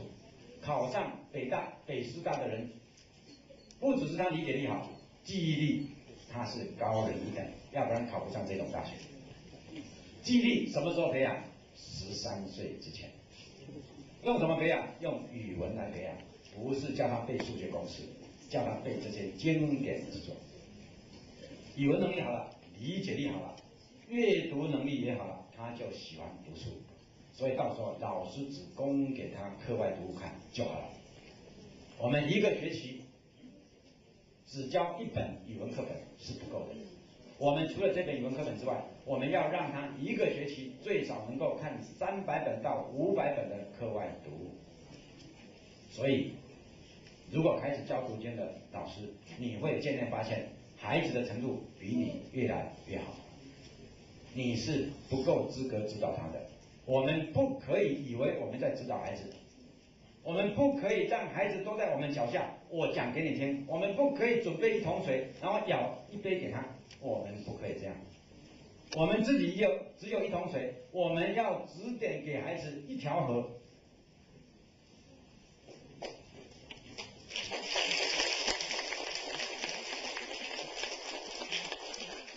老师是不够资格的。老师的作用在哪里？那么老师是不是没作用？不是，老师的作用最大，在指点他的迷津，指出一条他的方向，所以叫做仙人指路。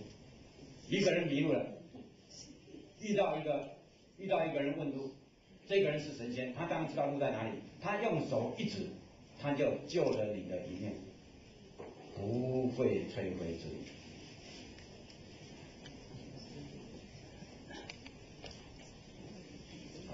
时间有限，听不到11点要结束，是不是？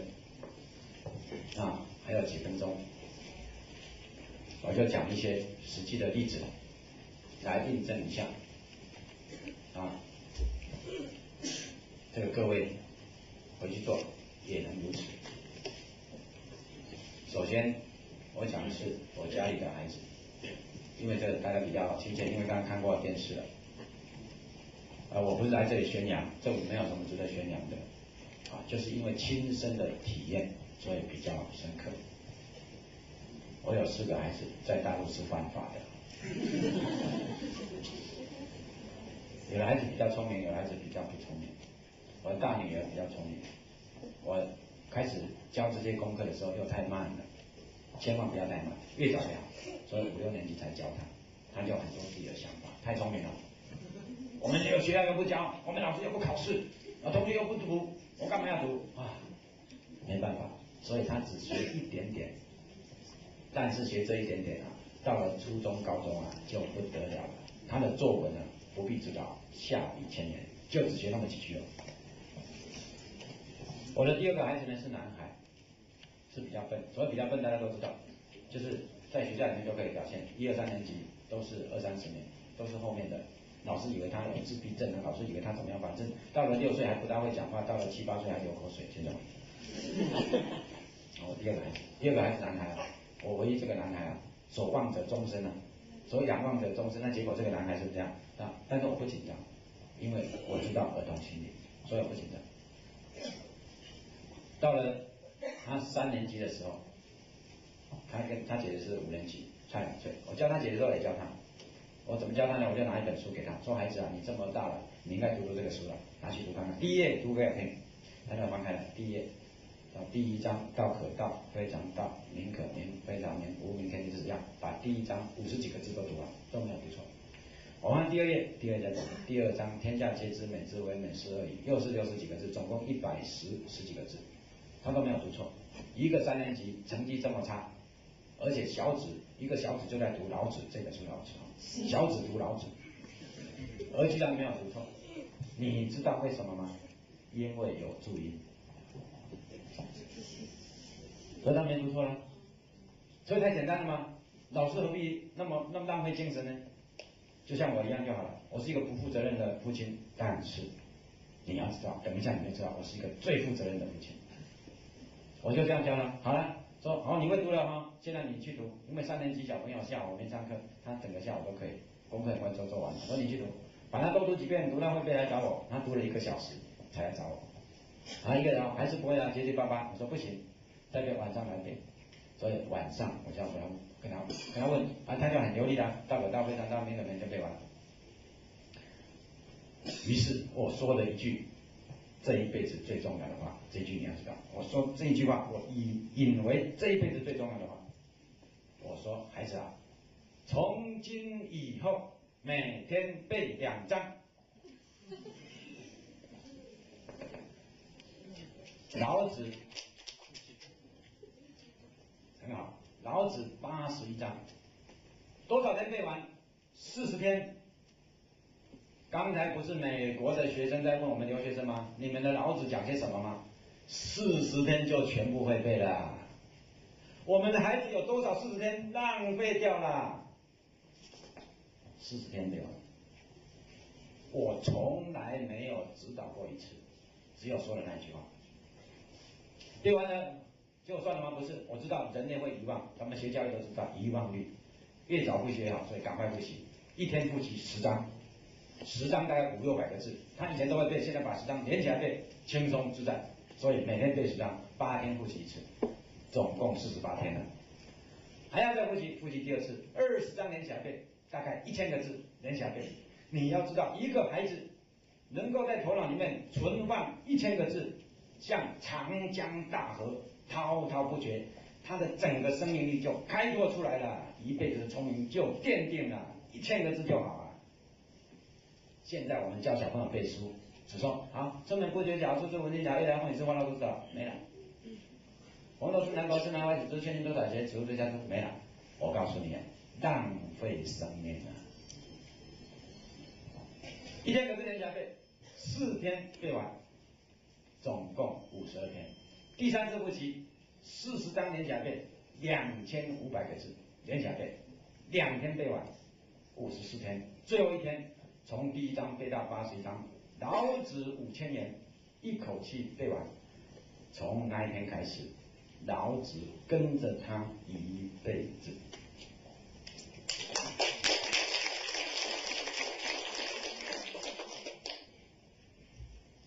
读完老子，我马上后悔了，我弄错了，要先读《论语》，赶快开始读《论语》。《论语》不是81章，《论语》498章，号称500章。3年级读老子，然后4年级读《论语》以后，他就好像变了一个人一样，叫做脱胎换骨。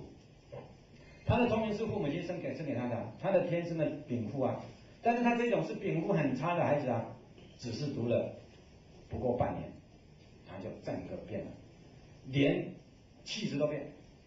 里面变，气质变，他的头脑变，老师都非常惊讶，说这个孩子怎么现在就聪明起来了？5、6年级名列前茅，初中全班第1名，初2老师叫他去跳考高中，他到高中全校第1名，高中本来读2年要去考大学，我们教育部不准他考大学，所以第3年就浪费掉了，考考上台大，以后读了3年大学，考研究所。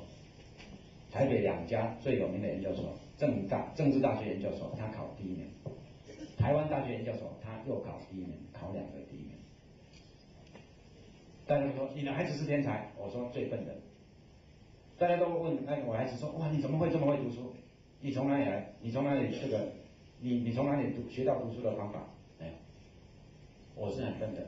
我唯一知道我为什么会聪明起来的，就是3年级的时候我读过老子，会背老子。大家只要就想我要去背老子，来不及了。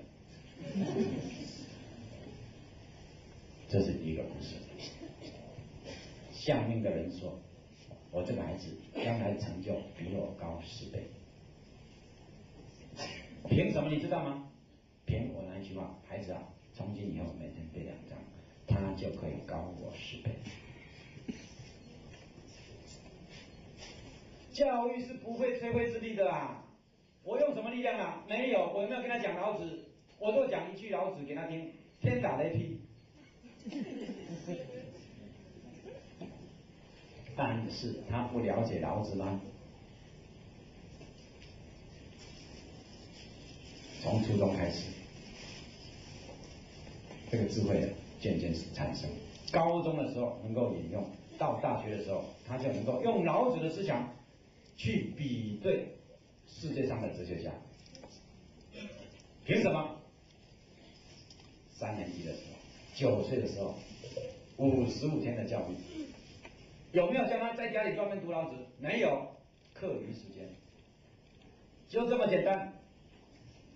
有教就有，没有教就没有，这个没有是一辈子都没有，这才是我们最大的痛心所在。所以我为什么要讲的口沫横飞？为什么要讲的这么激昂慷慨？我们要救你的孩子，我们要救我们的国家。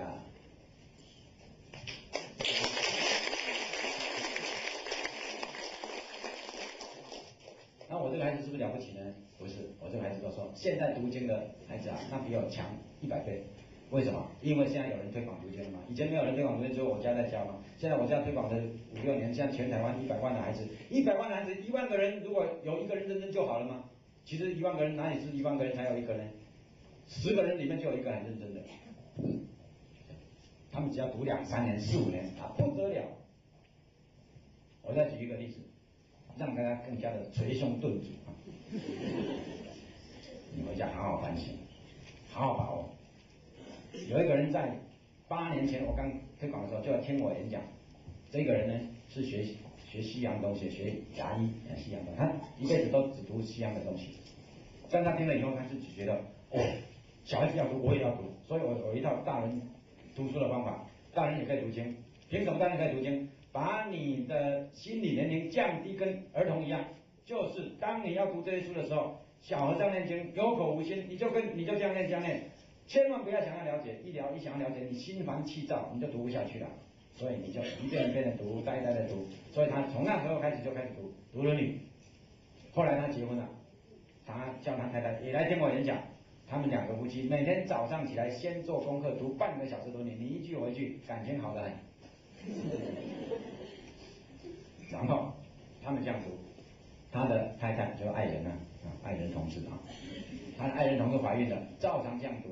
这个胎儿就在肚子里面听10个月的《论语》，出生以后相貌不凡，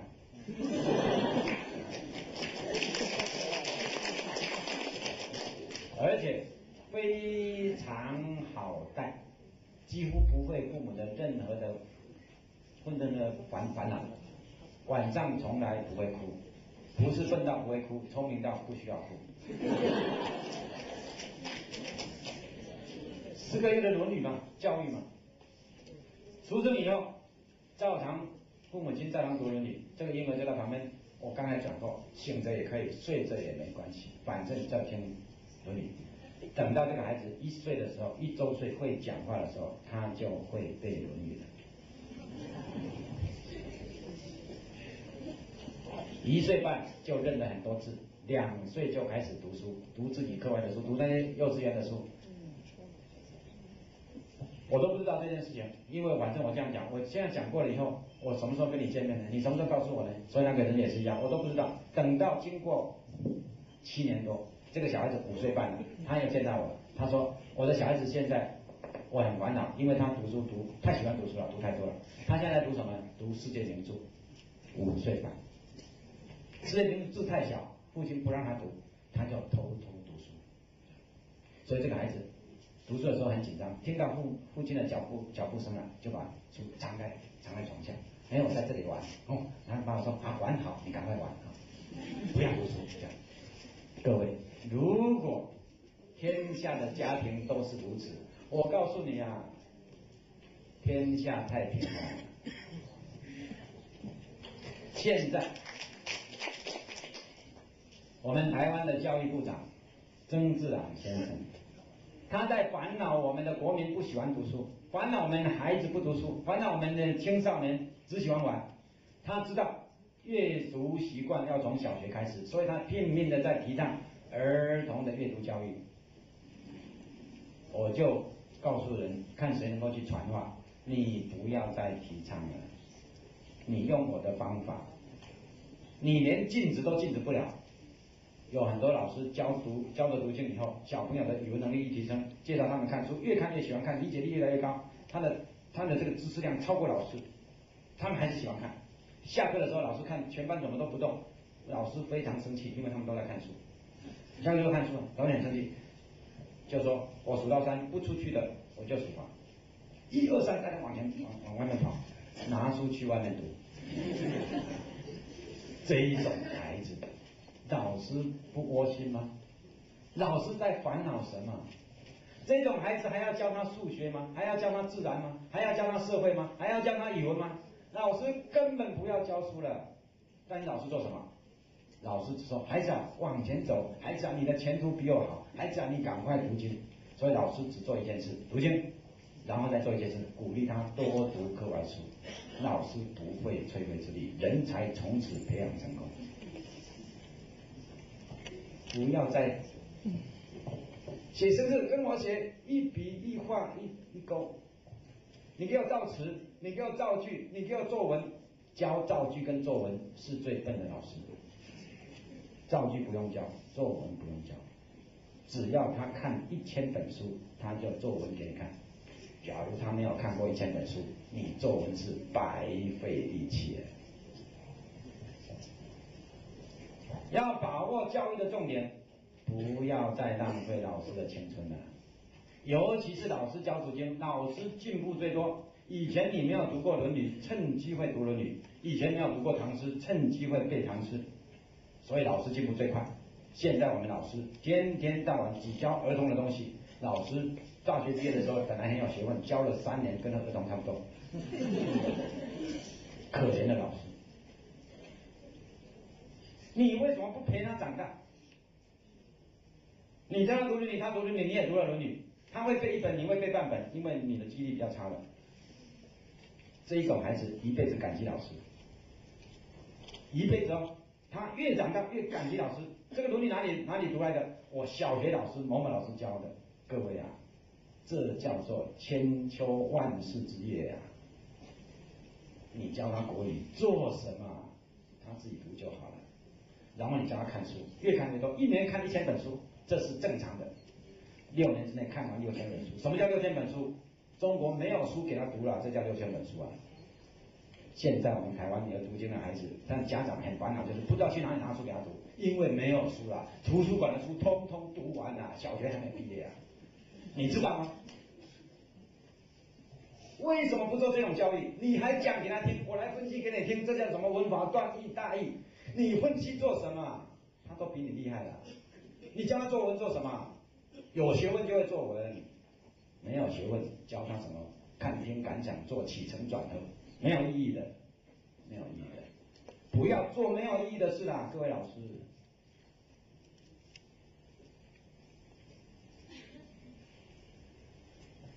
英文也很重要，我们读英文怎么读，你知道吗？从第一天读英文开始，就读美国大学所读的书，那么幼稚园怎么读大学所说，现在台湾有很多幼稚园的孩子读什么呢？莎士比亚。怎么读？我告诉各位，不要老师也有6个字的教学法，只要你知道6个字，你就可以做最好的英语老师、英文老师，每一个都可以哦。这6个字就是小朋友，跟你念就完了。小朋友跟他念，录音机。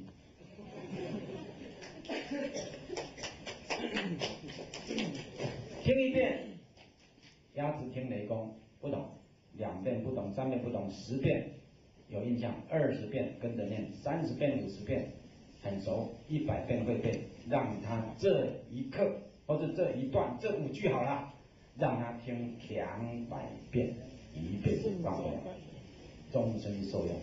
只要这种句子背上1000句，你就不用烦恼他一辈子的英文了。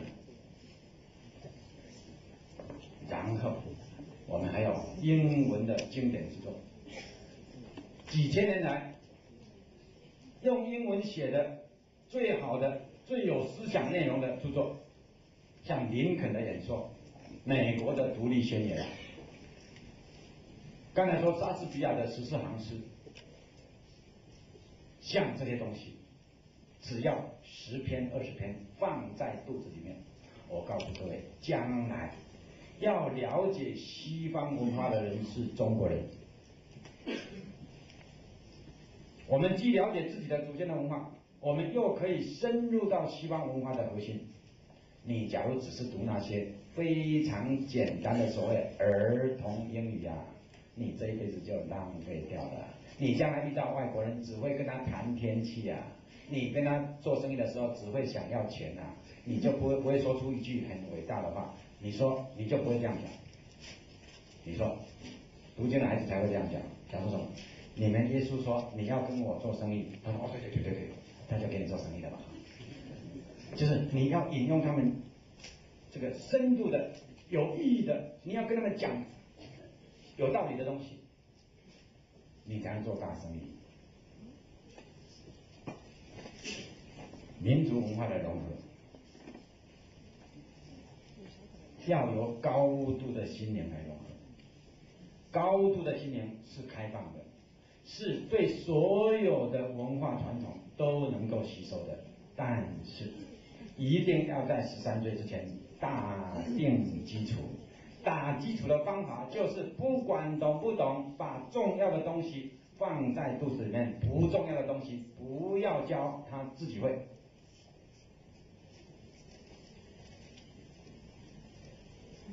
相信了就做，不相信10年以后你再后悔，来不及了，来不及了。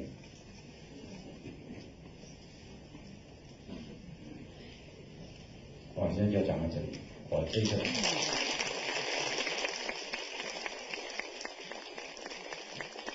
不为任何的目的，知识分子的良心。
今天我之所以来这里，就是要说明一件事情，请各位老师这一辈子务必要记住一件事：教育是非常简单的事，教育是非常轻松愉快的事，要培养人才是不费吹灰之力的事。所谓的老师要有爱心、恒心、耐心，这些3心2意是不需要这么强调的。我们只要了解教育的本质，本来一个孩子他就是那样的纯真纯洁，他的品德，我们只要不破坏他就很好了。本来一个孩子生下来潜能无穷，我们只要不障碍他就不错了。所以有许多老师，有许多家长一直在残害，一直在障碍我们的孩子，所以使我们国家没有人才。从今以后不要再那么努力了，不要努力去障碍我们的孩子，千万千万拜托拜托。要知道怎么样做到这么样的愉快轻松，跟小朋友一起成长。我们今天有大概2个小时的讲座，在这2个小时之前，我请大家先看一段录影带。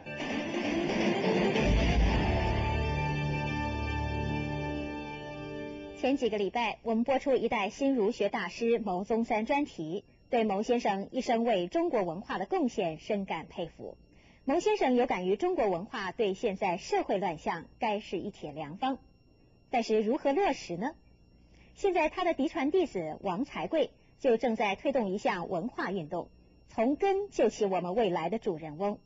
这个方法不但可以使小朋友成绩进步，还可以开发增进儿童的智慧，培养他们健全的人格。这是一种什么方法呢？请看记者胡淑玉和肖若华的报道。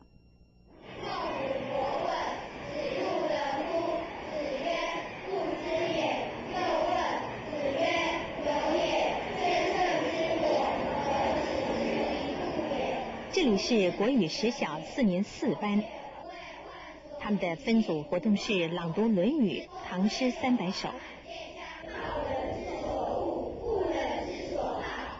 这里是台北市中正国小4年2班的小朋友，他们每天的早自习也都是在读诵4书。红剧场刊里两小无嫌菜，而这里是吴兴街的一个社区妈妈家里，小朋友下课后聚在一起，也是在读老子、庄子、论语、唐诗。这些一般人认为深奥难懂的中国经典，小朋友不但朗朗上口，有的甚至能背整本老子、半本论语了。自己到处呢去学。全省目前初步估计，大概有5000个小朋友正在接受读经训练。这些小朋友经过1年半到2年的读经教育，不但国语文成绩进步，有的竟然也从经典中学到做人处事的道理，令许多家长及老师又惊又喜。这个期间我最大的那个收获就是说，他可以自己看阅读文言文的书，而且这方面对他有相当大的帮助。他作文不必上补习班。那我这个儿子有一个好处，就是说他现在有过目不忘的那个功力。他现在看书哈，尤其文言文，白话文更不用说，差不多2次3次他就能够背下来。在人格的培养方面非常重要因为中国文化的教育主要的就是还是要一个人格的完成。那么4书5经提供了很多这一方面的这个资讯跟道路，让你知道怎么样去待人处事，怎么样去对人。那你可以自己小孩身上有没有看到这样的一个效果？可以，我想很多时候啊，小朋友他会说，妈妈，这是《论语》上有的啊，我们是不是应该这样做啊？他会提到，他会反刍出来。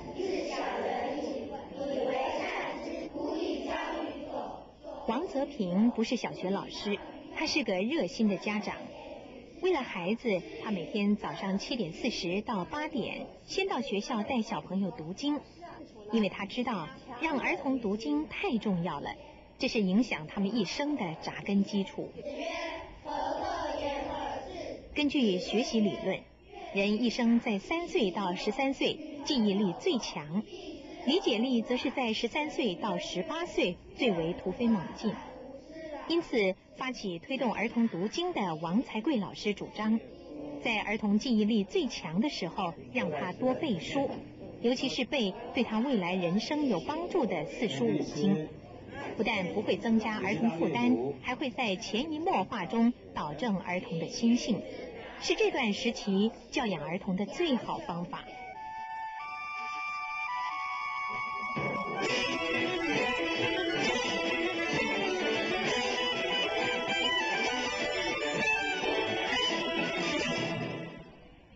这几年来，台湾社会正致力在推动本土教育。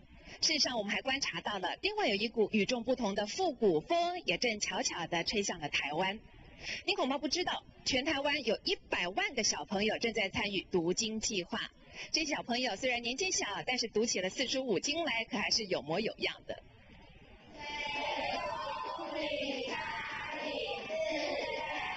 国语实小2年3班的小朋友，在老师李文玲的带领之下，从小学1年级开始，每天早自习最重要的功课就是要背诵中国传统的诗词经典，而2年训练下来，个个都是古文经典的背诵高手。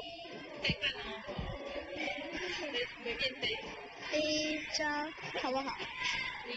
第一章道可道，非常道；名可名，非常名。明天地之始，有名万物之母。故常无，日与观其妙，常有；日与观其教，此两者，同出而异，同谓之神，神之又神，众妙之门。因为我觉得一个孩子呢，从出生到小学5、6年级，应该是父母能影响他的最重要的时期。那如果在这段期间，父母能够给他们这样。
这里，再来说，我是台湾来的。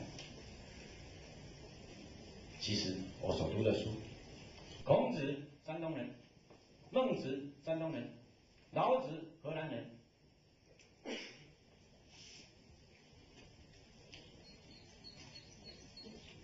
我到四川去，有杜甫的草堂，无限的这个思古之幽情就产生了。所以这里没有任何的瓜葛，只有一种东西，就是人性，就是你跟我的诚恳。我们要注意的，我们怎么把这个已经断了的这个断层，我们怎么把它接起来？其实我们自己也可以努力，但是我们已经来不及了。虽然来不及，大家也不要太伤心，因为中国有一句老话，说死马当活马医。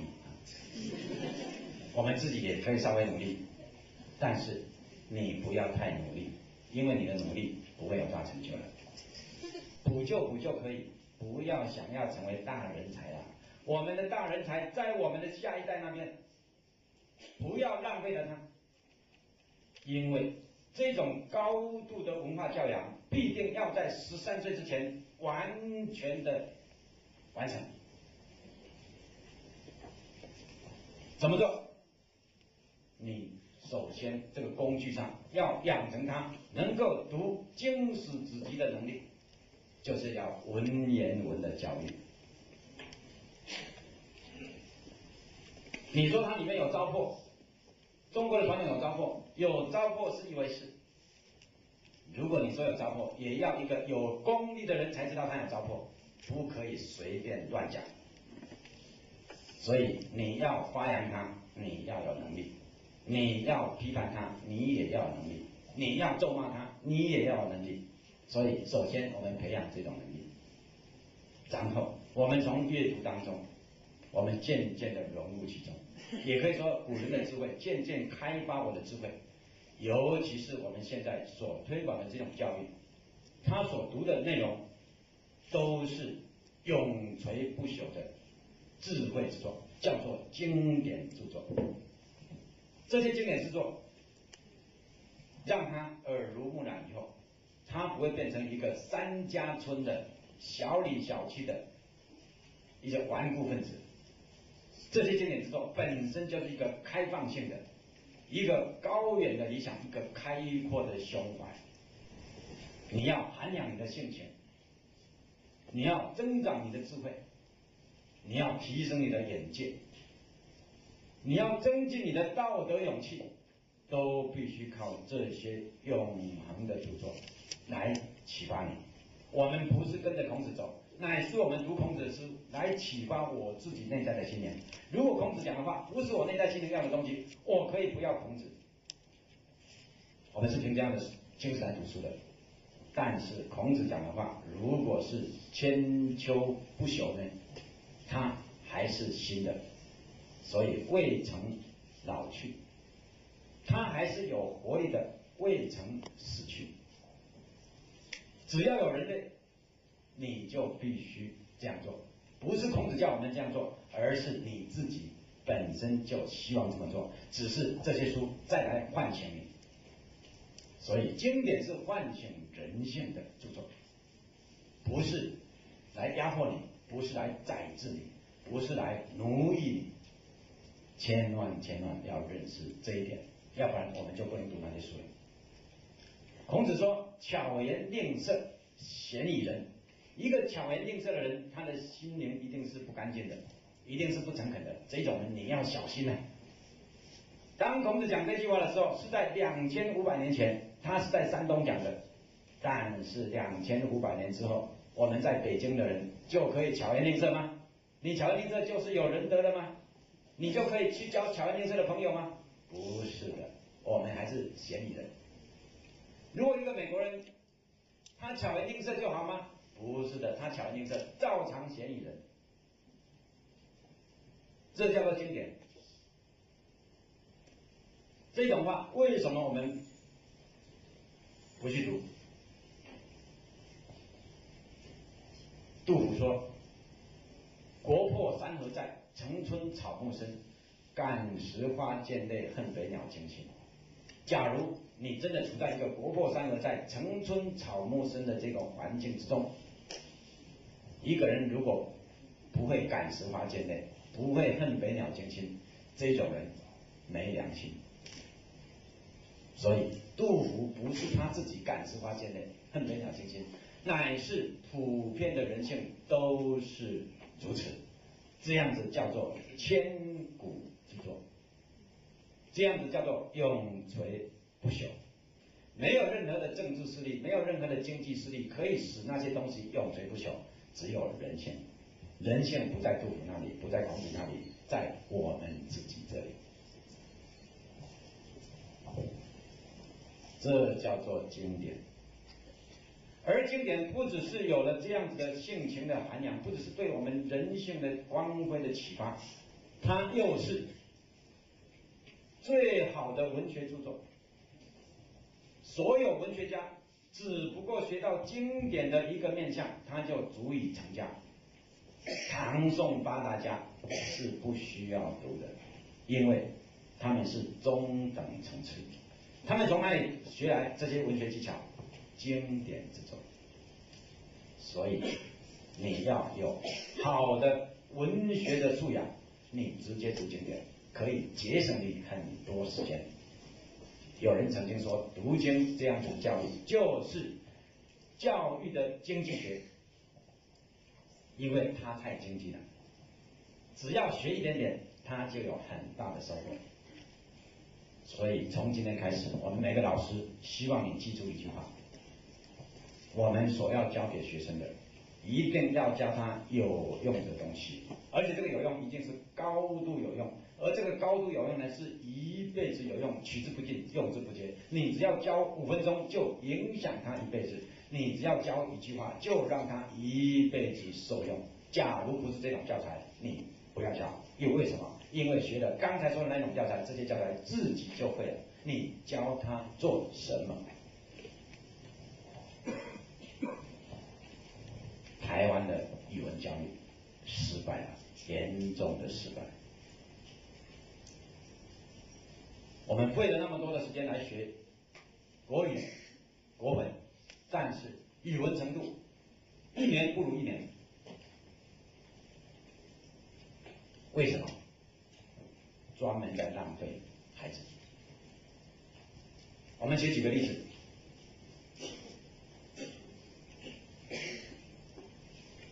我们的小学，他认为小学生懂什么？小学生只懂什么呢？小学生只懂得他身边的生活。于是我们要生活及教育，教育及生活，所以我们又要教他身边的这个语言。所以他懂得什么？小猫小狗。所以我们的教材叫小猫叫，小狗跳，老师找，小朋友找。我的书包里有书也有笔，天这么黑，风这么大，爸爸捕鱼去。小华、小明、小英的故事讲了6年，这3个人在6年之内阴魂不散。学了这3个人的故事之后，一个人到了13岁升上初中了，他的心灵里面除了认识2000多个中国字以外，他的心灵当中有4个字可以形容：一无所有。完全浪费。现在我举另外一个例子，这不是我说的，这是唐德刚先生，他反省胡适之他的所谓白话文运动。胡适之先生是鼎鼎有名的名人，他自己接受美国哥伦比亚大学的邀请，在他晚年的时候用英文讲自己的一生的经历，叫做自传，胡适口述自传。因为是英文，但是这个很有历史价值，所以他就叫他的学生唐德刚，现在在美国纽约大学当教授，唐德刚，他把它翻译成中文。在翻译的时候，唐德刚一面翻译一面就下注解，就对于胡适先生的功业有一些这个评论。在讨论到民国8年五四运动，民国9年白话文运动的时候，唐德刚先生这样说，我念给大家听啊。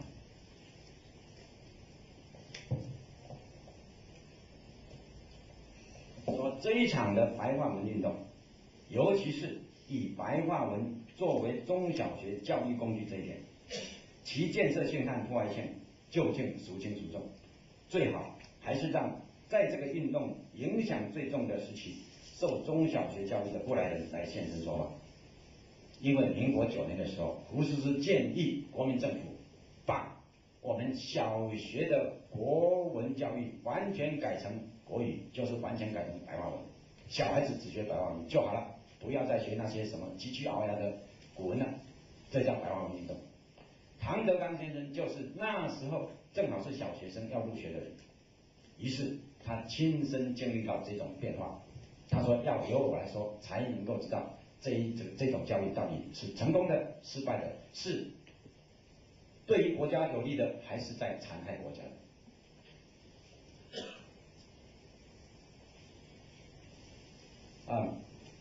笔者本人就是胡先生所称许的当年新学制受教育的小学生之一。不幸我是个乡下孩子，距离我家最近的国民小学就是公立小学，公立小学一概都照政府的办法教白话文。这小学也在10里之外，我们上不了公立小学，只好在家里祖父开一个私塾来教我们几个亲戚的孩子。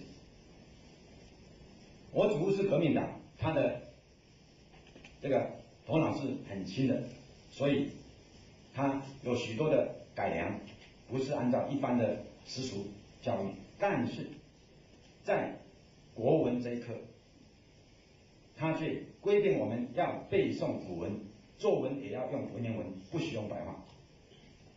我在这个私塾之内读了7、8年之久，我的国文就从床前明月光一直背诵到若击鼓地摇。若击鼓地摇是尚书，尚书号称极具鳌牙，所以把尚书都背完了，大概45经啊，诸子百家都背完了。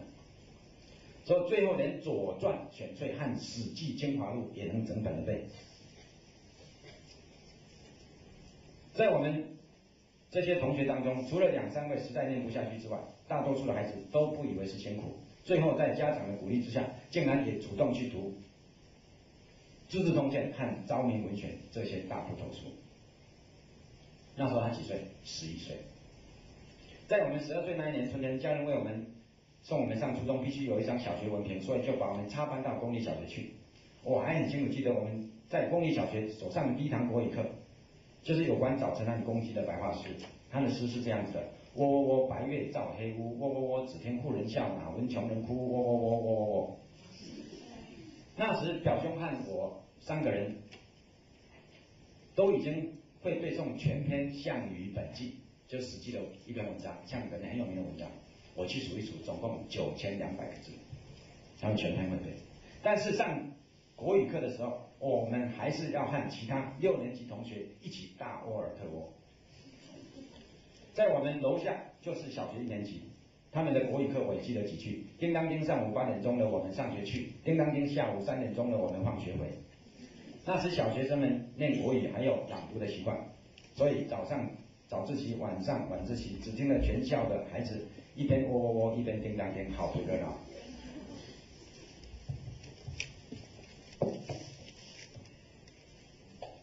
各位，有教就有，没有教就没有。同样上学，同样教书，他同样做功课，你教他什么，他就是什么。胡适之的例子可以让我们做一个警惕。胡适之4岁就开始读古诗，6岁上私塾就开始背古文，到了9岁的时候读了3年古文，他自己就能自己看古典小说了。所谓语文教育，语文教育嘛，能够看古典小说，这个语文程度已经高了。2年之内，他偷偷的看完30、40本古典小说，一辈子的作文基础就奠定了。9岁，11岁的时候，他的老师就正式教他读古书，因为已经读了4年的古书了。以前读的是背，现在是自己读，已经有能力自己读了。老师教给他的第一本书叫做《资治通鉴》，11岁就读完了。到13岁就把《左传》读完，把《左传》读完了，大概这一辈子中国书都读过了，以后就是复习、综合、创造。任何以前中国读书人，都在13岁之前把所应该读的书全部读完，一些重要的书都放在肚子里面。假如没有这样子的教育，这一辈子不要想要成为一个所谓的大人才，就没有了。大人才就跟这个人分家了。胡适之接受这种教育，他也没有变成书呆子，以后他的记忆力很好，学英文学得很快，所以19岁考公费留学，20岁出国去，到了27岁在哥伦比亚大学拿哲学博士，他凭什么拿博士？他写了一篇文章叫做《先秦名家研究》。诸子百家已经很困难了，名家更困难。没有高度的文言文基础，能够研究先秦名家吗？所以胡适之非常容易就写出来，因为13岁以前就读完了，而且他写出来以后，美国教授看不懂，所以糊里糊涂让他通过毕业了。28岁回来北京当北大教授，他凭什么当教授？13岁之前的功力。他后来写了一本书，叫做《中国哲学史》。他凭什么写中国哲学史？你能吗？不到30岁，全国闻名。凭什么？13岁之前受的教育基础。他去演讲，引经据典，不要带书的，从来不会错误，因为他至少会背1000首诗词，至少，其他的书不用说。在他成名之后，建议我们的教育部不要再让儿童读古文。从此以后，中国人没有胡适之，出不来了，出不来了。可怜的中国。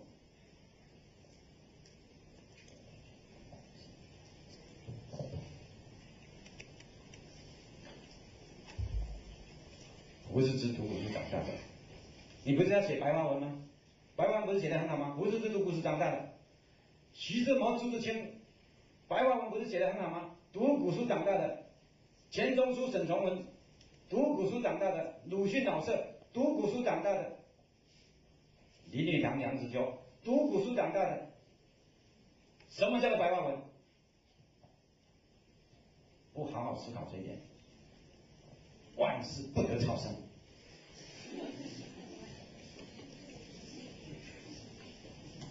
他们能，为什么我们不能？我们孩子，我的孩子比他笨，全国的孩子比他笨吗？思想的问题，教育思想的问题。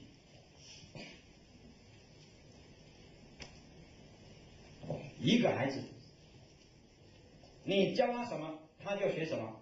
一个孩子的基本学习能力是吸收的能力，是海绵式的吸收，整体的吸收。你教他什么都放在肚子里面，懂不懂？不懂，但是不懂就没有用吗？你看看胡适之好了，长大就有用。一个人会长大的，学的这些不懂的东西，他有70年去懂，你怕什么？但是现在不学，一辈子就来不及了。什么叫做生涯规划？这叫做读书教育的生涯规划。你要知道，现在所学的不是现在要懂，但是一辈子有用。而现在不懂的学习是不是很痛苦？我们来检讨这件事情。假如觉得很痛苦，不要学了，我们孩子太痛苦了。假如不是呢？你怎么说呢？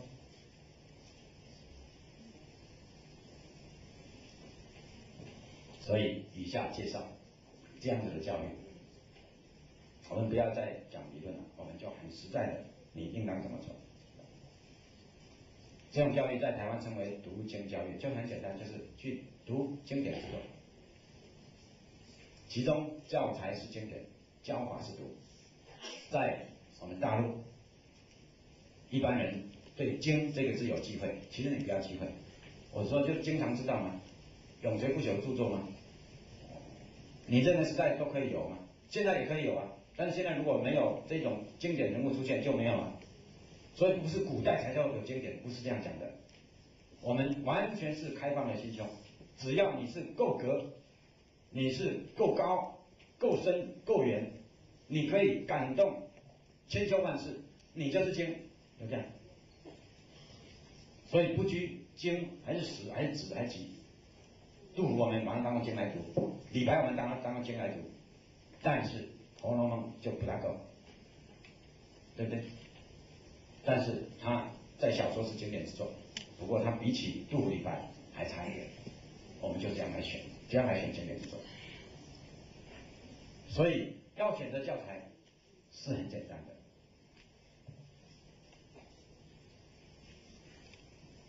我介绍大家选择的方法。我们没有固定的一定要这个规定你什么教材，我们又不是教育部，所以不规定，但是你自己可以选一选。与其教语文课本，不如教《三字经》。《三字经》读会了，语文课本就会了。教语文课本是没有用的。语文课本它幼稚园就差不多学会了嘛。所以各位老师，你的孩子、你的学生，如果有以下的情况，你要小心。什么情况？就是我们刚开学的时候发下语文课本，他当天就看完，而且看完3遍，他能够跟他的母亲讲语文课本里面的故事。我告诉各位，你这一本课本就不要教了。怎么办？明天再发一本新的语文课本，要不然你在浪费孩子。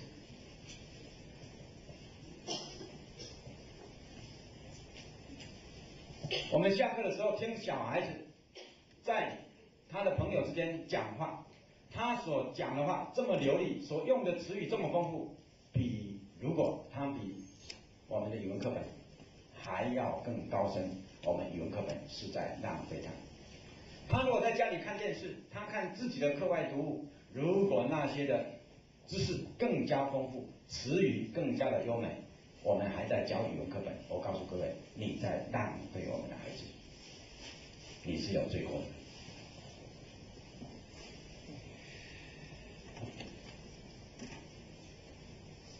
所以我们应该知道，学了高度的表达，低度的表达自己就会，不要学，你可以节省很多时间。所以教3字经，当然教包括百家姓、千字文这个所谓的同盟书了。但是要学3字经、千字文、百家姓、千家诗，不如读唐诗。唐诗读好了，那些都不要学就会了，而且可以提升他的语文程度。但是与其教唐诗，不如教古文。古文会了，唐诗自己就会，所以学唐诗浪费时间。你如果要学古文，不如学诸子百家，因为古文作家都是学诸子百家来的，学古文作家是浪费时间。古文作家你跟他平起平坐就好了，你拿来欣赏一下就好了，不要那么努力去学了，因为他不值得你努力。你要学诸子百家，不如学四书五经。四书五经学会了，诸子百家没有不会的。四书五经里面以四书为标准，四书又以《论语》为开头，所以中国人要读的第一本书就是《论语》。这一本书不读，枉费你是中国人。第2本书老子，第3本书随便选，这些经史子集随便选。我们在台湾，我介绍第1本书读《论语》，第2本书读老子，第3本书读唐诗。唐诗不是非常重要，但是给它好玩，所以附带读唐诗。千万不要那么认真教唐诗，那太小儿科了。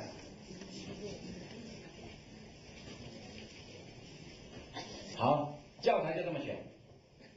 你说那怎么办？我怎么教？假如今天我只讲到这里，吊胃口，那简直是空中楼阁。我又不是专科出身，我又不是读中文系，我自己以前也没有很深的这个素养，我怎么可以教你？所以现在各位，今天我们来这里，最主要是学到教学法。这个教学法呢，只要2分钟就可以学完，而且保证每个人都会。所以等一下我们这个演讲结束以后，我们这个大门关起来，我们要测验，谁不会教就不准谁回家。我们一定要保证每个人都会教，要不然我们何必来这里坐2个小时呢？但是大家不要担心，只要你听2分钟，我保证你会，不会算我的，不会算我不会教，叫所谓名师出高徒。为什么这样子困难的书，这样子这个高明的书，而教法会那么简单呢？我刚才不是讲过了吗？凡事合乎人性，凡事顺乎自然，天地之间本来就是很简单的。所以我们的教学法就是顺应着儿童的心理，然后依照教育的本质，应该这样教，所以我们这样教，并不是说因为我们老师都很差，所以我们这样教，不是，是本来就要这样教。你的程度很好，也要这样教，何况你程度不好。所以这种教育本来就如此，本来如此。好，我现在讲，我们怎么样去教学呢？我们只要会讲一句话，就可以当读经的老师，就可以指导他文化的这个进度。不管你是老师还是家长，你可以把这句话交给你的同事，交给你们的家长们，同样讲这句话就可以教读经，而且教一辈子都这样教，效果深远，儿童一辈子都会记得你，都会感激你。这句话只有6个字，这6个字很简单，请各位注意，就是小朋友跟我念。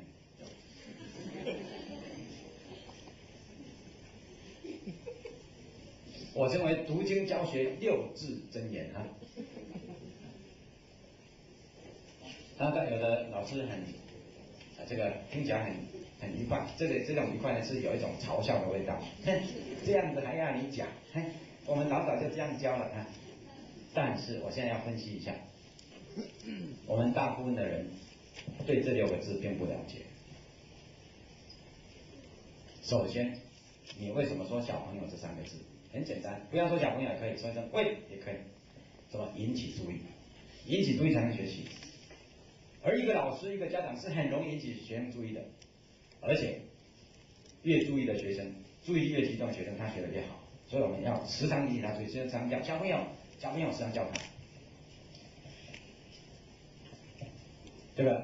一个善于这个教导的老师，一定时常呼唤，叫做耳提面命。所以你以后常常要叫小朋友，隔一段时间他们已经不注意了，就再说小朋友，一定要常常去。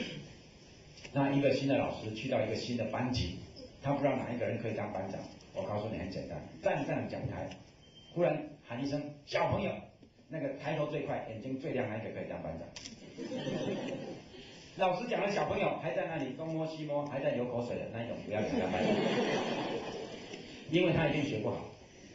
所以小朋友只是提醒他，而一个小朋友是善于这个集中精神的。虽然他集中精神的时间不能维持很久，但是他善于对引导。我们大人就不一定了，像我们在这里讲的口沫横飞，我说各位老师还是这样，为什么呢？没救了。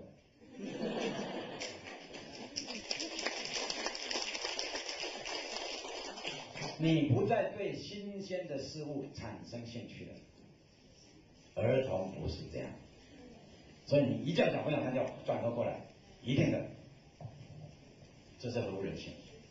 第2句话跟我念，更是正中下怀，因为儿童就是这样学习的，就是跟着学的。儿童的天性很像猴子，每一种动物一生下来都要跟他的父母亲、他的长辈学习。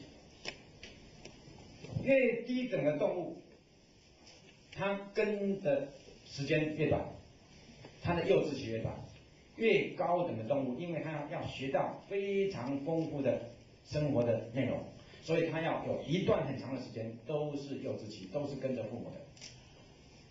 人类的幼稚期最长，基本上是13年。而人类不只是跟父母学习，人类还安排了很多的办法让他跟老师学习。所以人类之所以能够成为万物之灵，是因为老天爷就给你13年的幼稚期。如果老天只给你3年的幼稚期，一个3岁的孩子就说我翅膀长硬了，我要飞走了，我告诉你，人类就灭亡了。千万不要随便引发儿童的聪明。聪明反被聪明误，小时了了是大未必佳。我们要让一个儿童13岁之前，完全在我们的老师、家长优良的带领之下，但你一定要优良，你不要带那些杂七杂八的东西。你如果带一些杂七杂八的东西，你不会教，他老早离开，老早翅膀长硬最好。但是现在，我们有好的东西要给他，他必须用13年的时间来学到这些5000年的文化，乃至于西方重要的文化，都在13岁之前要灌注在他的肚子里面，肚子里面要满腹的经纶。除此之外，我们不能培养人才。而要做这个事情是这么简单，就是小朋友跟我念，他一定跟你念。如果一个小朋友居然不跟你念了，我告诉你，你这个老师已经失败了，这个小朋友已经不再长进了。我们叫他跟我们念，并不是叫做控制他，并不是叫做不民主，不是的。民主，或者说我们要让他活泼，让他自由，不在这里说。如果你带你的孩子上街要买冰淇淋，你一定要问他你要吃什么口味，因为他自己有自己的口味，这是他可以决定的。现在你要教育他，你不可以问他你要不要读经，你是与虎谋皮啊，而且你等于放弃你老师的责任了。他哪里知道他要不要读经？这是他不能知道的，是你要负责的。家长跟老师要负起他一辈子的责任，这叫做真的民主，这叫做真的多元化。观念不一样，场合不同，就要用不同的观念来面对。心灵不可以太狭隘。好了，教他读经，就是小朋友跟我念。现在很多老师都说，我们天天都在说小朋友跟我念啊，所以这句话没有学问啊。小朋友跟我念6个字没有学问，但是说了这句话以后，你念什么可能给他跟就有学问了。现在我们想，老师，尤其台湾的老师，怎么说呢？他也是站上讲台，小朋友跟我念小老鼠上灯台。小朋友念什么？当然念小老鼠上灯台，念了6年，4个字可以形容，你们都知道，一无所有。他跟你念这个做什么？他在3岁的时候老早就念完了，他跟你念这个做什么？我们要提升一个人的心灵的程度啊，我们要加深他的心灵的分量啊。你还叫他学小老鼠做什么？这是他在日常生活中他跟小朋友在一起就学完的事情，为什么要放到课堂来教？小华、小明、小英的故事，他自己看课外书就已经看得比我们多了，为什么要在学校里面教？你不是在浪费吗？我们只教高度的，那些低度的自己就会。所以从今以后不要再浪费孩子。小朋友跟我念什么呢？你说小朋友跟我念，你就开始念学而时习之，他一定跟你念学而时习之，他不会跟你念成少小离家老大回，不可能。所以请各位老师今天回去就开始实验。假如你实验失败，不要听我的话；假如你实验成功，你要好好的反省了，而且要告诉其他人，我们不要再浪费孩子了。你今天回去就找到一个孩子，就说小朋友跟我念道可道非常道。他若忽然念成人之初性本善，这个孩子不能教，没有前途。但是你说小朋友跟我念道可道非常道，不管这是什么，只要他是你教的，保证跟你念道可道非常道。他不会跟你问道可道非常道是什么，只要他这样念，他就渐渐学。好，为了加深大家的印象体现，现在我们来实习，教学要实习，实习了我们才能够真正的这个往前走。现在每一个人实习他也浪费时间，我做老师，大家当小朋友，你不要跟我作对，你要当小朋友，学小朋友这样说。小朋友跟我念，子曰诗300，一言以蔽之。曰师乎邪？念得没有精神，这么多人。再一次，这个小朋友，你说他再次，他也无所谓。你说他没有精神，他也无所谓。我们大人心里面就有反应了。你怎么说我没精神？我跟你练一下就不错了。我告诉你，给你面子了。这个我们大人很难教啊，所以我不喜欢教大人，没救了。小朋友不会这样子的，保证不会这样。好，所以来，我们再一次，小朋友跟我念：子曰诗300，一言以蔽之，曰思无邪。好，念得很好，老师很高兴。再一遍，子曰诗300，一言以蔽之，曰思无邪。好，大家看的书啊，1年级以上都可以看书。大家看的书，念错了没关系。子曰诗300，预备起。子曰诗300，一言以蔽之，曰思无邪。男生念一遍。子曰诗300，一言以蔽之，曰思无邪。女生念一遍。子曰诗300，一言以蔽之，曰思无邪。啊，女生念比较好，男生比较差。我们男生再一遍啊。子曰预备起。子曰诗300，一言以蔽之，曰思无邪。啊，男生念得很有进步，我们给他鼓掌。好，大家在一起念念。子曰预备起。子曰诗300，一言以蔽之，曰思无邪。第一排念一遍。子曰诗300，第二排念一遍。子曰诗300，第三排念一遍，第五排念一遍，第六排念一遍。大家在一起念一遍，上台念一遍，李四念一遍，然后站起来念一遍，坐下念一遍。会背的举手。只要1分钟到2分钟，他就会背。经过2、3天的复习，终身不忘，成为一辈子文学以及文化教养的基础。我们全国的国民，只要大家思无邪，天下太平。鼓掌。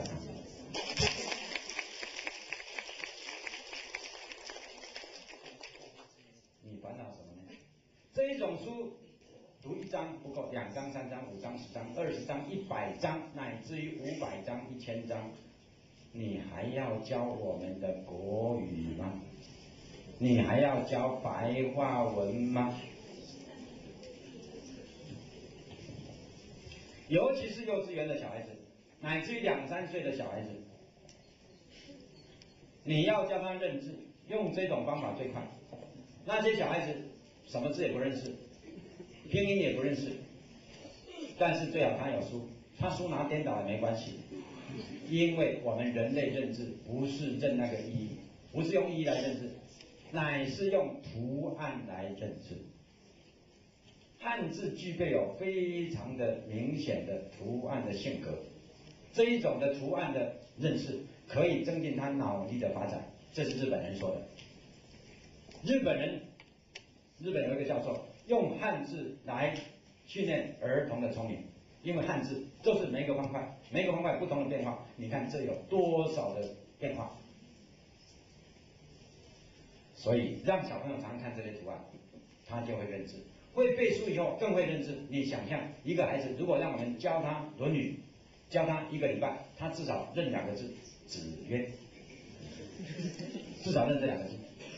后来一个字一个字会认，所以不需要教认字，只要教他背书。而一个儿童的记忆力是人生一辈子当中最好的时候，黄金时代，从出生开始就成长他的记忆力。这个时候如果训练他的记忆力，可以成长5倍到10倍以上，乃至于有的人能够过目不忘。现在我所看到读经孩子，具备有过目不忘，读2遍3遍就把一篇文章背起来的人越来越多。凭什么？凭有训练。13岁之后就不能训练了。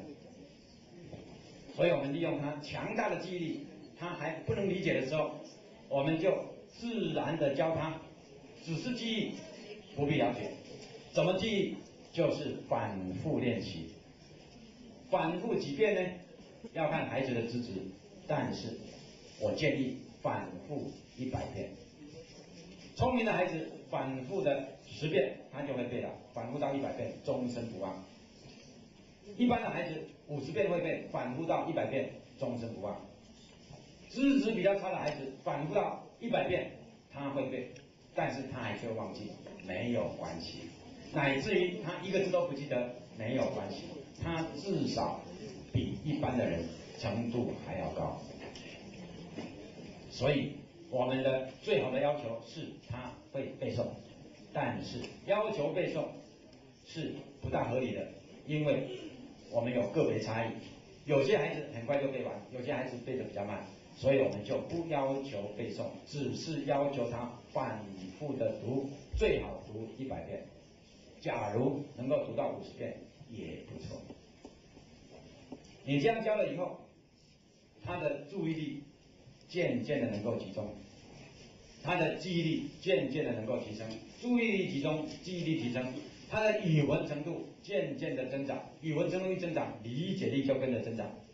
所以刚才说，我们有另外一种让数学、科学学得更快、更好的方法，就是增长他的内在的学习能力。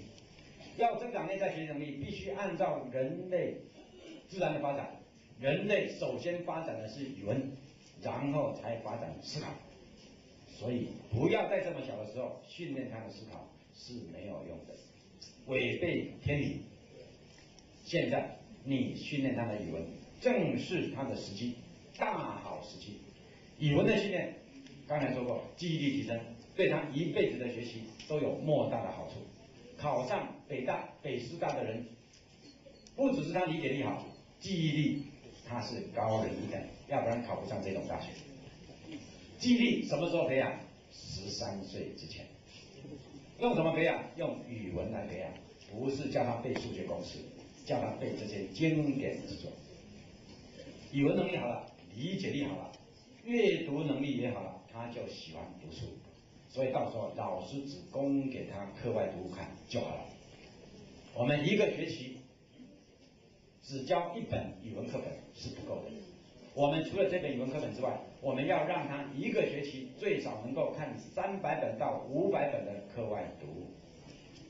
所以，如果开始教读经的老师，你会渐渐发现孩子的程度比你越来越好。你是不够资格指导他的。我们不可以以为我们在指导孩子，我们不可以让孩子都在我们脚下，我讲给你听。我们不可以准备1桶水，然后舀1杯给他，我们不可以这样。我们自己只有1桶水，我们要指点给孩子1条河。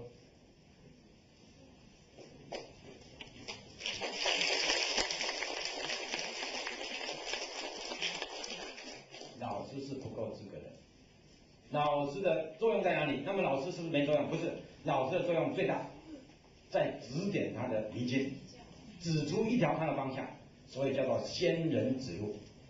一个人迷路了，遇到一个人问路，这个人是神仙，他当然知道路在哪里，他用手一指，他就救了你的一命，不会摧毁之力。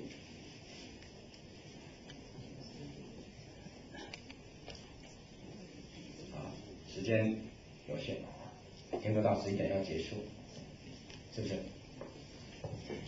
还有几分钟，我就讲一些实际的例子来印证一下。这个各位回去做也能如此。首先，我讲的是我家里的孩子，因为这个大家比较亲切，因为刚刚看过电视了。我不是来这里宣扬，这没有什么值得宣扬的，就是因为亲身的体验，所以比较深刻。我有4个孩子在大陆是犯法的，有的孩子比较聪明，有的孩子比较不聪明。我的大女儿比较聪明，我开始教这些功课的时候又太慢了，千万不要太慢，越早越好。所以5、6年级才教她，她就有很多自己的想法，太聪明了。我们这个学校又不教，我们老师又不考试，同学又不读，我干嘛要读啊？没办法，所以他只学一点点，但是学这一点点到了初中、高中就不得了了。他的作文不必指导，下笔千年，就只学那么几句了。我的第2个孩子呢是男孩，是比较笨，所以比较笨大家都知道，就是在学校里面就可以表现。1、2、3年级都是20、30年，都是后面的。老师以为他有自闭症啊，老师以为他怎么样，反正到了6岁还不大会讲话，到了7、8岁还流口水，现在。我第二个孩子男孩啊，我唯一这个男孩啊，所望者终身啊，所仰望者终身。那结果这个男孩是这样啊，但是我不紧张，因为我知道儿童心理，所以我不紧张。到了他3年级的时候，他姐姐是5年级，差2岁。我教他姐姐的时候也教他，我怎么教他呢？我就拿一本书给他，说孩子啊，你这么大了，你应该读这个书了，拿去读看看。第1页读给我听，他就翻开了第1页。第1章道可道，非常道；名可名，非常名。无名，天地之始。把第1章50几个字都读完，都没有读错。我看第2页，第2章天下皆知美之为美，是而已，又是60几个字，总共110几个字，他都没有读错。一个3年级成绩这么差，而且一个小子就在读老子这本书，小子读老子，而居然没有读错。你知道为什么吗？因为有注音。所以他没读错了，所以太简单了吗？老师何必那么浪费精神呢？就像我一样就好了。我是一个不负责任的父亲，但是你要知道，等一下你就知道，我是一个最负责任的父亲。我就这样教了，好了，说好你会读了哈，现在你去读，因为3年级小朋友下午没上课，他整个下午都可以，功课很快做完了。我说你去读，把它都读几遍，读到会背来找我。他读了1个小时才来找我，一个人还是不会啊，结结巴巴。我说不行。再给晚上来背，所以晚上我就要跟他问，他就很流利的，道可道非常道，名可名就背完了。于是我说了一句这一辈子最重要的话，这句你要知道，我说这一句话，我引为这一辈子最重要的话。我说孩子啊，从今以后每天背2章。老子。很好，老子81章，多少天背完？40天。刚才不是美国的学生在问我们留学生吗？你们的老子讲些什么吗？40天就全部会背了。我们的孩子有多少40天浪费掉了？40天背完，我从来没有指导过一次，只有说了那句话。背完了。就算了吗？不是，我知道人类会遗忘，咱们学教育都知道遗忘率，越早复习越好，所以赶快复习，一天复习10章，10章大概500、600个字，他以前都会背，现在把10章连起来背，轻松自在，所以每天背10章，8天复习一次，总共48天了，还要再复习第2次，20章连起来背，大概1000个字连起来背。你要知道，一个孩子能够在头脑里面存放1000个字，像长江大河。滔滔不绝，他的整个生命力就开拓出来了，一辈子的聪明就奠定了，1000个字就好啊。现在我们教小朋友背书，只说好，春本不觉晓，处处闻啼鸟，夜来风雨知花落知道，没了。红豆生南国，生南歪子，知千金多少钱，此处最佳处，没了。我告诉你，浪费生命啊！1000个字连起来背，4天背完，总共52天。第3次复习，40章连起来背，2500个字连起来背，2天背完，54天，最后1天从第1章背到81章，老子5000言，一口气背完。从那一天开始，老子跟着他一辈子。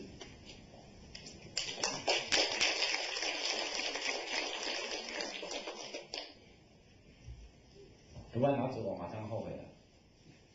我弄错了，要先读《论语》，赶快开始读《论语》。《论语》不是81章，《论语》498章，号称500章。3年级读老子，然后4年级读《论语》以后，他就好像变了一个人一样，叫做脱胎换骨。他的聪明是父母亲生给他的，他的天生的禀赋啊，但是他这种是禀赋很差的孩子啊，只是读了不过半年。他就整个变了，连气质都变，里面变，气质变，他的头脑变，老师都非常惊讶，说这个孩子怎么现在就聪明起来了？5、6年级名列前茅，初中全班第1名，初2老师叫他去跳考高中，他到高中全校第1名，高中本来读2年要去考大学，我们教育部不准他考大学，所以第3年就浪费掉了，考上台大，考上台大以后读了3年大学，考研究所。台北2家最有名的研究所，政治大学研究所，他考第1名；台湾大学研究所，他又考第1名，考2个第1名。大家说你的孩子是天才，我说最笨的。大家都问，我孩子说，哇，你怎么会这么会读书？你从哪里来？你从哪里你从哪里学到读书的方法？没有，我是很笨的。我唯一知道我为什么会聪明起来的，就是3年级的时候我读过老子，会背老子。大家只要就想我要去背老子，来不及了。这是第一个故事。相命的人说，我这个孩子将来成就比我高10倍。凭什么你知道吗？凭我那一句话，孩子啊，从今以后每天背2章，他就可以高我10倍。教育是不会摧毁之力的啊！我用什么力量啊？没有，我有没有跟他讲老子？我都讲一句老子给他听，天打雷劈。但是他不了解老子吗？从初中开始，这个智慧渐渐产生。高中的时候能够引用，到大学的时候，他就能够用老子的思想去比对世界上的哲学家。凭什么？3年级的时候，9岁的时候，55天的教育，有没有叫他在家里专门读老子？没有，课余时间，就这么简单。有教就有，没有教就没有，这个没有是一辈子都没有，这才是我们最大的痛心所在。所以我为什么要讲的口沫横飞？为什么要讲的这么激昂慷慨？我们要救你的孩子，我们要救我们的国家。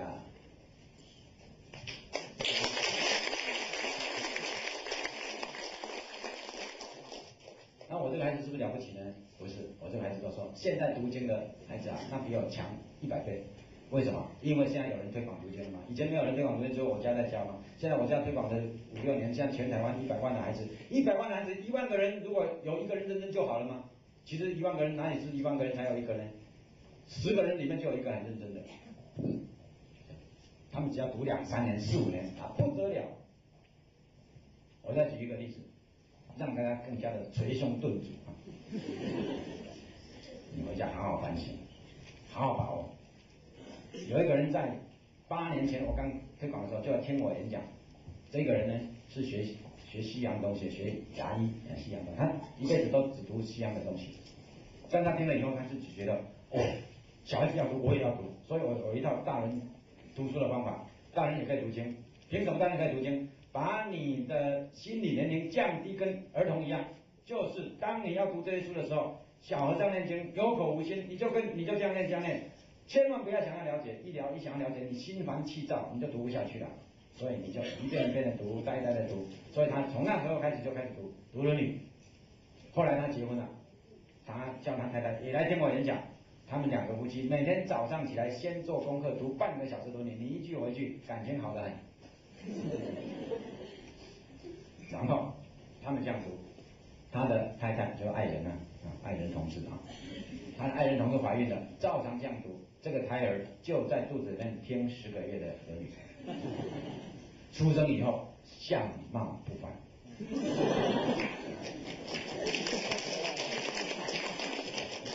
而且非常好带，几乎不会父母的任何的烦恼，晚上从来不会哭，不是笨到不会哭，聪明到不需要哭。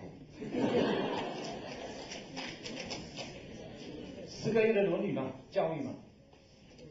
出生以后，照常父母亲照常读《论语》，这个婴儿就在旁边。我刚才讲过，醒着也可以，睡着也没关系，反正在听《论语》。等到这个孩子1岁的时候，1周岁会讲话的时候，他就会背《论语》了。1岁半就认了很多字，2岁就开始读书，读自己课外的书，读那些幼稚园的书。我都不知道这件事情，因为反正我这样讲，我现在讲过了以后，我什么时候跟你见面呢？你什么时候告诉我呢？所以那个人也是一样，我都不知道。等到经过7年多，这个小孩子5岁半了，他又见到我，他说我的小孩子现在我很烦恼，因为他读书太喜欢读书了，读太多了。他现在读什么？读世界名著，5岁半。世界名著字太小，父亲不让他读，他就偷偷读书。所以这个孩子读书的时候很紧张，听到父亲的脚步声了，就把书藏在床下。我在这里玩哦，然后爸爸说玩好，你赶快玩啊，不要读书这样。各位，如果天下的家庭都是如此，我告诉你啊，天下太平了。现在我们台湾的教育部长曾志朗先生，他在烦恼我们的国民不喜欢读书，烦恼我们的孩子不读书，烦恼我们的青少年只喜欢玩。他知道阅读习惯要从小学开始，所以他拼命的在提倡儿童的阅读教育。我就告诉人，看谁能够去传话，你不要再提倡了，你用我的方法，你连禁止都禁止不了。有很多老师教的读经以后，小朋友的语文能力一提升，介绍他们看书，越看越喜欢看，理解力越来越高，他的这个知识量超过老师，他们还是喜欢看。下课的时候，老师看全班怎么都不动，老师非常生气，因为他们都在看书。下课就看书，老师很生气，就说我数到3不出去的我就处罚，1、2、3，大家往外面跑，拿书去外面读。这一种孩子，老师不窝心吗？老师在烦恼什么？这种孩子还要教他数学吗？还要教他自然吗？还要教他社会吗？还要教他语文吗？老师根本不要教书了。但是老师做什么？老师只说孩子啊，往前走，孩子啊，你的前途比我好，孩子啊，你赶快读经。所以老师只做一件事，读经，然后再做一件事，鼓励他多读课外书。老师不会吹灰之力，人才从此培养成功。不要再写生字，跟我写一笔一画一勾。你给我造词，你给我造句，你给我作文。教造句跟作文是最笨的老师。造句不用教，作文不用教，只要他看1000本书，他就作文给你看。假如他没有看过1000本书，你作文是白费力气了。要把握教育的重点，不要再浪费老师的青春了。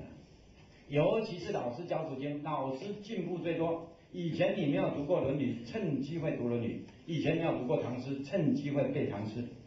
所以老师进步最快。现在我们老师天天到晚只教儿童的东西，老师大学毕业的时候本来很有学问，教了3年，跟儿童差不多。可怜的老师。你为什么不陪他长大？你教他读《论语》，他读《论语》，你也读了《论语》，他会背1本，你会背半本，因为你的记忆力比较差了。这一种孩子一辈子感激老师，一辈子哦，他越长大越感激老师。这个《论语》哪里读来的？我小学老师某某老师教的。各位啊，这叫做千秋万世之业啊！你教他国语做什么？他自己读就好了。然后你教他看书，越看越多，1年看1000本书，这是正常的。6年之内看完6000本书。什么叫6000本书？中国没有书给他读了，这叫6000本书啊！现在我们台湾有读经的孩子，但家长很烦恼，就是不知道去哪里拿书给他读，因为没有书了，图书馆的书通通读完了，小学还没毕业啊！你知道吗？为什么不做这种教育？你还讲给他听，我来分析给你听，这叫什么文法断义大义？你分析做什么？他都比你厉害了。你教他作文做什么？有学问就会作文，没有学问教他什么看听感想做起承转合，没有意义的，没有意义的。不要做没有意义的事啦，各位老师。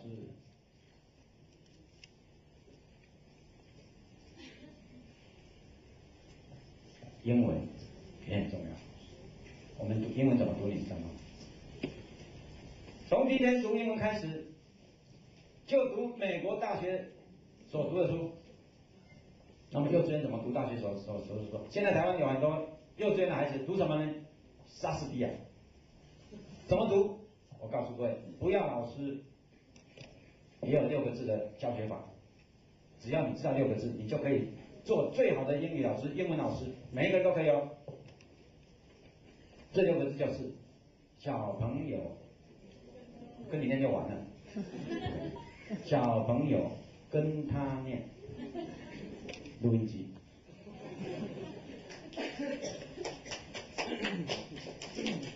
听一遍，鸭子听雷公，不懂，2遍不懂，3遍不懂，10遍有印象，20遍跟着念，30遍、50遍很熟，100遍会背，让他这一课或者这一段这5句好了，让他听200遍，一辈子忘不了，终身受用。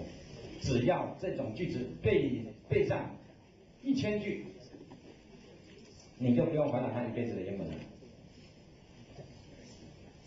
然后我们还有英文的经典之作，几千年来用英文写的最好的、最有思想内容的著作，像林肯的演说、美国的独立宣言，刚才说莎士比亚的14行诗，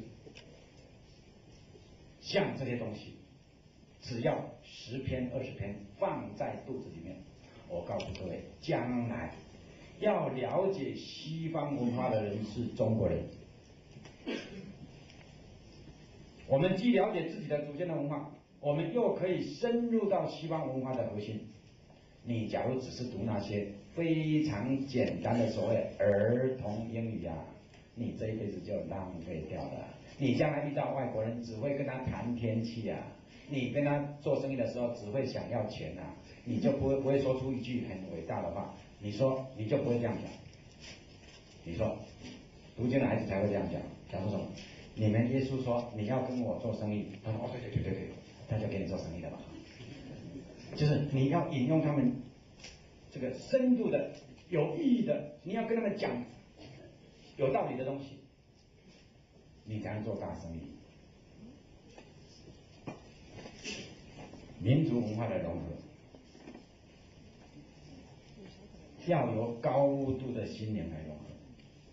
高度的心灵是开放的，是对所有的文化传统都能够吸收的，但是一定要在13岁之前打定基础。打基础的方法就是不管懂不懂，把重要的东西放在肚子里面，不重要的东西不要教，他自己会。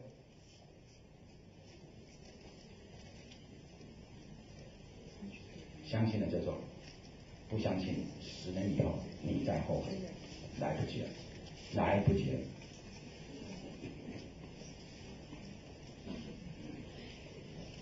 我今天就讲到这里，我这个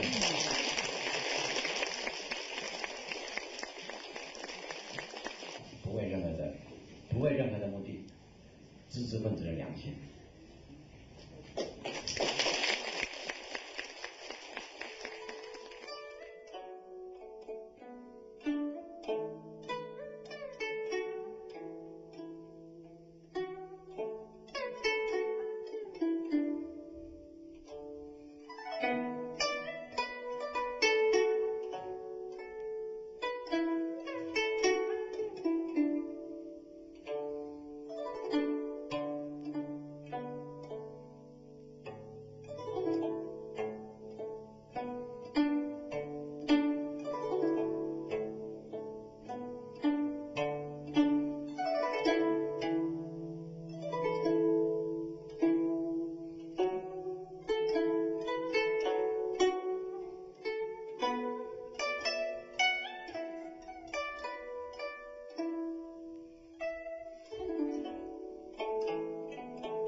今天我之所以来这里，就是要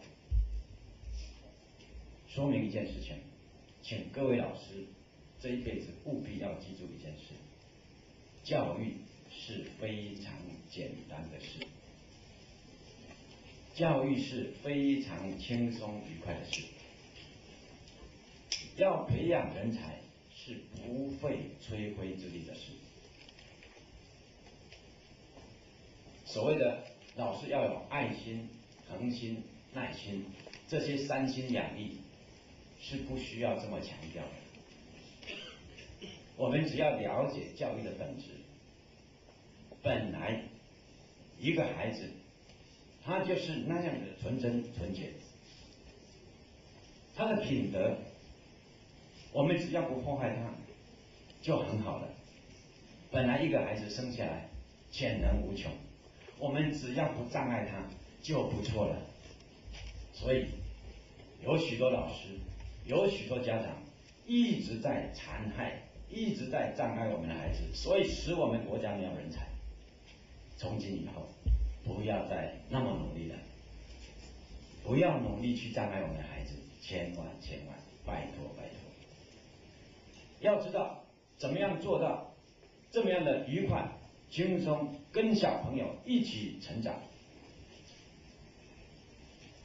我们今天有大概2个小时的讲座，在这2个小时之前，我请大家先看一段录影带。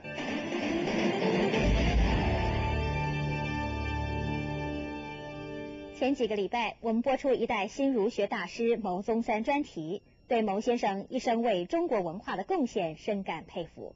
牟先生有感于中国文化对现在社会乱象该是一铁良方，但是如何落实呢？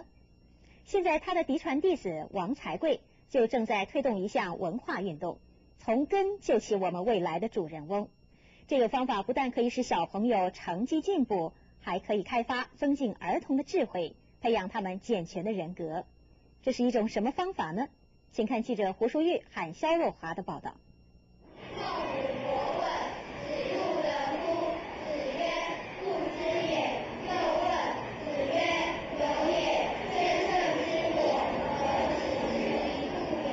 这里是国语实小4年4班，他们的分组活动是朗读《论语》唐诗300首。这里是台北市中正国小4年2班的小朋友，他们每天的早自习也都是在读诵4书。农具长杆里，两小无嫌菜，而这里是吴兴街的一个社区妈妈家里，小朋友下课后聚在一起，也是在读老子、庄子、论语、唐诗。这些一般人认为深奥难懂的中国经典，小朋友不但朗朗上口，有的甚至能背整本老子、半本论语了。自己到处呢去学。全省目前初步估计，大概有5000个小朋友正在接受读经训练。这些小朋友经过1年半到2年的读经教育，不但国语文成绩进步，有的竟然也从经典中学到做人处事的道理，令许多家长及老师又惊又喜。这个期间我最大的那个收获就是说，他可以自己看阅读文言文的书，而且这方面对他有相当大的帮助。他作文不必上补习班。那我这个儿子有一个好处，就是说他现在有过目不忘的那个功力。他现在看书哈，尤其文言文，白话文更不用说，差不多2次3次他就能够背下来。在人格的培养方面非常重要因为中国文化的教育主要的就是还是要一个人格的完成。那么4书5经提供了很多这一方面的这个资讯跟道路，让你知道怎么样去待人处事，怎么样去对人。那你可以自己小孩身上有没有看到这样的一个效果？可以，我想很多时候啊，小朋友他会说，妈妈，这是《论语》上有的啊，我们是不是应该这样做啊？他会提到，他会反刍出来。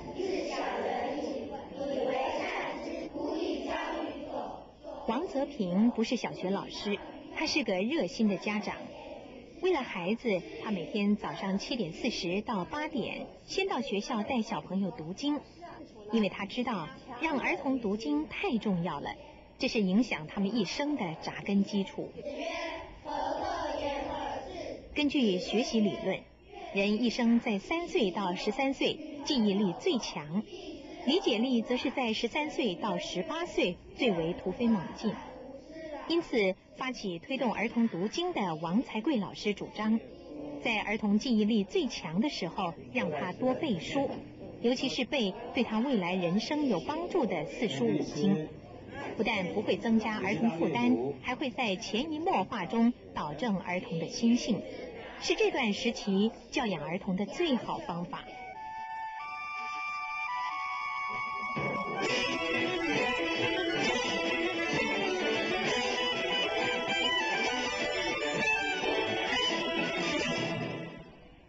这几年来，台湾社会正致力在推动本土教育。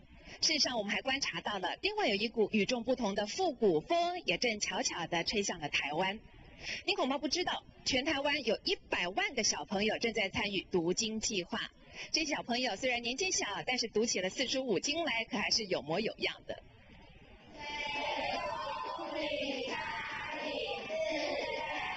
国育实小2年3班的小朋友，在老师李文玲的带领之下，从小学1年级开始，每天早自习最重要的功课就是要背诵中国传统的诗词经典，而2年训练下来，个个都是古文经典的背诵高手。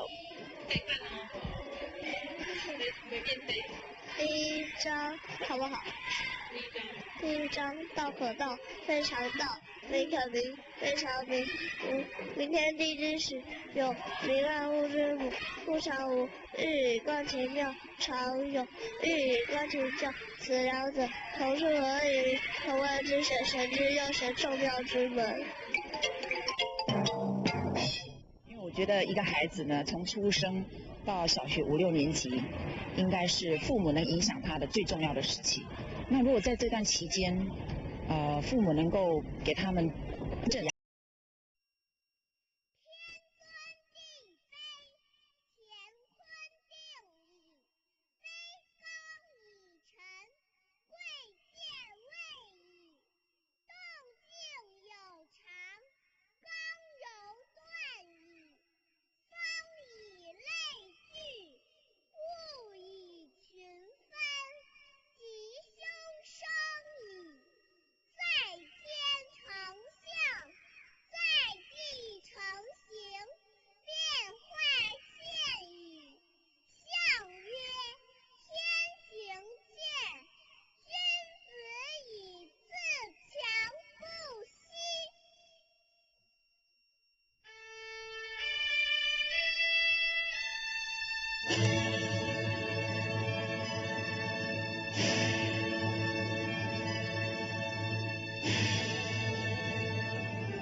我来这里，再来说我是台湾来的。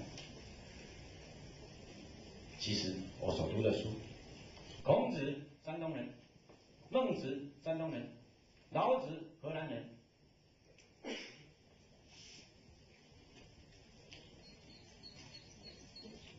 我到四川去，有杜甫的草堂，无限的这个思古之幽情就产生了。所以这里没有任何的瓜葛，只有一种东西，就是人性，就是你跟我的诚恳。我们要注意的，我们怎么把这个已经断了的这个断层，我们怎么把它接起来？其实我们自己也可以努力，但是我们已经来不及了。虽然来不及，大家也不要太伤心，因为中国有一句老话，说死马当活马医。我们自己也可以稍微努力，但是你不要太努力，因为你的努力不会有大成就的。补救可以，不要想要成为大人才啦。我们的大人才在我们的下一代那边，不要浪费了它，因为这种高度的文化教养必定要在13岁之前完全的完成。怎么做？你首先这个工具上要养成他能够读经史子集的能力，就是要文言文的教育。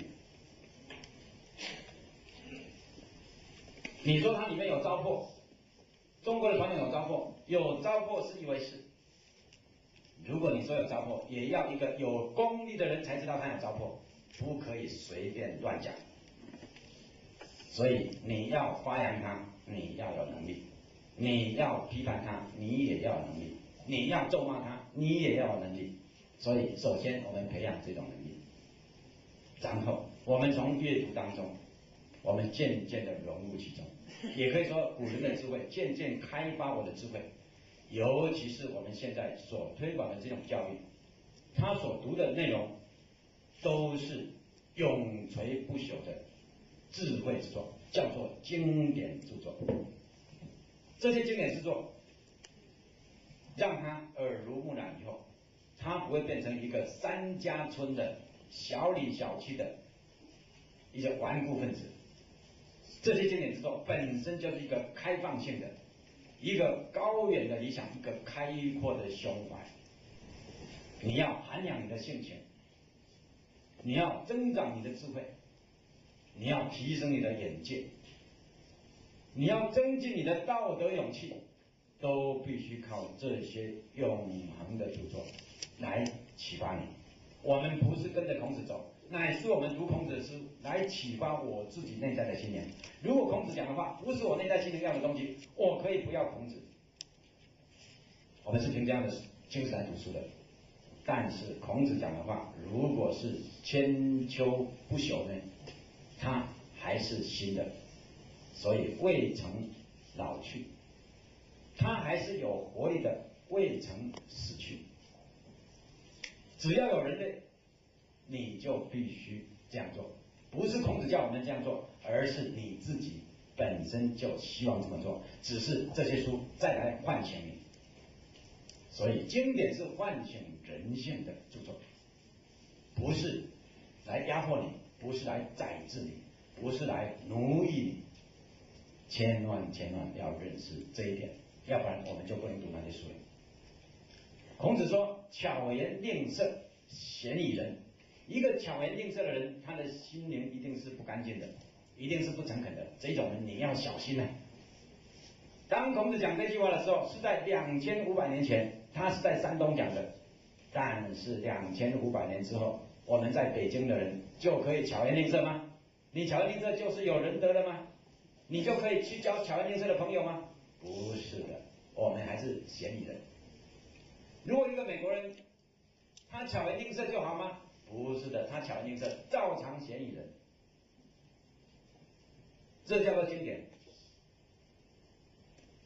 这种话为什么我们不去读？杜甫说：“国破山河在，城春草木深。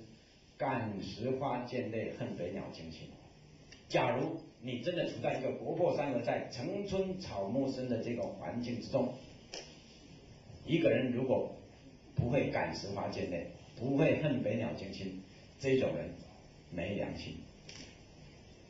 所以杜甫不是他自己感时花溅泪、恨飞鸟惊心，乃是普遍的人性都是如此。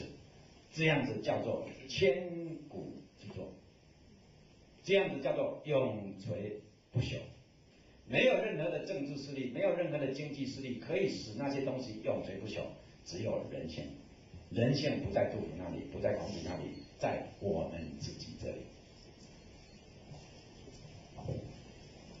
这叫做经典。而经典不只是有了这样子的性情的涵养，不只是对我们人性的光辉的启发，它又是最好的文学著作。所有文学家只不过学到经典的一个面向，他就足以成家。唐宋八大家是不需要读的，因为他们是中等层次。他们从哪里学来这些文学技巧？经典之作。所以你要有好的文学的素养，你直接读经典可以节省你很多时间。有人曾经说，读经这样子的教育就是教育的经济学，因为它太经济了，只要学一点点，它就有很大的收获。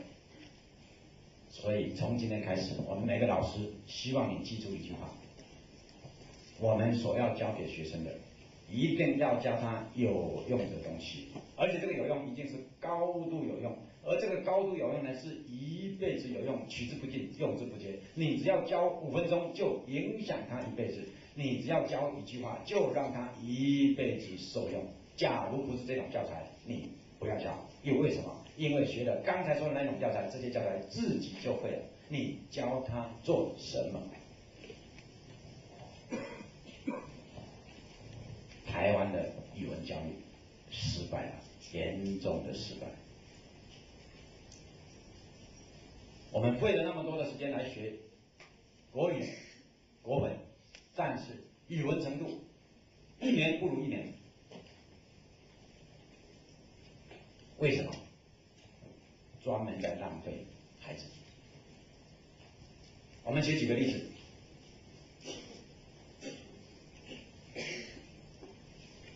我们的小学，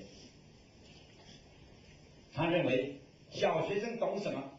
小学生只懂什么呢？小学生只懂得他身边的生活。于是我们要生活及教育，教育及生活，所以我们又要教他身边的这个语言。所以他懂得什么？小猫小狗。所以我们的教材叫小猫叫，小狗跳，老师找，小朋友找。我的书包里有书也有笔，天这么黑，风这么大，爸爸鼓一曲。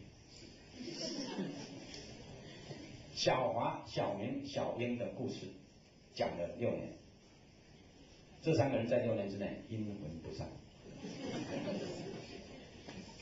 学了这3个人的故事之后，一个人到了13岁升上初中了，他的心灵里面除了认识2000多个中国字以外，他的心灵当中有4个字可以形容：一无所有。完全浪费。现在我举另外一个例子，这不是我说的，这是唐德刚先生，他反省胡适之他的所谓白话文运动。胡适之先生是鼎鼎有名的名人，他自己接受美国哥伦比亚大学的邀请，在他晚年的时候用英文讲自己的一生的经历，叫做自传，胡适口述自传。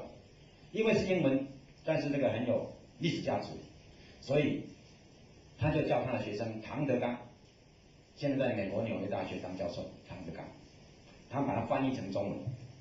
在翻译的时候，唐德刚一面翻译一面就下注解，就对于胡适先生的功业有一些这个评论，在讨论到民国8年五四运动，民国9年白话文运动的时候，唐德刚先生这样说，我念单，我念给大家听啊。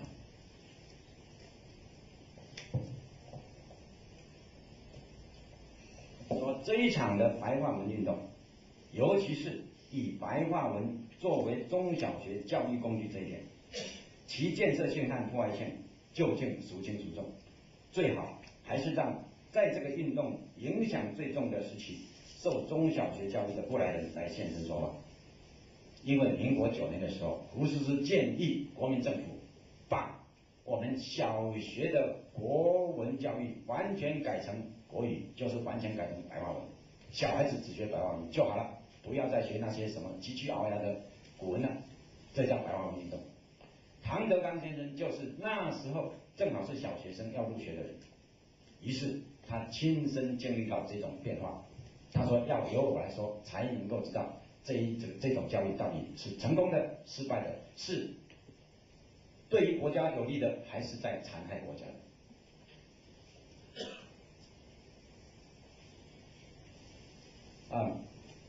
笔者本人就是胡先生所称许的当年新学制受教育的小学生之一。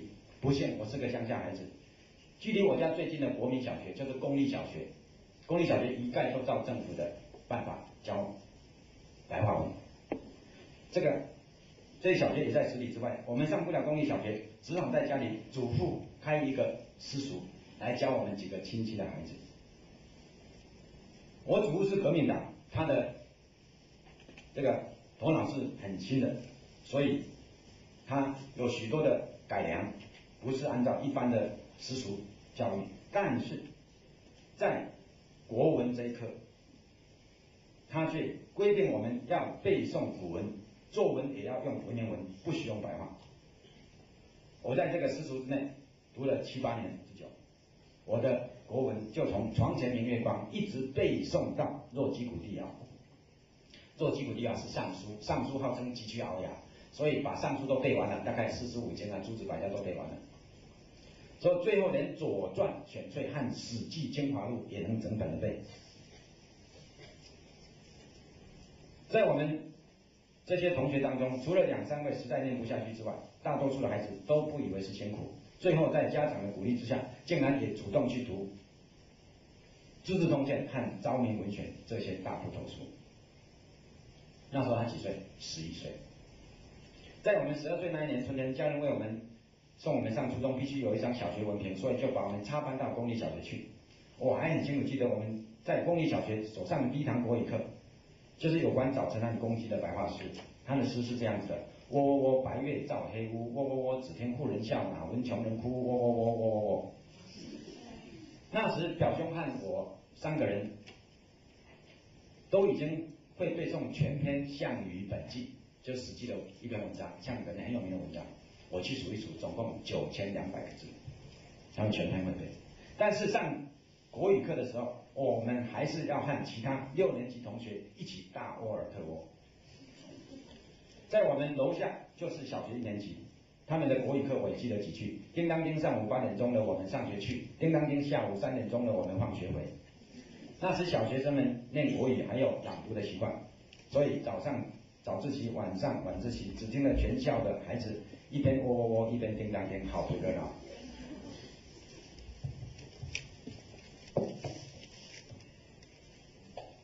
各位，有教就有，没有教就没有。同样上学，同样教书，他同样做功课，你教他什么，他就是什么。胡适之的例子可以让我们做一个警惕。胡适之4岁就开始读古诗，6岁上私塾就开始背古文，到了9岁的时候读了3年古文，他自己就能自己看古典小说了。所谓语文教育，语文教育嘛，能够看古典小说，这个语文程度已经高了。2年之内，他偷偷的看完30-40本古典小说，一辈子的作文基础就奠定了。9岁，11岁的时候，他的老师就正式教他读古书，因为已经读了4年的古书了。以前读的是背，现在是自己读，已经有能力自己读了。老师教给他的第一本书叫做《资治通鉴》，11岁就读完了。到13岁就把《左传》读完，把《左传》读完了，大概这一辈子中国书都读过了，以后就是复习、综合、创造。任何以前中国读书人，都在13岁之前把所应该读的书全部读完，一些重要的书都放在肚子里面。假如没有这样子的教育，这一辈子不要想要成为一个所谓的大人才，就没有了。大人才就跟这个人分家了。胡适之接受这种教育，他也没有变成书呆子，以后他的记忆力很好，学英文学得很快，所以19岁考公费留学，20岁出国去，到了27岁在哥伦比亚大学拿哲学博士。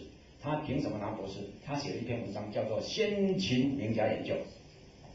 诸子百家已经很困难了，名家更困难，没有高度的文言文基础，能够研究先秦名家吗？所以胡适之非常容易就写出来，因为13岁前就读完了，而且他写出来以后，美国教授看不懂，所以糊里糊涂让他通过毕业了。28岁回来北京当北大教授，他凭什么当教授？13岁之前的功力。他后来写了一本书，叫做《中国哲学史》。他凭什么写中国哲学史？你能吗？不到30岁，全国闻名。凭什么？13岁之前受的教育基础。他去演讲，引经据典，不要带书的，从来不会错误，因为他至少会背1000首诗词，至少，其他的书不用说。在他成名之后，建议我们的教育部不要再让儿童读古文。从此以后，中国人没有胡适之，出不来了，出不来了，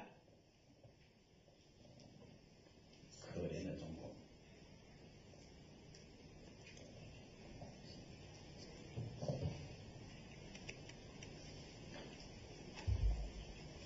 胡适之读古书长大的。你不是要写白话文吗？白话文不是写得很好吗？胡适之读古书长大的。徐志摩、朱自清，白话文不是写得很好吗？读古书长大的。钱钟书、沈从文，读古书长大的。鲁迅、老舍，读古书长大的。林语堂、梁实秋，读古书长大的。什么叫做白话文？不好好思考这一点，万事不得超生。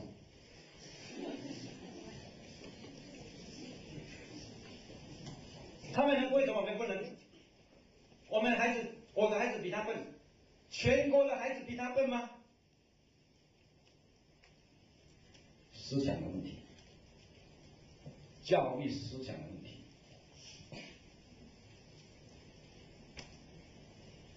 一个孩子，你教他什么，他就学什么。一个孩子的基本学习能力是吸收的能力，是海绵式的吸收，整体的吸收。你教他什么，都放在肚子里面，懂不懂？不懂，但是不懂就没有用吗？你看看胡适之好了，长大就有用。一个人会长大的，学的这些不懂的东西，他有70年去懂，你怕什么？但是现在不学，一辈子就来不及了。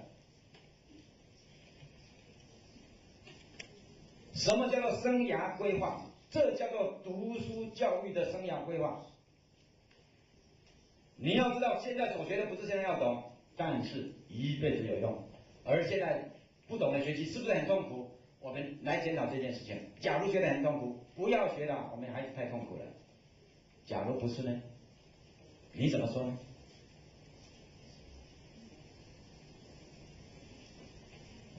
所以以下介绍这样子的教育，我们不要再讲理论了，我们就很实在的，你应当怎么做？这种教育在台湾称为读经教育，就很简单，就是去读经典之作，其中教材是经典，教法是读。在我们大陆，一般人对经这个字有忌讳，其实你不要忌讳。我说就经常知道吗？永垂不朽著作吗？你认为时代都可以有吗？现在也可以有啊，但是现在如果没有这种经典人物出现，就没有了。所以不是古代才叫有经典，不是这样讲的。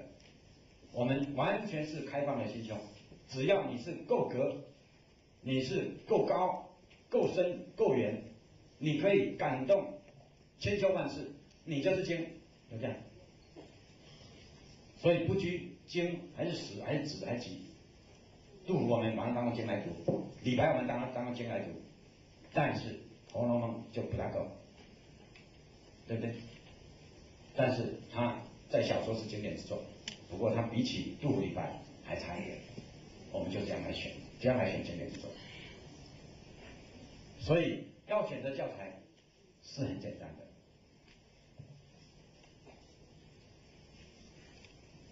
我介绍大家选择的方法，我们没有固定的一定要这个规定你什么教材，我们又不是教育部，所以不规定，但是你自己可以选一选。与其教语文课本，不如教《三字经》。《三字经》读会了，语文课本就会了。教语文课本是没有用的。语文课本它幼稚园就差不多学会了嘛，所以各位老师，你的孩子、你的学生，如果有以下的情况，你要小心。什么情况？就是我们刚开学的时候发下语文课本，他当天就看完，而且看完3遍，他能够跟他的母亲讲语文课本里面的故事。我告诉各位，你这本课本就不要教了。怎么办？明天再发一本新的语文课本，要不然你在浪费孩子。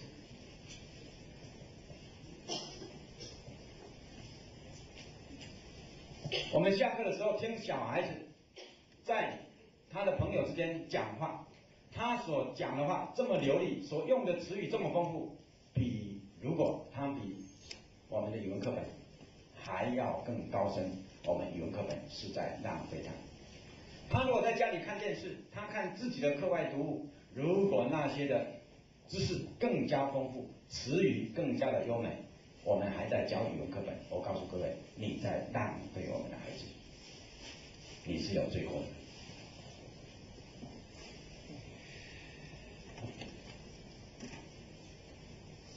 所以，我们应该知道，学了高度的表达，低度的表达，自己就会，不要学，你可以节省很多时间。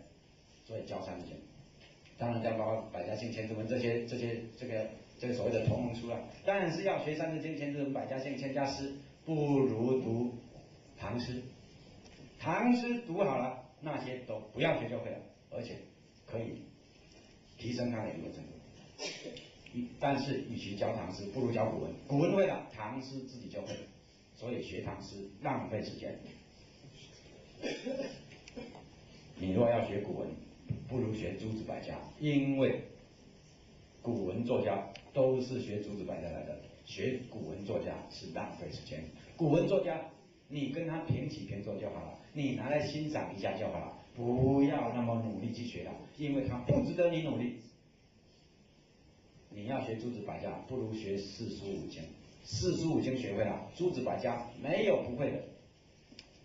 四书五经里面以四书为标准，四书又以《论语》为开头，所以中国人要读的第一本书就是《论语》。这一本书不读，枉费你是中国人。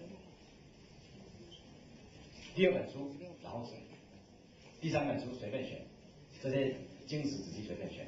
我们在台湾，我介绍第一本书读《论语》，第二本书读老子，第三本书读唐诗。唐诗不是非常重要，但是给它好玩，所以附带读唐诗。千万不要那么认真教唐诗，那太小儿科了。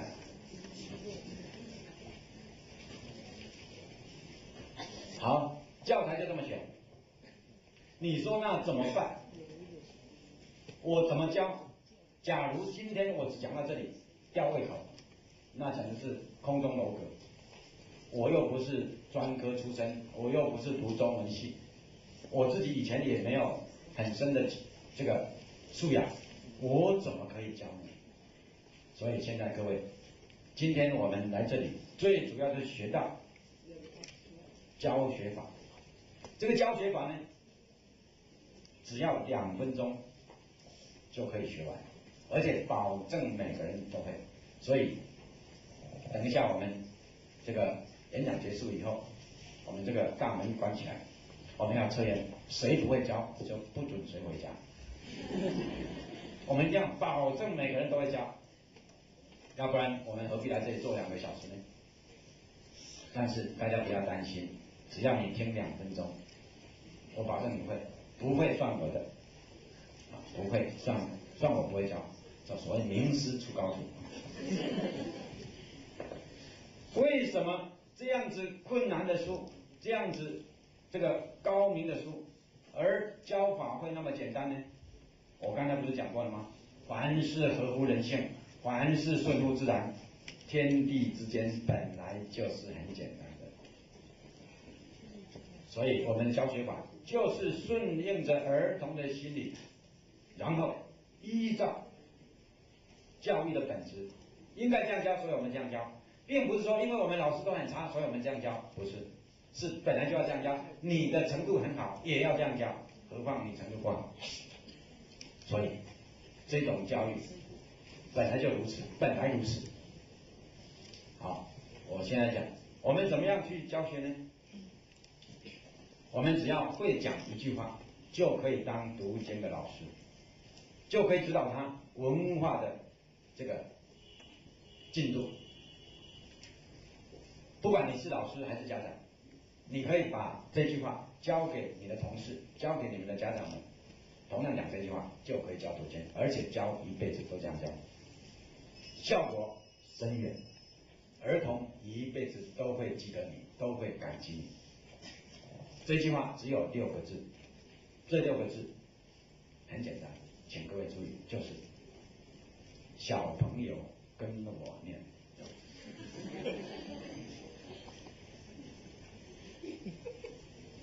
我称为读经教学6字真言啊。然后有的老师这个听起来很愉快，这种愉快呢是有一种嘲笑的味道。这样子还要你讲，我们老早就这样教了啊。但是我现在要分析一下，我们大部分的人对这6个字并不了解。首先，你为什么说小朋友这3个字？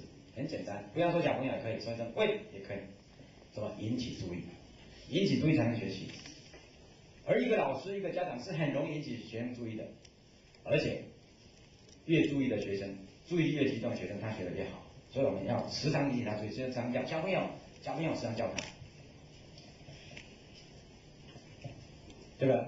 一个善于这个教导的老师，一定时常呼唤，叫做耳提面命。所以你以后常常要叫小朋友，隔一段时间他们已经不注意了，就叫一声小朋友，一定要常如此。那一个新的老师去到一个新的班级，他不知道哪一个人可以当班长，我告诉你很简单，站上讲台，忽然喊一声小朋友，那个抬头最快、眼睛最亮那个可以当班长。老师讲了小朋友还在那里东摸西摸，还在流口水的那一种，不要给他班长，因为他一定学不好。所以小朋友只是提醒他，而一个小朋友是善于这个集中精神的。虽然他集中精神的时间不能维持很久，但是他善于对引导。我们大人就不一定了，像我们在这里讲的口沫横飞，我说各位老师还是这样，为什么呢？没救了。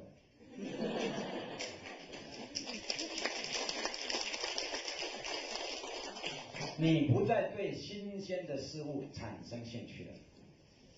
儿童不是这样，所以你一叫小朋友，他就转头过来，一定的，这是合乎人性。第二句话，跟我念，更是正中下怀。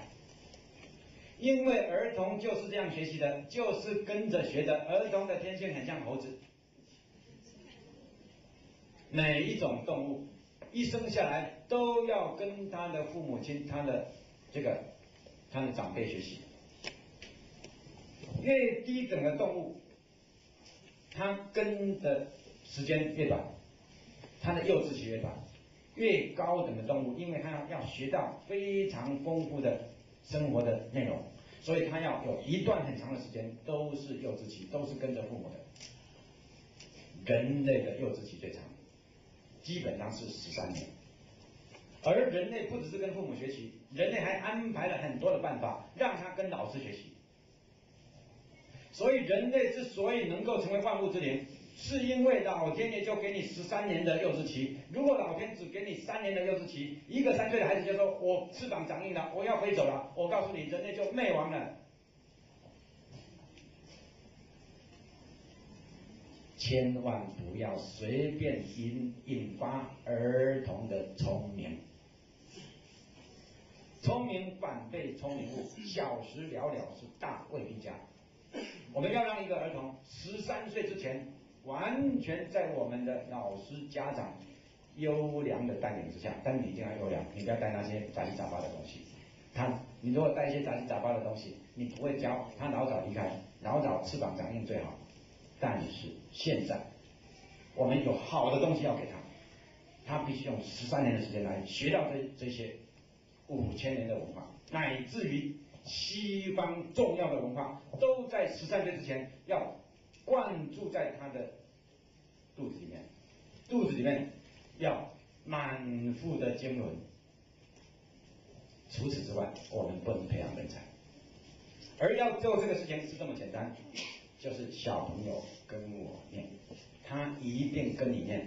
如果一个小朋友居然不跟你念了，我告诉你，你这个老师已经失败了，这个小朋友已经不再长进了。我们教他跟我们念，并不是叫做控制他，并不是叫做不民主，不是的。民主，或者说我们要让他活泼，让他自由，不在这里说。如果你带你的孩子上街要买冰淇淋，你一定要问他你要吃什么口味，因为他自己有自己的口味，这是他可以决定的。现在你要教育他，你不可以问他你要不要读经，你是与虎谋皮啊。而且你等于放弃你老师的责任了。他哪里知道他要不要读经？这是他不能知道的，是你要负责的。家长跟老师要负起他一辈子的责任，这叫做真的民主，这叫做真的多元化。观念不一样，场合不同，就要用不同的观念来面对。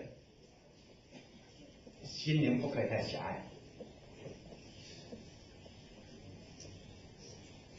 好了，讲到读经，就是小朋友跟我念。现在很多老师都说，我们天天都在说小朋友跟我念啊，所以这句话没有学问啊。小朋友跟我念6个字没有学问，但是说了这句话以后，你念什么给他跟就有学问了。现在我们想，老师，尤其台湾的老师，怎么说呢？他也是站上讲台，小朋友跟我念小老鼠上灯台。小朋友念什么？当然念小老鼠上灯台，念了6年，4个字可以形容，你们都知道，一无所有。他跟你念这个做什么？他在3岁的时候老早就念完了。他跟你念这个做什么？我们要提升一个人的心灵的程度啊，我们要加深他的心灵的分量啊。你还叫他学小老鼠做什么？这是他在日常生活中，他跟小朋友在一起就学完的事情，为什么要放到课堂来教？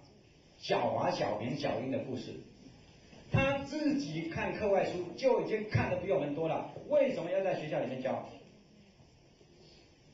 你不是在浪费吗？我们只教高度的，那些低度的自己就会。所以从今以后不要再浪费孩子。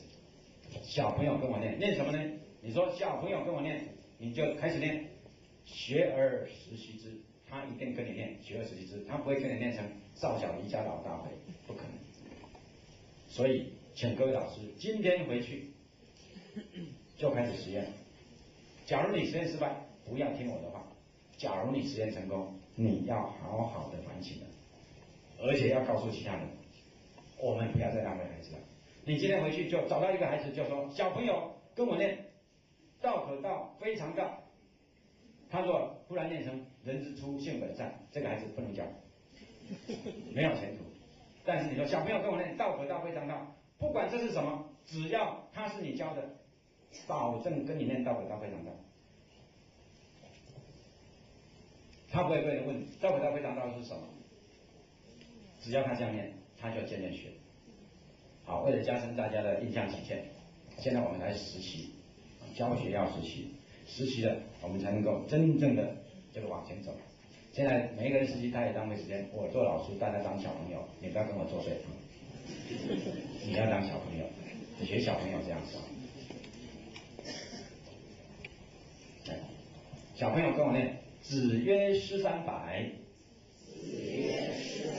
一言以蔽之，曰思无邪，念得没有精神，真的。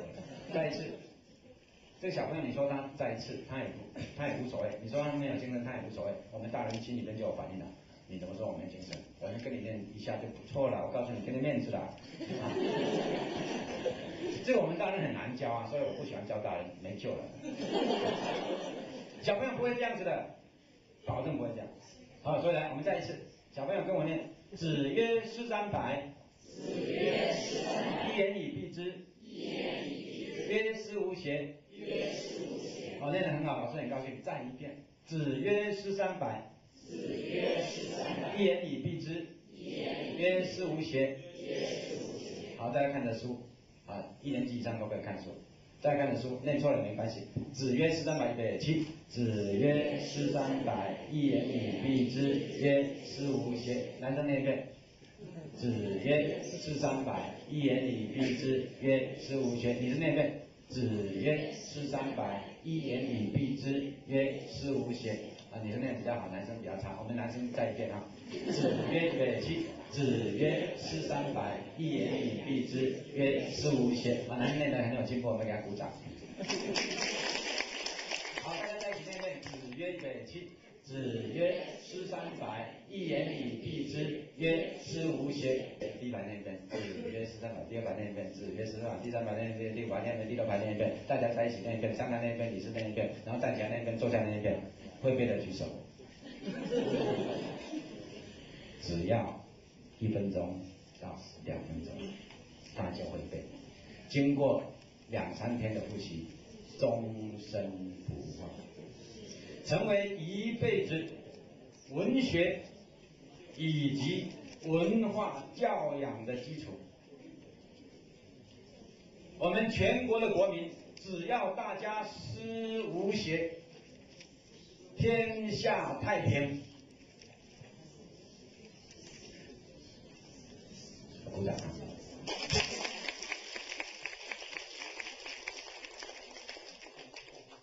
你烦恼什么呢？这一种书读1章不够，2章、3章、5章、10章、20章、100章，乃至于500章、1000章，你还要教我们的国语吗？你还要教白话文吗？尤其是幼稚园的小孩子，乃至于2、3岁的小孩子，你要教他认字，用这种方法最快。那些小孩子什么字也不认识，拼音也不认识，但是最好他有书，他书拿颠倒也没关系，因为我们人类认字不是认那个意义，不是用意义来认字，乃是用图案来认字。汉字具备有非常的明显的图案的性格，这一种的图案的认识可以增进他脑力的发展，这是日本人说的。日本有一个教授用汉字来训练儿童的聪明，因为汉字就是每一个方块不同的变化，你看这有多少的变化，所以让小朋友常看这类图案，他就会认字。会背书以后更会认字。你想象一个孩子，如果让我们教他《论语》，教他1个礼拜，他至少认2个字，子曰，至少认这2个字。后来一个字一个字会认，所以不需要教认字，只要教他背书。而一个儿童的记忆力是人生一辈子当中最好的时候，黄金时代，从出生开始就成长他的记忆力。这个时候如果训练他的记忆力，可以成长5倍到10倍以上，乃至于有的人能够过目不忘。现在我所看到读经孩子，具备有过目不忘，读2遍3遍就把一篇文章背起来的人越来越多。凭什么？凭有训练。13岁之后就不能训练了，所以我们利用他强大的记忆力，他还不能理解的时候，我们就自然的教他，只是记忆，不必了解。怎么记忆？就是反复练习。反复几遍呢？要看孩子的资质，但是我建议反复100遍。聪明的孩子反复的10遍，他就会背了，反复到100遍，终身不忘。一般的孩子50遍会背，反复到100遍，终身不忘。资质比较差的孩子，反复到100遍，他会背，但是他还是会忘记，没有关系。乃至于他1个字都不记得，没有关系，他至少比一般的人程度还要高。所以我们的最好的要求是他会背诵，但是要求背诵是不大合理的，因为我们有个别差异，有些孩子很快就背完，有些孩子背得比较慢，所以我们就不要求背诵，只是要求他反复的读，最好读100遍。假如能够读到50遍也不错。你这样教了以后，他的注意力渐渐的能够集中，他的记忆力渐渐的能够提升，注意力集中，记忆力提升，他的语文程度渐渐的增长，语文程度一增长，理解力就跟着增长。所以刚才说，我们有另外一种让数学、科学学得更快、更好的方法，就是增长他的内在的学习能力。要增长内在学习能力，必须按照人类自然的发展。人类首先发展的是语文，然后才发展思考。所以不要在这么小的时候训练他的思考是没有用的，违背天理。现在你训练他的语文，正是他的时机，大好时机。语文的训练刚才说过，记忆力提升对他一辈子的学习都有莫大的好处。考上北大、北师大的人，不只是他理解力好，记忆力他是高人一等，要不然考不上这种大学。记忆力什么时候培养？13岁之前。用什么培养？用语文来培养，不是叫他背数学公式，叫他背这些经典之作。语文能力好了，理解力好了，阅读能力也好了，他就喜欢读书。所以到时候老师只供给他课外读物看就好了。我们一个学期只教1本语文课本是不够的。我们除了这本语文课本之外，我们要让他一个学期最少能够看300本到500本的课外读物。所以，如果开始教读经的老师，你会渐渐发现孩子的程度比你越来越好。你是不够资格指导他的。我们不可以以为我们在指导孩子，我们不可以让孩子都在我们脚下，我讲给你听。我们不可以准备1桶水，然后舀一杯给他，我们不可以这样。我们自己只有1桶水，我们要指点给孩子一条河。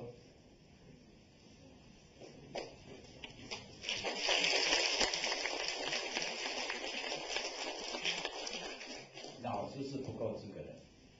老师的作用在哪里？那么老师是不是没作用？不是，老师的作用最大，在指点他的迷津，指出一条他的方向，所以叫做仙人指路。一个人迷路了，遇到一个人问路，这个人是神仙，他当然知道路在哪里，他用手一指，他就救了你的一命，不会摧毁之力。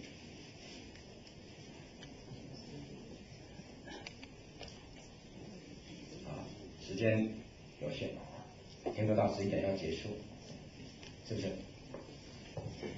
还有几分钟，我就讲一些实际的例子来印证一下。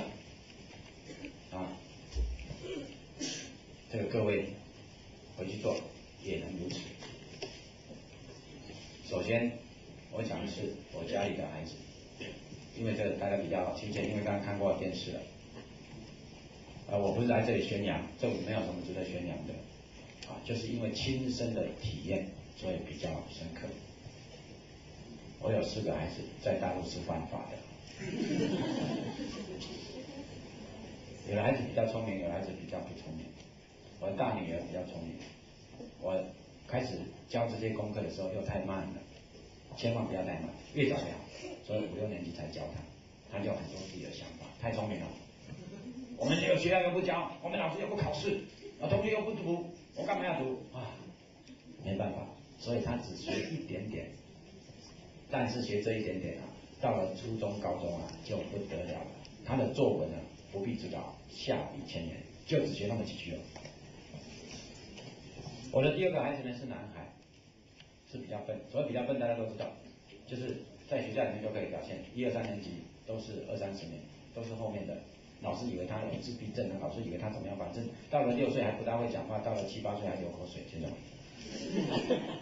我第2个孩子男孩我唯一这个男孩所望者终身所仰望者终身。那结果这个男孩是这样但是我不紧张，因为我知道儿童心理，所以我不紧张。到了他3年级的时候，他姐姐是5年级，差2岁。我教他姐姐的时候也教他。我怎么教他呢？我就拿一本书给他，说孩子你这么大了，你应该读这个书了，拿去读看看。第1页读给我听，他就翻开了第1页，第1章道可道，非常道；名可名，非常名。无名，天地之样。把第1章50几个字都读完，都没有读错。我看第2页，第2章，第2章天下皆知美之为美是恶已，又是60几个字，总共110几个字，他都没有读错。一个3年级成绩这么差，而且一个小指就在读老子这本书，老子小指读老子，而居然没有读错。你知道为什么吗？因为有注音，所以他没读错了。所以太简单了吗？老师何必那么浪费精神呢？就像我一样就好了。我是一个不负责任的父亲，但是你要知道，等一下你就知道我是一个最负责任的父亲。我就这样教他，好了，说好你会读了现在你去读，因为3年级小朋友下午没上课，他整个下午都可以，功课很快做完了。说你去读，把它多读几遍，读到会背来找我。他读了1个小时才来找我。一个人还是不会结结巴巴。我说不行，再背晚上来背。所以晚上我就要跟他问，他就很流利的，到口到非常到那个人就背完了。于是我说了一句这一辈子最重要的话，这句你要知道，我说这一句话，我引为这一辈子最重要的话。我说孩子啊，从今以后每天背2章。老子很好，老子81章，多少天背完？40天。刚才不是美国的学生在问我们留学生吗？你们的老子讲些什么吗？40天就全部会背了。我们的孩子有多少40天浪费掉了？40天背完，我从来没有指导过一次，只有说了那一句话。背完了就算了吗？不是，我知道人类会遗忘，咱们学教育都知道遗忘率，越早不学好，所以赶快复习，一天复习10章，10章大概500-600个字，他以前都会背，现在把10章连起来背，轻松自在，所以每天背10章，8天复习1次，总共48天了。还要再复习第2次，20章连起来背，大概1000个字连起来背。你要知道，一个孩子能够在头脑里面存放1000个字，像长江大河滔滔不绝，他的整个生命力就开拓出来了，一辈子的聪明就奠定了，1000个字就好啊。现在我们教小朋友背书，只说好，中门不绝脚，处处闻啼鸟，一来红，已是花落不知道，没了。红豆是南国是南外，只知千金多少钱，此处最佳处，没了。我告诉你，浪费生命了。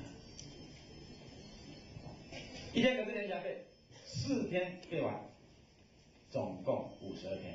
第3次复习，40章连起来背，2500个字连起来背，2天背完，54天。最后1天，从第1章背到81章，老子5000言，一口气背完。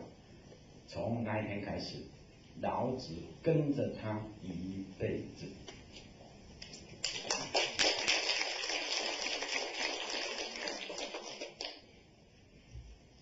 读完老子，我马上后悔了，我弄错了，要先读《论语》，所以赶快开始读《论语》。《论语》不是81章，《论语》498章，号称500章。3年级读老子，然后4年级读《论语》以后，他就好像变了一个人一样，叫做脱胎换骨。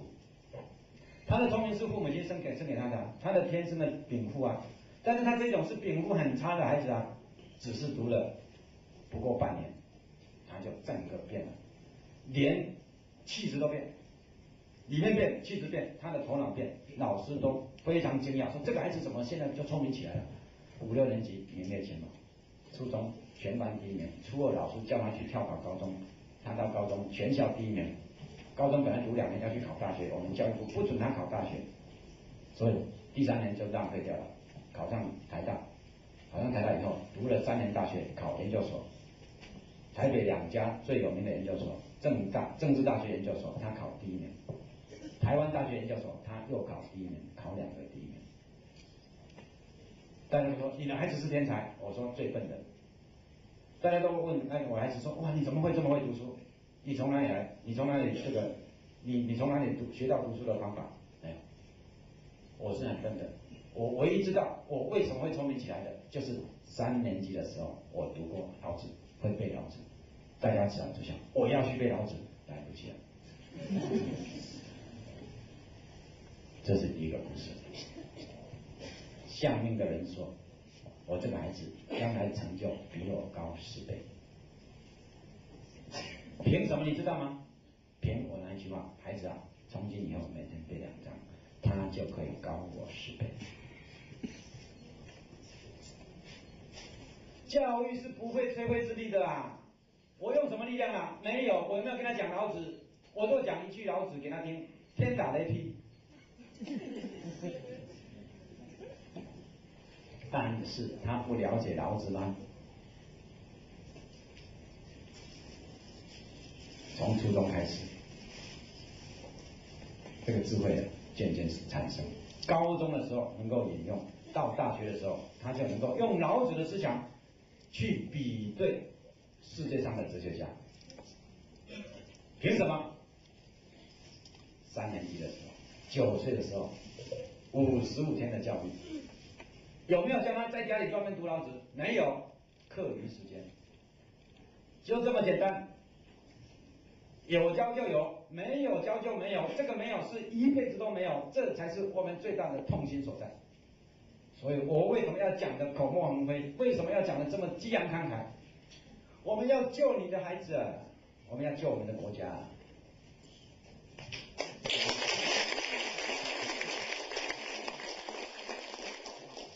那我这个孩子是不是了不起呢？不是，我这个孩子都说，现在读经的孩子啊，那比我强100倍。为什么？因为现在有人推广读经了嘛，以前没有人推广读经，只有我家在教嘛。现在我家推广的5、6年，现在全台湾100万的孩子，100万的孩子，1万个人如果有1个人认真就好了吗？其实1万个人哪里是1万个人才有1个呢？10个人里面就有1个很认真的。他们只要读2、3年、4、5年，啊不得了。我再举一个例子，让大家更加的捶胸顿足啊！你回家好好反省，好好把握。有一个人在8年前我刚推广的时候就要听我演讲，这个人呢是学西洋东西，学牙医西洋东西，他一辈子都只读西洋的东西。但他听了以后，他自己觉得哦，小孩子要读，我也要读，所以我有一套大人读书的方法，大人也可以读经。凭什么大人可以读经？把你的心理年龄降低，跟儿童一样，就是当你要读这些书的时候，小和尚念经有口无心，你就这样念这样念。千万不要想要了解，一想要了解，你心烦气躁，你就读不下去了。所以你就一遍一遍的读，一代的读。所以他从那时候开始就开始读《论语》。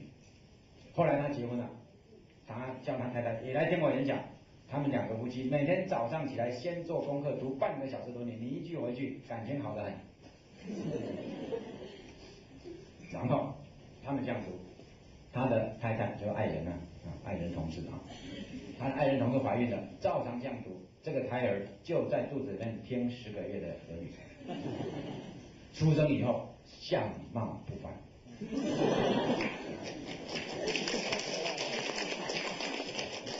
而且非常好带，几乎不会父母的任何的烦恼，晚上从来不会哭，不是笨到不会哭，聪明到不需要哭。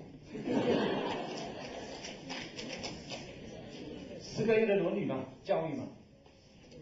出生以后，照常父母亲照常读《论语》，这个婴儿就在旁边。我刚才讲过，醒着也可以，睡着也没关系，反正在听《论语》。等到这个孩子1岁的时候，1周岁会讲话的时候，他就会背《论语》了。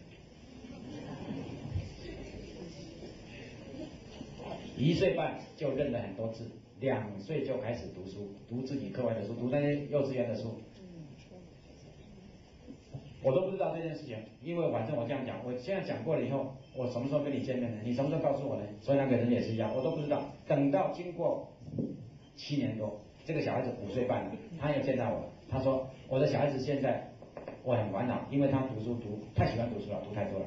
他现在读什么？读世界名著，5岁半。世界名著字太小，父亲不让他读，他就偷偷读书。所以这个孩子读书的时候很紧张，听到父亲的脚步声了，就把书藏在床下。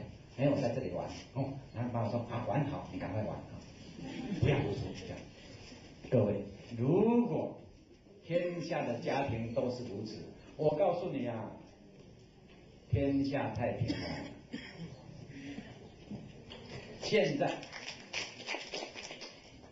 我们台湾的教育部长曾志朗先生，他在烦恼我们的国民不喜欢读书，烦恼我们的孩子不读书，烦恼我们的青少年只喜欢玩。他知道阅读习惯要从小学开始，所以他拼命的在提倡儿童的阅读教育。我就告诉人，看谁能够去传话，你不要再提倡了，你用我的方法，你连禁止都禁止不了。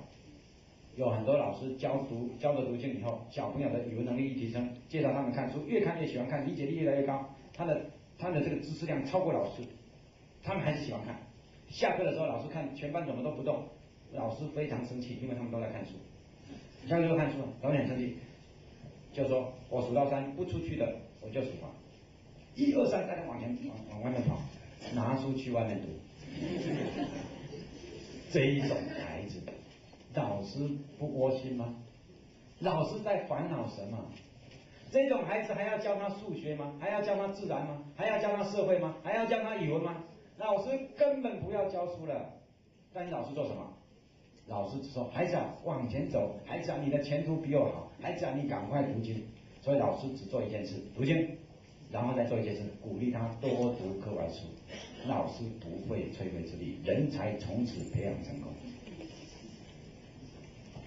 不要再写生字跟我写一笔一画一勾，你给我造词，你给我造句，你给我作文。教造句跟作文是最笨的老师。造句不用教，作文不用教，只要他看1000本书，他就作文给你看。假如他没有看过1000本书，你作文是白费力气的。要把握教育的重点，不要再浪费老师的青春了。尤其是老师教读经，老师进步最多。以前你没有读过《论语》，趁机会读《论语》；以前没有读过唐诗，趁机会背唐诗。所以老师进步最快。现在我们老师天天到晚只教儿童的东西，老师大学毕业的时候本来很有学问，教了3年，跟儿童差不多。可怜的老师，你为什么不陪他长大？你教他读《论语》，他读《论语》，你也读了《论语》，他会背1本，你会背半本，因为你的记忆力比较差了。这一种孩子一辈子感激老师，一辈子哦，他越长大越感激老师。这个《论语》哪里读来的？我小学老师某某老师教的。各位啊，这叫做千秋万世之业啊！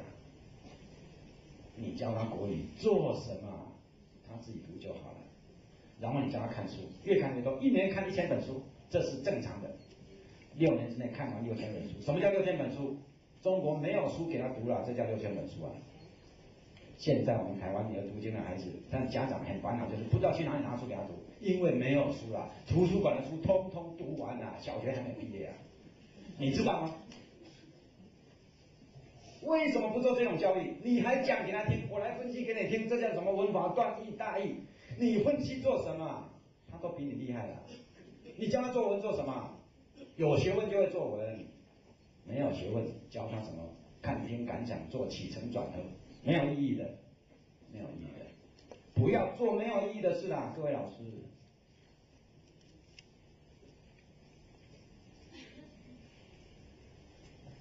英文也很重要。我们读英文怎么读，你知道吗？从第一天读英文开始，就读美国大学所读的书。那么幼稚园怎么读大学所读？现在台湾有很多幼稚园的孩子读什么呢？莎士比亚。怎么读？我告诉各位，不要老师，也有6个字的教学法。只要你知道6个字，你就可以做最好的英语老师、英文老师，每一个都可以哦。这6个字就是小朋友，跟你念就完了。小朋友跟他念。录音机。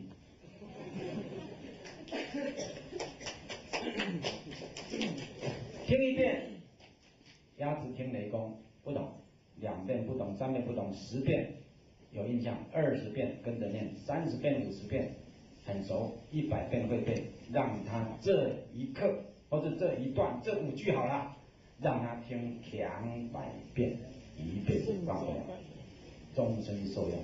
只要这种句子背上1000句，你就不用烦恼他一辈子的英文了。然后我们还有英文的经典之作，几千年来用英文写的最好的、最有思想内容的著作，像林肯的演说、美国的独立宣言。刚才说莎士比亚的14行诗，像这些东西，只要10篇20篇放在肚子里面，我告诉各位，将来要了解西方文化的人是中国人。我们既了解自己的祖先的文化，我们又可以深入到西方文化的核心。你假如只是读那些非常简单的所谓儿童英语啊，你这一辈子就浪费掉了。你将来遇到外国人，只会跟他谈天气啊，你跟他做生意的时候，只会想要钱啊，你就不会说出一句很伟大的话。你说你就不会这样讲。你说读经的孩子才会这样讲，讲说什么？你们耶稣说你要跟我做生意，他说哦对，他就给你做生意了嘛。就是你要引用他们这个深度的、有意义的，你要跟他们讲有道理的东西，你才能做大生意。民族文化的融合，要由高度的心灵来融合。高度的心灵是开放的，是对所有的文化传统都能够吸收的，但是一定要在13岁之前打定基础。打基础的方法就是不管懂不懂，把重要的东西放在肚子里面，不重要的东西不要教，他自己会。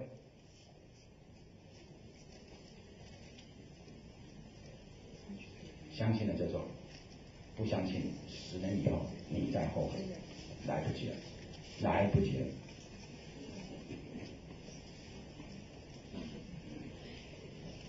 我今天就讲到这里，我这个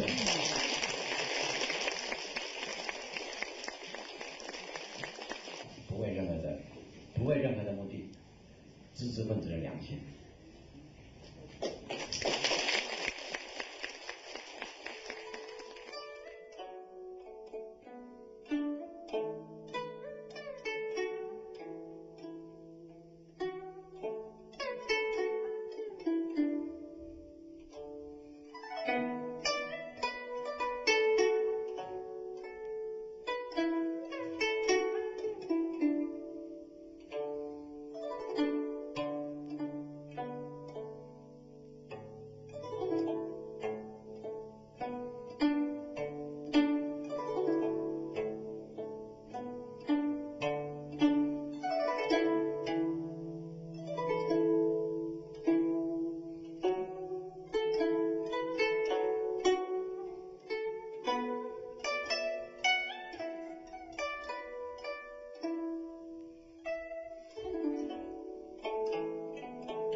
今天我之所以来这里，就是要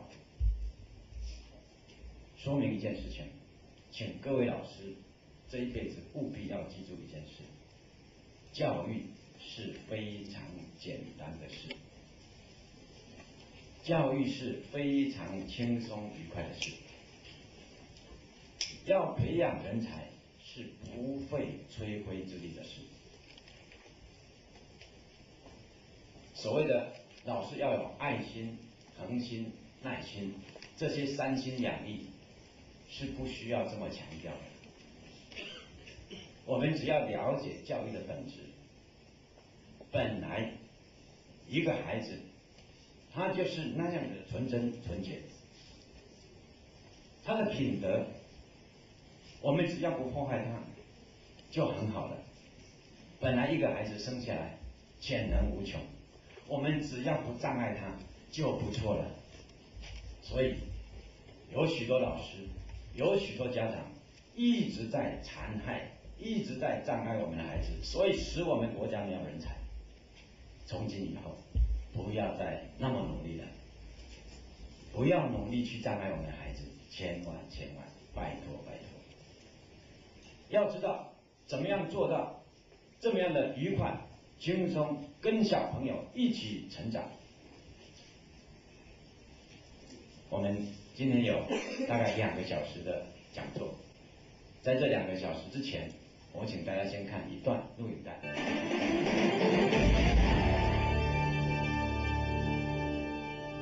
前几个礼拜，我们播出一代新儒学大师牟宗三专题，对牟先生一生为中国文化的贡献深感佩服。牟先生有感于中国文化对现在社会乱象该是一帖良方，但是如何落实呢？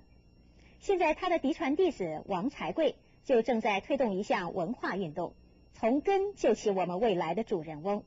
这个方法不但可以使小朋友成绩进步，还可以开发增进儿童的智慧，培养他们健全的人格。这是一种什么方法呢？请看记者胡淑玉和肖若华的报道。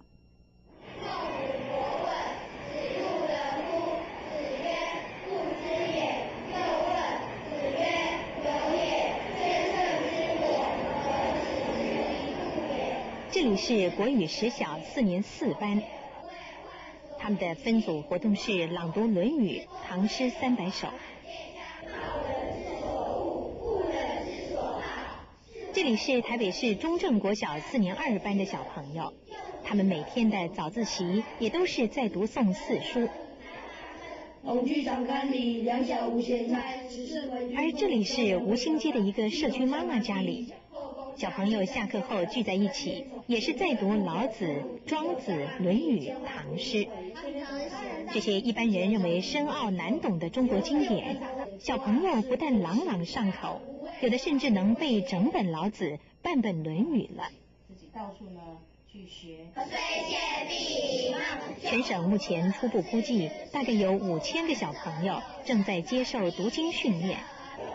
这些小朋友经过1年半到2年的读经教育，不但国语文成绩进步，有的竟然也从经典中学到做人处事的道理，令许多家长及老师又惊又喜。这个期间我最大的那个收获就是说，他可以自己看阅读文言文的书，而且这方面对他有相当大的帮助。他作文不必上补习班。那我这个儿子有一个好处，就是说他现在有过目不忘的那个功力。他现在看书尤其文言文，白话文更不用说，差不多2次3次他就能够背下来。在人格的培养方面非常重要因为中国文化的教育主要的就是还是要一个人格的完成。那么4书5经提供了很多这一方面的这个资讯跟道路，让你知道怎么样去待人处事，怎么样去对人。那你说你自己小孩身上有没有看到这样的一个效果？可以，我想很多时候啊，小朋友他会说，哎，妈妈这是《论语》上有的啊，我们是不是应该这样做啊？他会提到，他会反刍出来。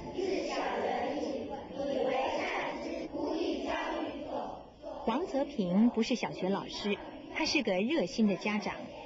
为了孩子，他每天早上7点40到8点，先到学校带小朋友读经，因为他知道让儿童读经太重要了，这是影响他们一生的扎根基础。根据学习理论，人一生在3岁到13岁记忆力最强，理解力则是在13岁到18岁最为突飞猛进。因此，发起推动儿童读经的王才贵老师主张，在儿童记忆力最强的时候，让他多背书，尤其是背对他未来人生有帮助的4书5经。不但不会增加儿童负担，还会在潜移默化中导正儿童的心性，是这段时期教养儿童的最好方法。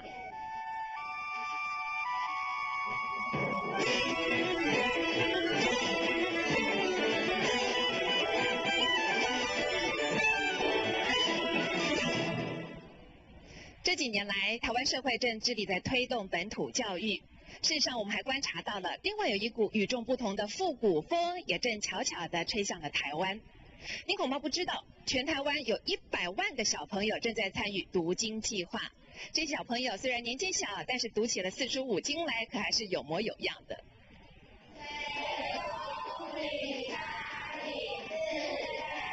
国语实小2年3班的小朋友，在老师李文玲的带领之下，从小学1年级开始，每天早自习最重要的功课就是要背诵中国传统的诗词经典，而2年训练下来，个个都是古文经典的背诵高手。第一章好不好？第一章道可道，非常道；名可名，非常名。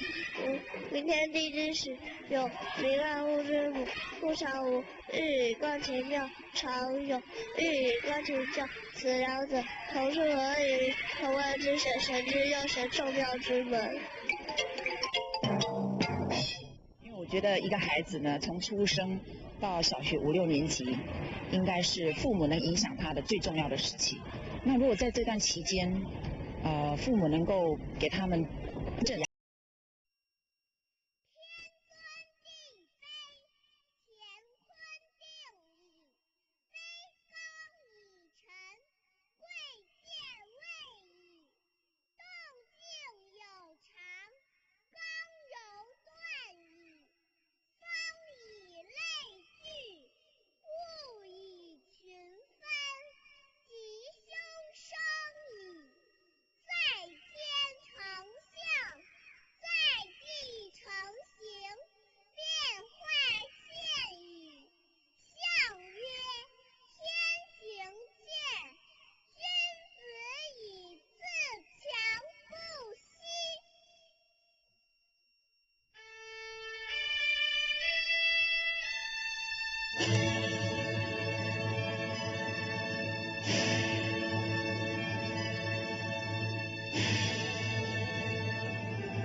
我来这里，再来说我是台湾来的。其实我所读的书，孔子山东人，孟子山东人，老子荷兰人。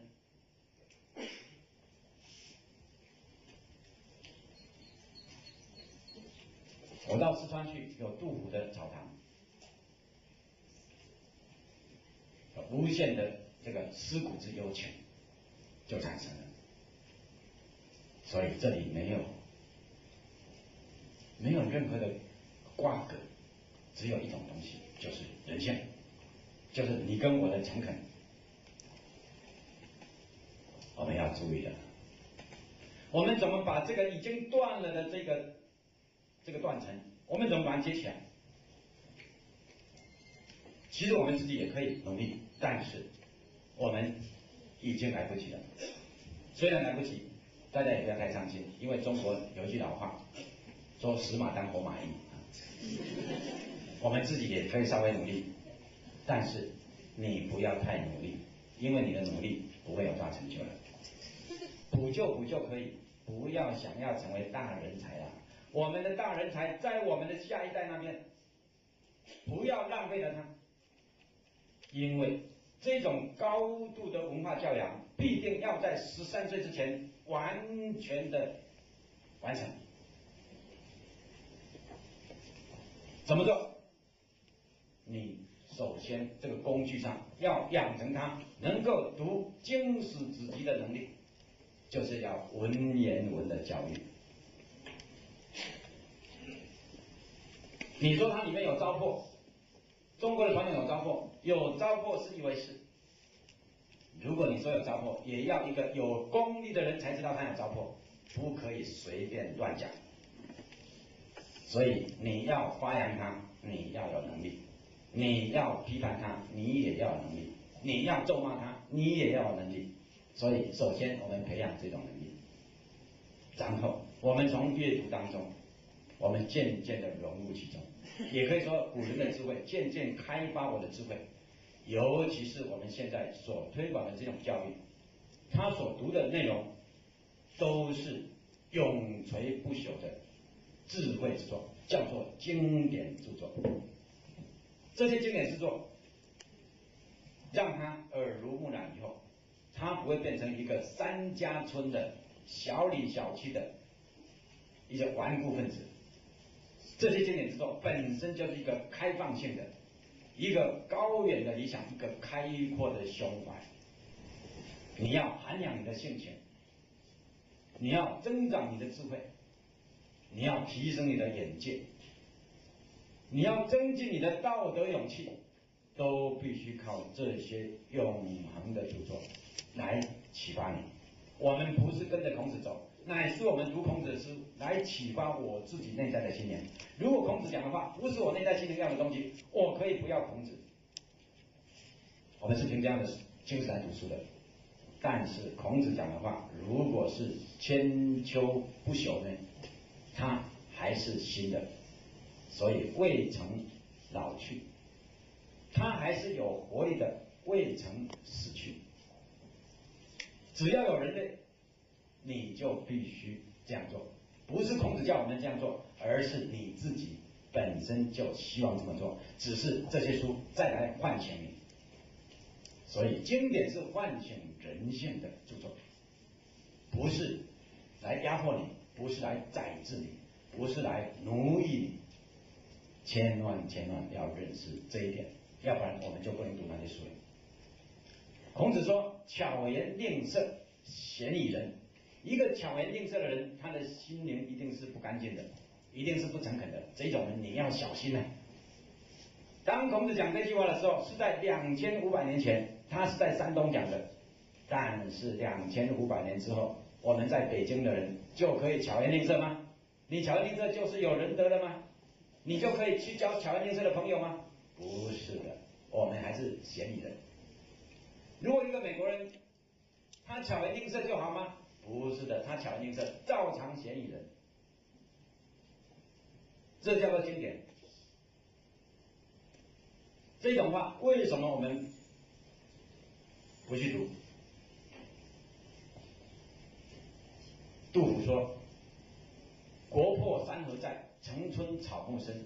感时花溅泪，恨北鸟惊心。”假如你真的处在一个国破山河在、城春草木深的这种环境之中，一个人如果不会感时花溅泪，不会恨北鸟惊心，这种人没良心。所以杜甫不是他自己感时花溅泪、恨北鸟惊心，乃是普遍的人性都是如此。这样子叫做千古之作，这样子叫做永垂不朽。没有任何的政治势力，没有任何的经济势力可以使那些东西永垂不朽，只有人性。人性不在杜甫那里，不在孔子那里，在我们自己这里。这叫做经典。而经典不只是有了这样子的性情的涵养，不只是对我们人性的光辉的启发，它又是最好的文学著作。所有文学家只不过学到经典的一个面向，他就足以成家。唐宋八大家是不需要读的，因为他们是中等层次。他们从哪里学来这些文学技巧？经典之作。所以你要有好的文学的素养，你直接读经典可以节省你很多时间。有人曾经说，读经这样子的教育就是教育的经济学，因为它太经济了，只要学一点点，它就有很大的收获。所以从今天开始，我们每个老师希望你记住一句话：我们所要教给学生的，一定要教他有用的东西，而且这个有用一定是高度有用，而这个高度有用呢，是一辈子有用，取之不尽，用之不竭。你只要教5分钟，就影响他一辈子；你只要教一句话，就让他一辈子受用。假如不是这种教材，你不要教。又为什么？因为学了刚才说的那种教材，这些教材自己就会了，你教他做什么？台湾的语文教育失败了，严重的失败。我们费了那么多的时间来学国语、国文，但是语文程度一年不如一年。为什么？专门在浪费孩子。我们举几个例子。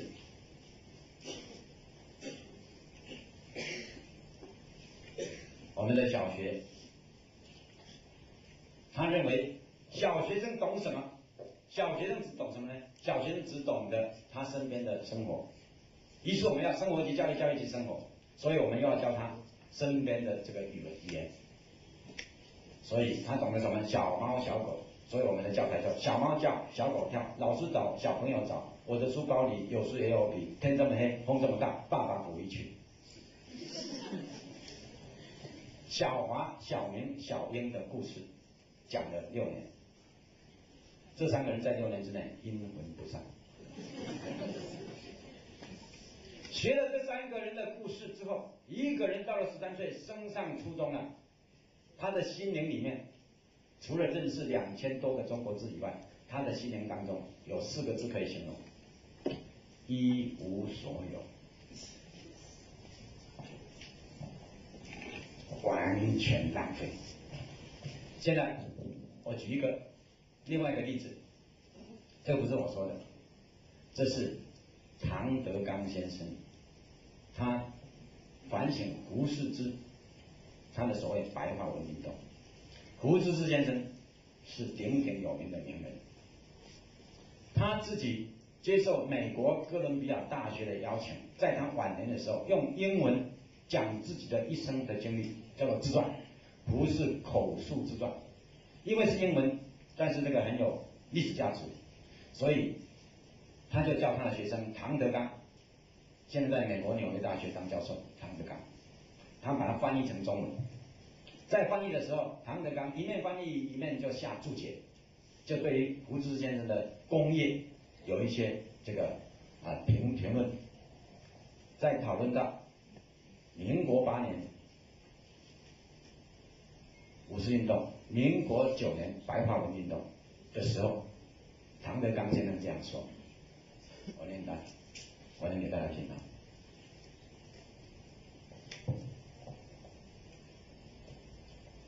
说这一场的白话文运动，尤其是以白话文作为中小学教育工具这一点，其建设性和破坏性究竟孰轻孰重？最好还是让在这个运动影响最重的时期受中小学教育的过来人来现身说法。因为民国9年的时候，胡适之建议国民政府把我们小学的国文教育完全改成国语，就是完全改成白话文，小孩子只学白话文就好了，不要再学那些什么佶屈聱牙的古文了，这叫白话文运动。唐杨德刚先生就是那时候正好是小学生要入学的人，于是他亲身经历到这种变化。他说要由我来说，才能够知道这种教育到底是成功的、失败的，是对于国家有利的，还是在残害国家的。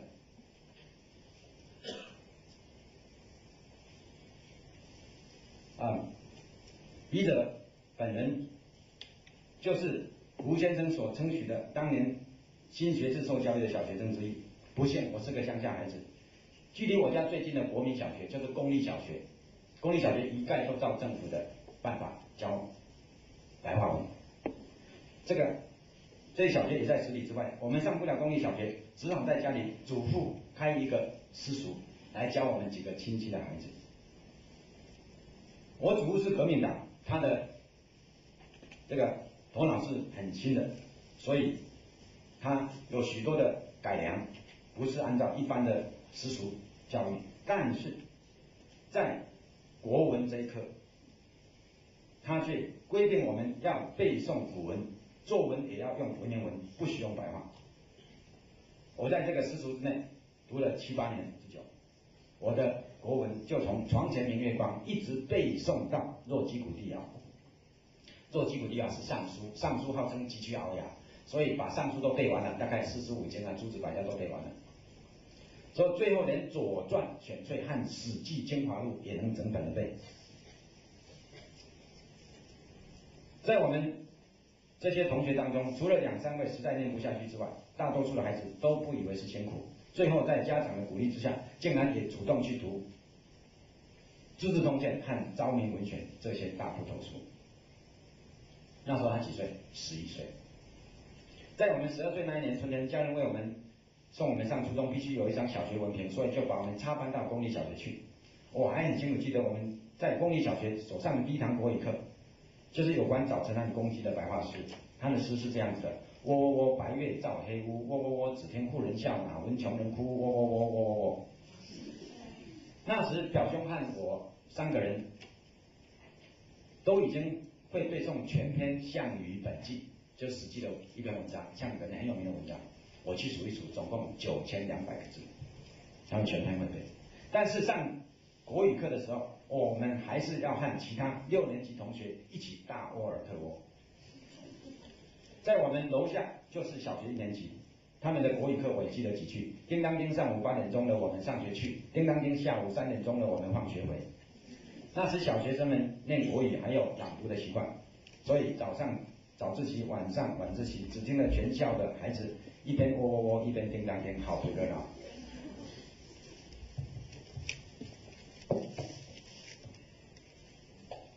各位，有教就有，没有教就没有。同样上学，同样教书，他同样做功课，你教他什么，他就是什么。胡适之的例子可以让我们做一个警惕。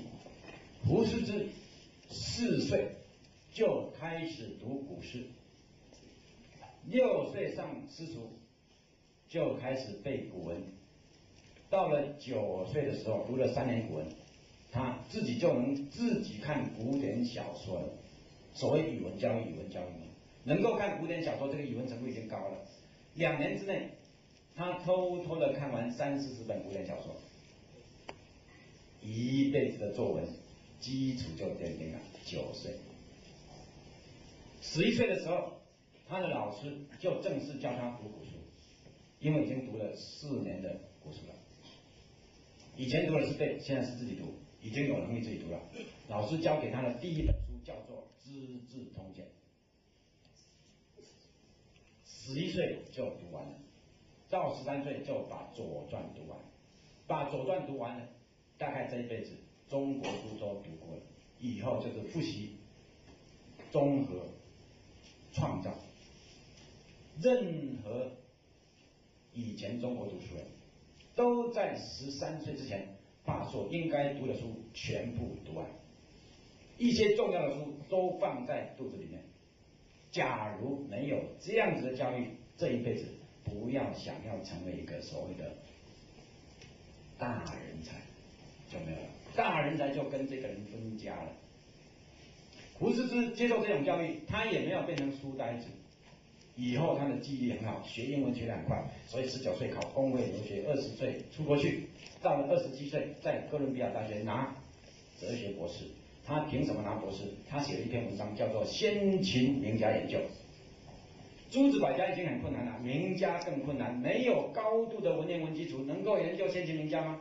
所以胡适之非常容易就写出来，因为13岁前就读完了，而且他写出来以后，美国教授看不懂，所以糊里糊涂让他通过毕业了。28岁回来北京当北大教授，他凭什么当教授？13岁之前的功力。他后来写了一本书，叫做《中国哲学史》。他凭什么写中国哲学史？你能吗？不到30岁，全国闻名。凭什么？13岁之前受的教育基础。他去演讲，引经据典，不要带书的，从来不会错误，因为他至少会背1000首诗词，至少，其他的书不用说。在他成名之后，建议我们的教育部不要再让儿童读古文。从此以后，中国人没有胡适之，出不来了，出不来了，可怜的中国。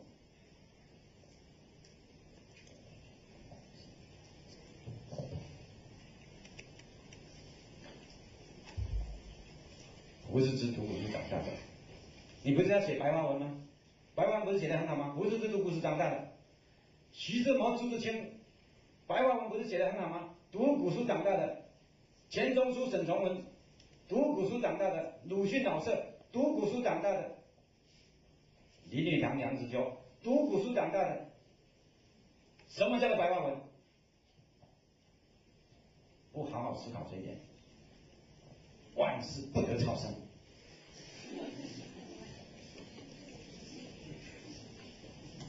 他们能，为什么我们不能？我们孩子，我的孩子比他笨，全国的孩子比他笨吗？思想的问题，教育思想的问题。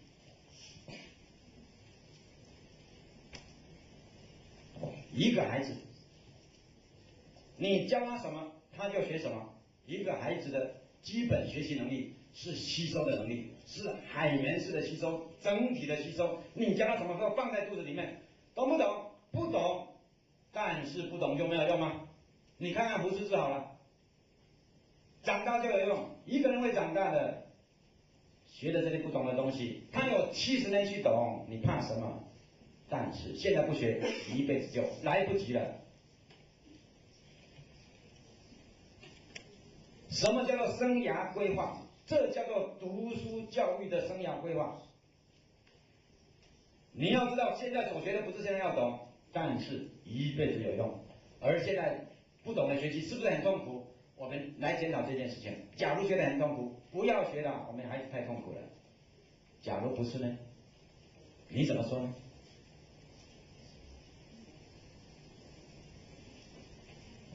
所以以下介绍这样子的教育，我们不要再讲理论了，我们就很实在的，你应当怎么做？这种教育在台湾称为读经教育，就很简单，就是去读经典之作，其中教材是经典，教法是读。在我们大陆，一般人对经这个字有忌讳，其实你不要忌讳，我说就经常知道嘛，永垂不朽著作嘛，你这个时代都可以有嘛，现在也可以有啊，但是现在如果没有这种经典人物出现就没有了，所以不是古代才叫有经典，不是这样讲的。我们完全是开放的心胸，只要你是够格，你是够高、够深、够远，你可以感动千秋万世，你就是经，就这样。所以不拘经还是史还是子还是集，杜甫我们把它当做经来读，李白我们当做经来读，但是《红楼梦》就不大够，对不对？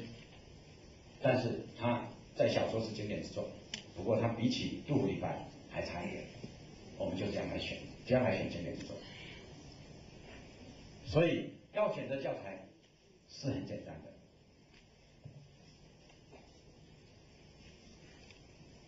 我介绍大家选择的方法，我们没有固定的一定要这个规定你什么教材，我们又不是教育部，所以不规定，但是你自己可以选一选。与其教语文课本，不如教《三字经》。《三字经》读会了，语文课本就会了。教语文课本是没有用的。语文课本它幼稚园就差不多学会了嘛。所以各位老师，你的孩子、你的学生，如果有以下的情况，你要小心。什么情况？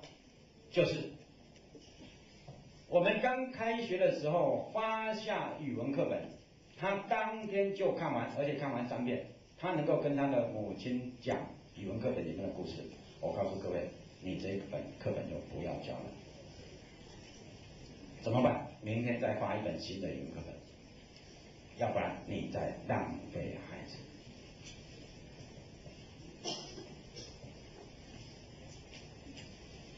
我们下课的时候听小孩子在他的朋友之间讲话，他所讲的话这么流利，所用的词语这么丰富，如果他比我们的语文课本还要更高深，我们语文课本是在浪费它。他如果在家里看电视，他看自己的课外读物，如果那些的知识更加丰富，词语更加的优美，我们还在教语文课本，我告诉各位，你在浪费我们的孩子，你是有罪过的。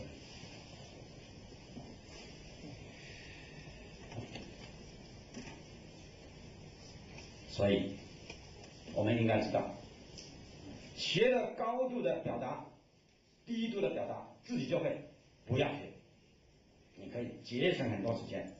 所以教3字经，当然教包括百家姓、千字文这个所谓的同盟书了。但是要学3字经、千字文、百家姓、千家诗，不如读唐诗。唐诗读好了，那些都不要学就会了，而且可以提升他的语文程度。但是与其教唐诗，不如教古文。古文会了，唐诗自己就会了。所以学唐诗浪费时间。你若要学古文，不如学诸子百家，因为古文作家都是学诸子百家来的，学古文作家是浪费时间。古文作家，你跟他平起平坐就好了，你拿来欣赏一下就好了，不要那么努力去学了，因为他不值得你努力。你要学诸子百家，不如学四书五经。四书五经学会了，诸子百家没有不会的。四书五经里面以四书为标准，四书又以《论语》为开头，所以中国人要读的第一本书就是《论语》。这一本书不读，枉费你是中国人。第2本书《老子》，第3本书随便选，这些经史子集随便选。我们在台湾，我介绍第1本书读《论语》，第2本书读《老子》，第3本书读唐诗。唐诗不是非常重要，但是给它好玩。所以附带读唐诗，千万不要那么认真教唐诗，那太小儿科了。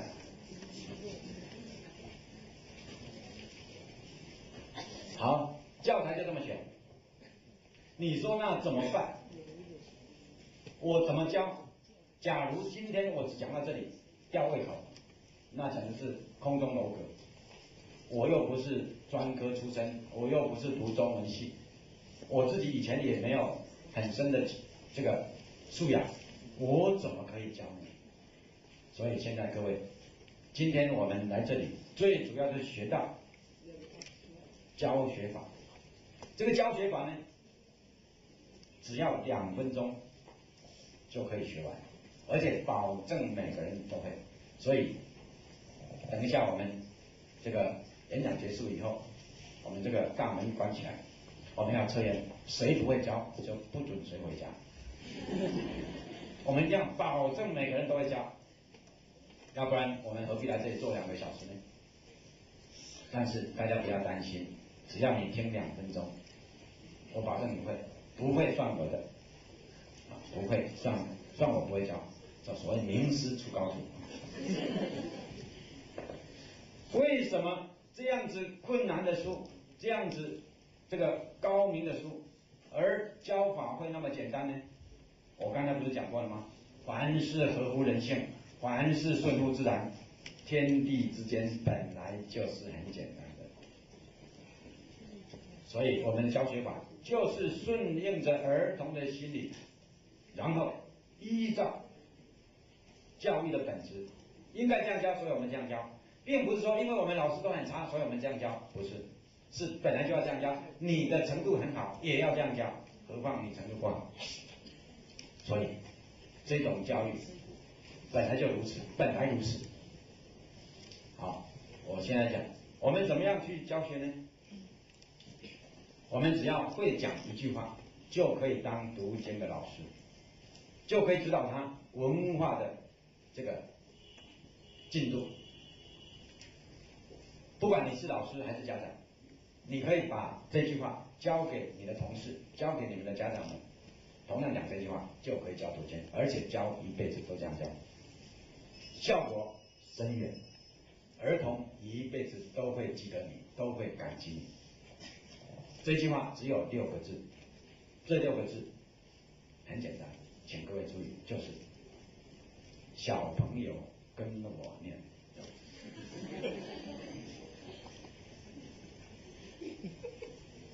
我称为读经教学6字真言啊。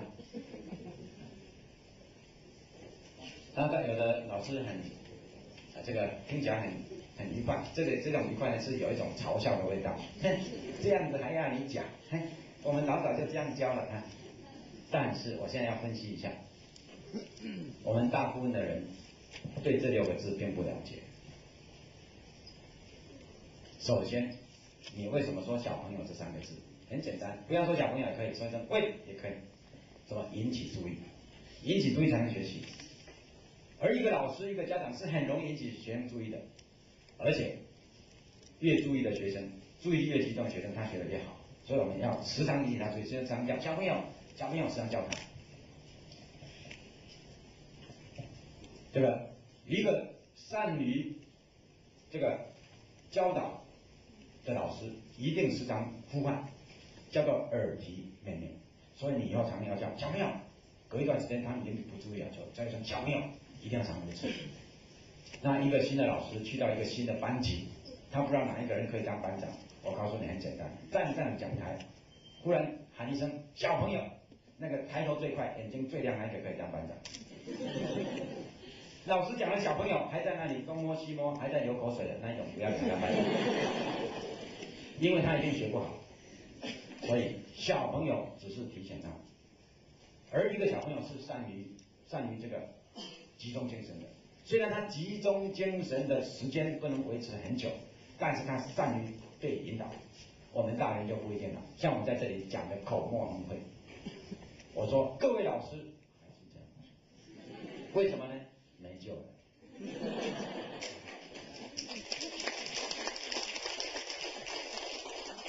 你不再对新鲜的事物产生兴趣了，儿童不是这样，所以你一叫小朋友他就转头过来，一定的，这是合乎人性。第2句话跟我念，更是正中下怀，因为儿童就是这样学习的，就是跟着学的。儿童的天性很像猴子，每一种动物一生下来都要跟他的父母亲、他的长辈学习。越低等的动物，它跟的时间越短，它的幼稚期越短；越高等的动物，因为它要学到非常丰富的生活的内容，所以它要有一段很长的时间都是幼稚期，都是跟着父母的。人类的幼稚期最长，基本上是13年。而人类不只是跟父母学习，人类还安排了很多的办法让他跟老师学习。所以人类之所以能够成为万物之灵，是因为老天爷就给你13年的幼稚期。如果老天只给你3年的幼稚期，一个3岁的孩子就说我翅膀长硬了，我要飞走了，我告诉你，人类就灭亡了。千万不要随便引发儿童的聪明。聪明反被聪明误，小时了了是大未必佳。我们要让一个儿童13岁之前，完全在我们的老师家长优良的带领之下，但你一定要优良，你不要带那些杂七杂八的东西。你如果带一些杂七杂八的东西，你不会教，他老早离开，老早翅膀长硬最好。但是现在，我们有好的东西要给他，他必须用13年的时间来学到这些5000年的文化，乃至于西方重要的文化，都在13岁之前要灌注在他的肚子里面，肚子里面要满腹的经纶。除此之外，我们不能培养人才，而要做这个事情是这么简单，就是小朋友跟我念，他一定跟你念。如果一个小朋友居然不跟你念了，我告诉你，你这个老师已经失败了，这个小朋友已经不再长进了。我们教他跟我们念，并不是叫做控制他，并不是叫做不民主，不是的。民主，或者说我们要让他活泼，让他自由，不在这里说。如果你带你的孩子上街要买冰淇淋，你一定要问他你要吃什么口味，因为他自己有自己的口味，这是他可以决定的。现在你要教育他，你不可以问他你要不要读经，你是与虎谋皮啊，而且你等于放弃你老师的责任了。他哪里知道他要不要读经？这是他不能知道的，是你要负责的。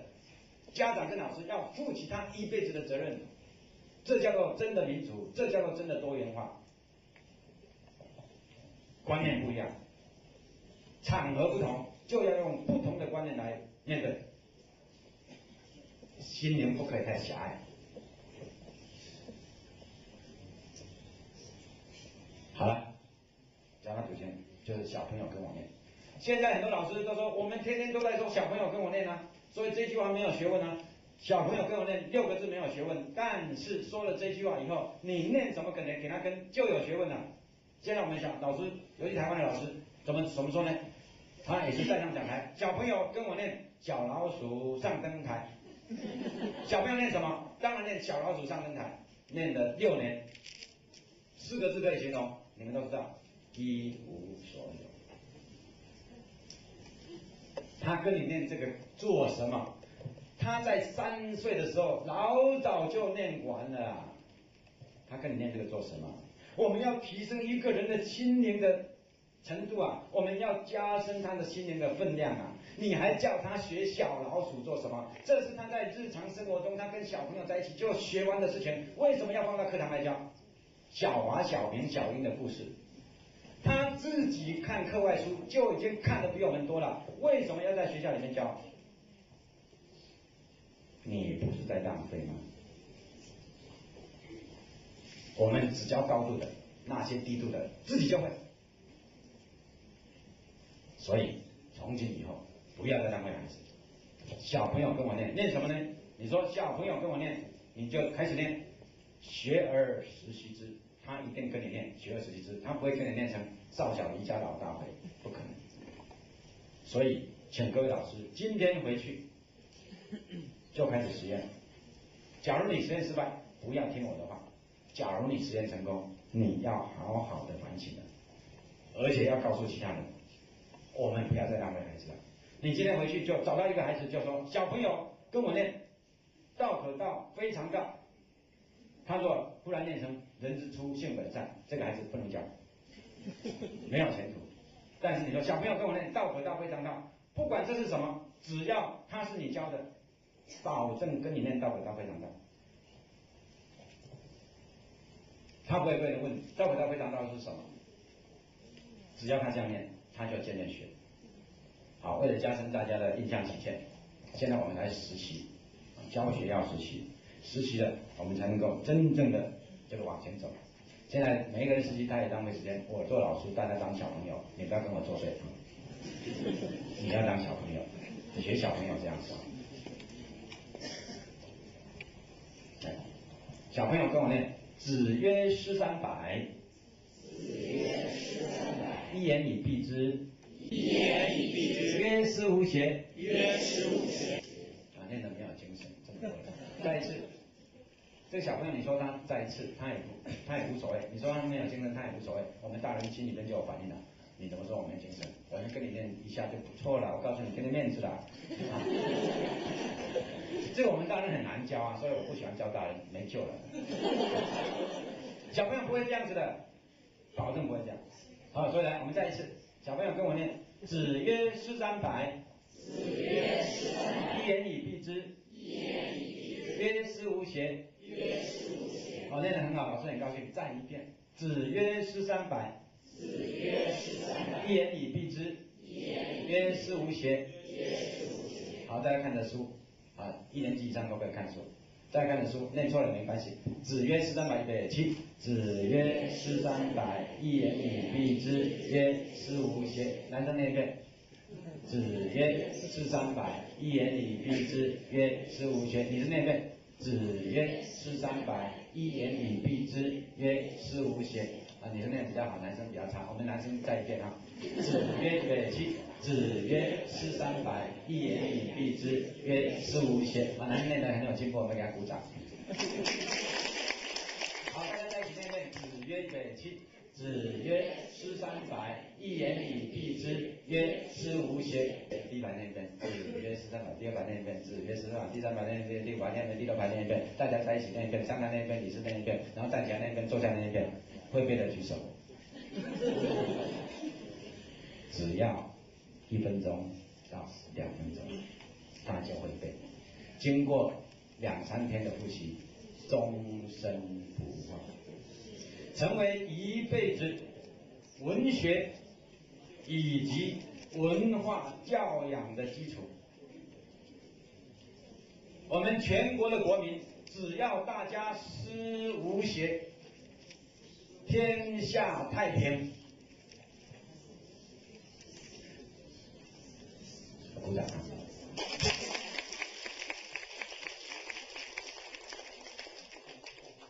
你烦恼什么呢？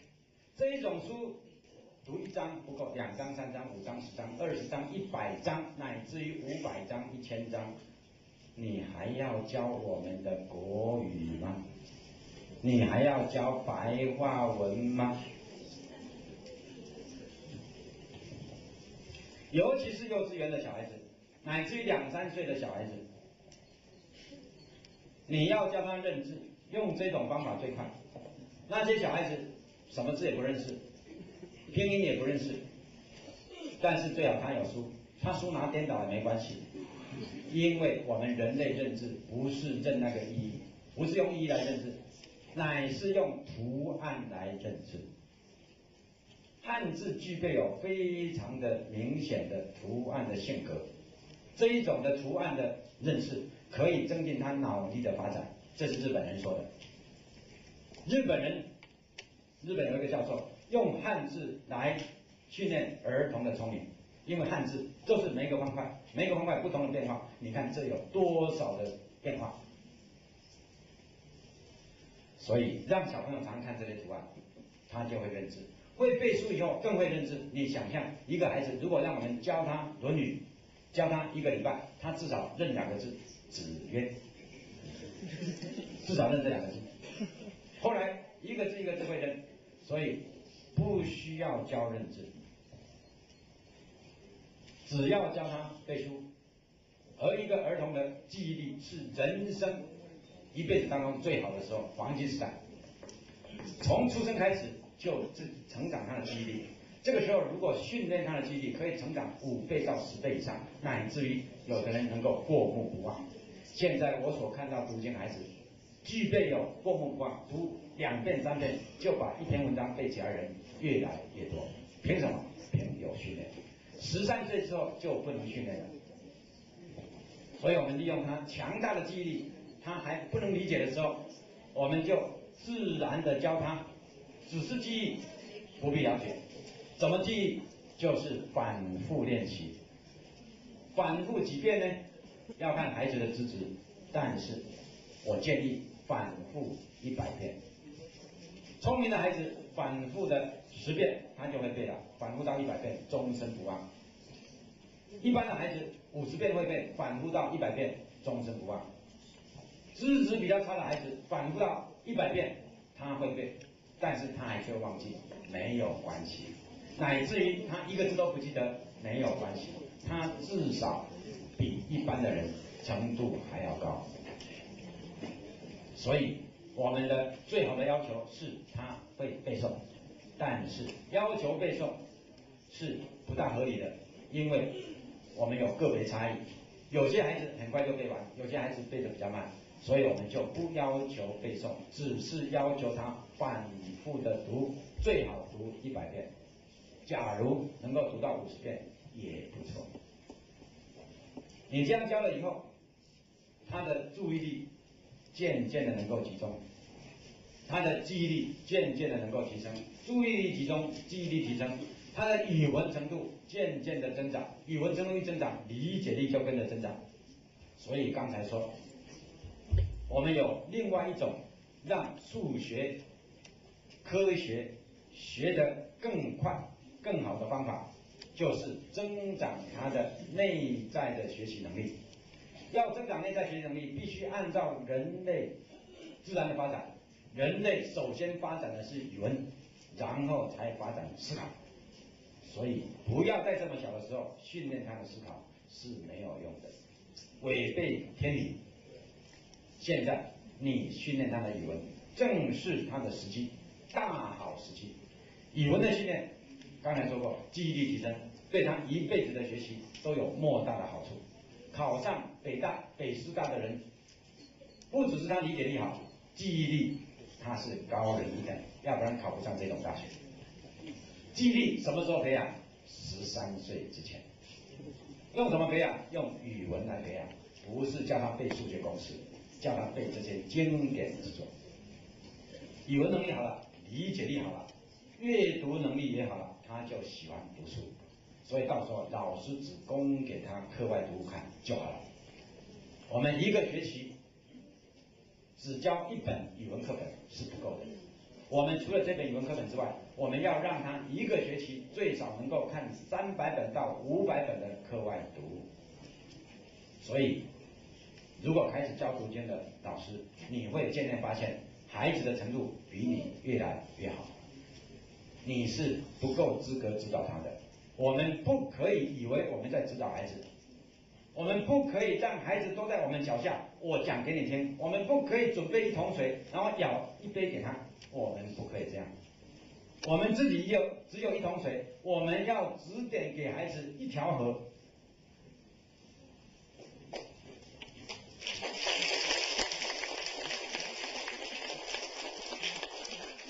老师是不够资格的。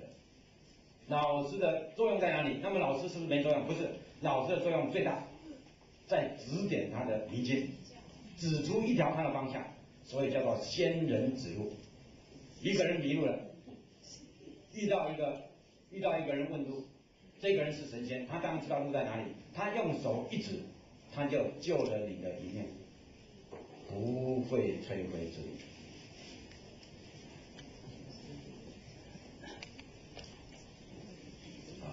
时间有限，听不到11点要结束，是不是？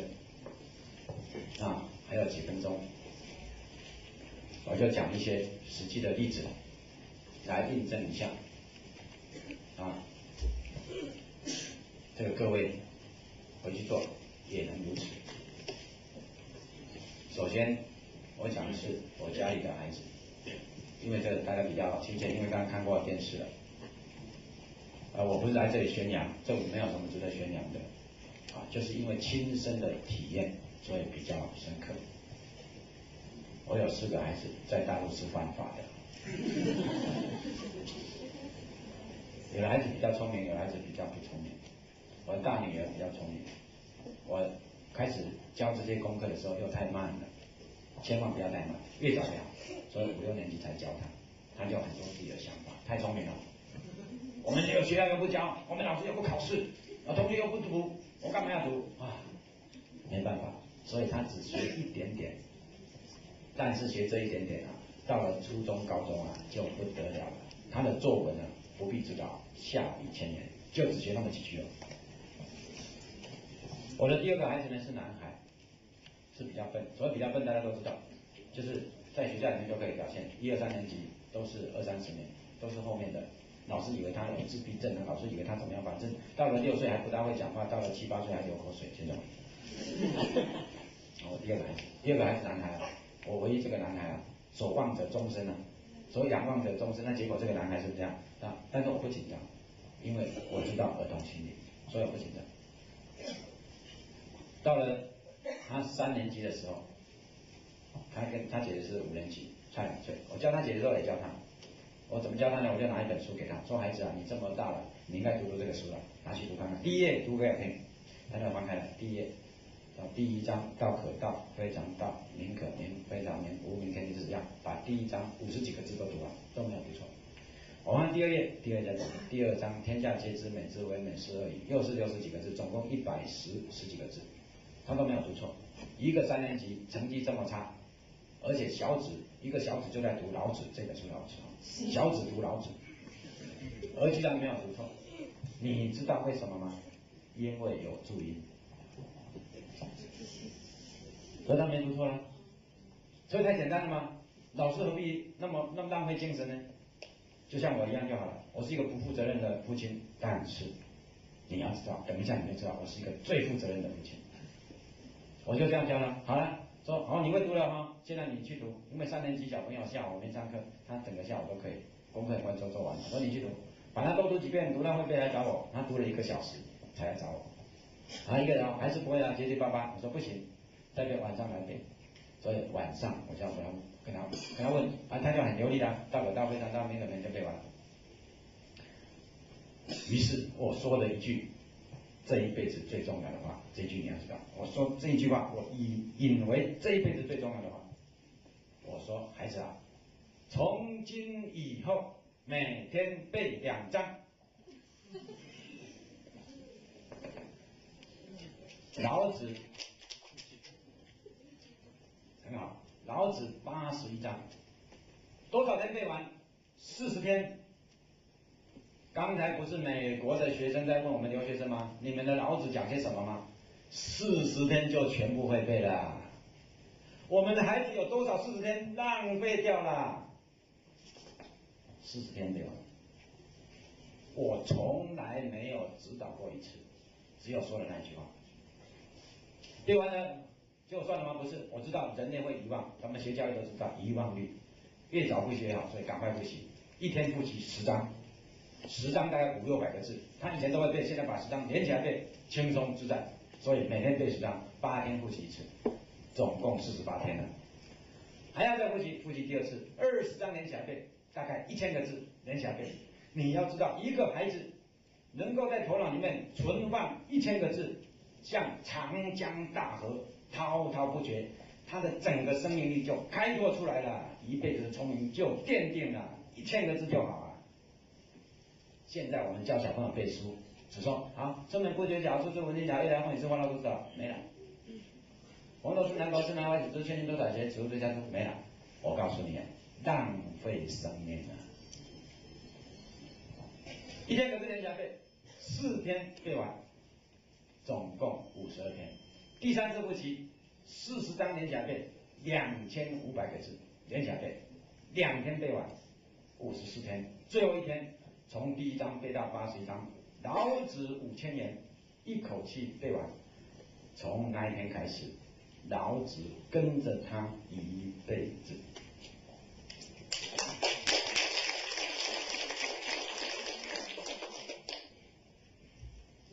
读完老子，我马上后悔了。我弄错了，要先读《论语》，赶快开始读《论语》。《论语》不是81章，《论语》498章，号称500章。3年级读老子，然后4年级读《论语》以后，他就好像变了一个人一样，叫做脱胎换骨。他的聪明是父母亲生给他的，他的天生的禀赋啊，但是他这种是禀赋很差的孩子啊，只是读了不过半年。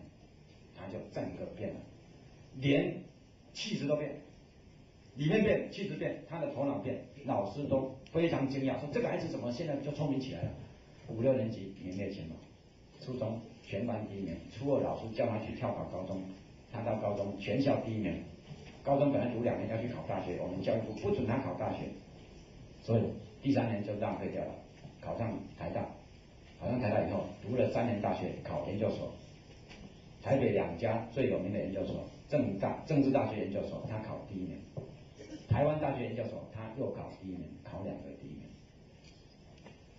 大家都说你的孩子是天才，我说最笨的。大家都会问，我孩子说，哇，你怎么会这么会读书？你从哪里来？你从哪里你从哪里学到读书的方法？没有，我是很笨的。我唯一知道我为什么会聪明起来的，就是3年级的时候我读过老子，会背老子。大家只要就想我要去背老子，来不及了。这是第一个故事。相命的人说，我这个孩子将来成就比我高10倍。凭什么你知道吗？凭我那一句话，孩子啊，从今以后每天背2章，他就可以高我10倍。教育是不会摧毁之力的啊！我用什么力量啊？没有，我有没有跟他讲老子？我都讲一句老子给他听，天打雷劈。但是他不了解老子吗？从初中开始，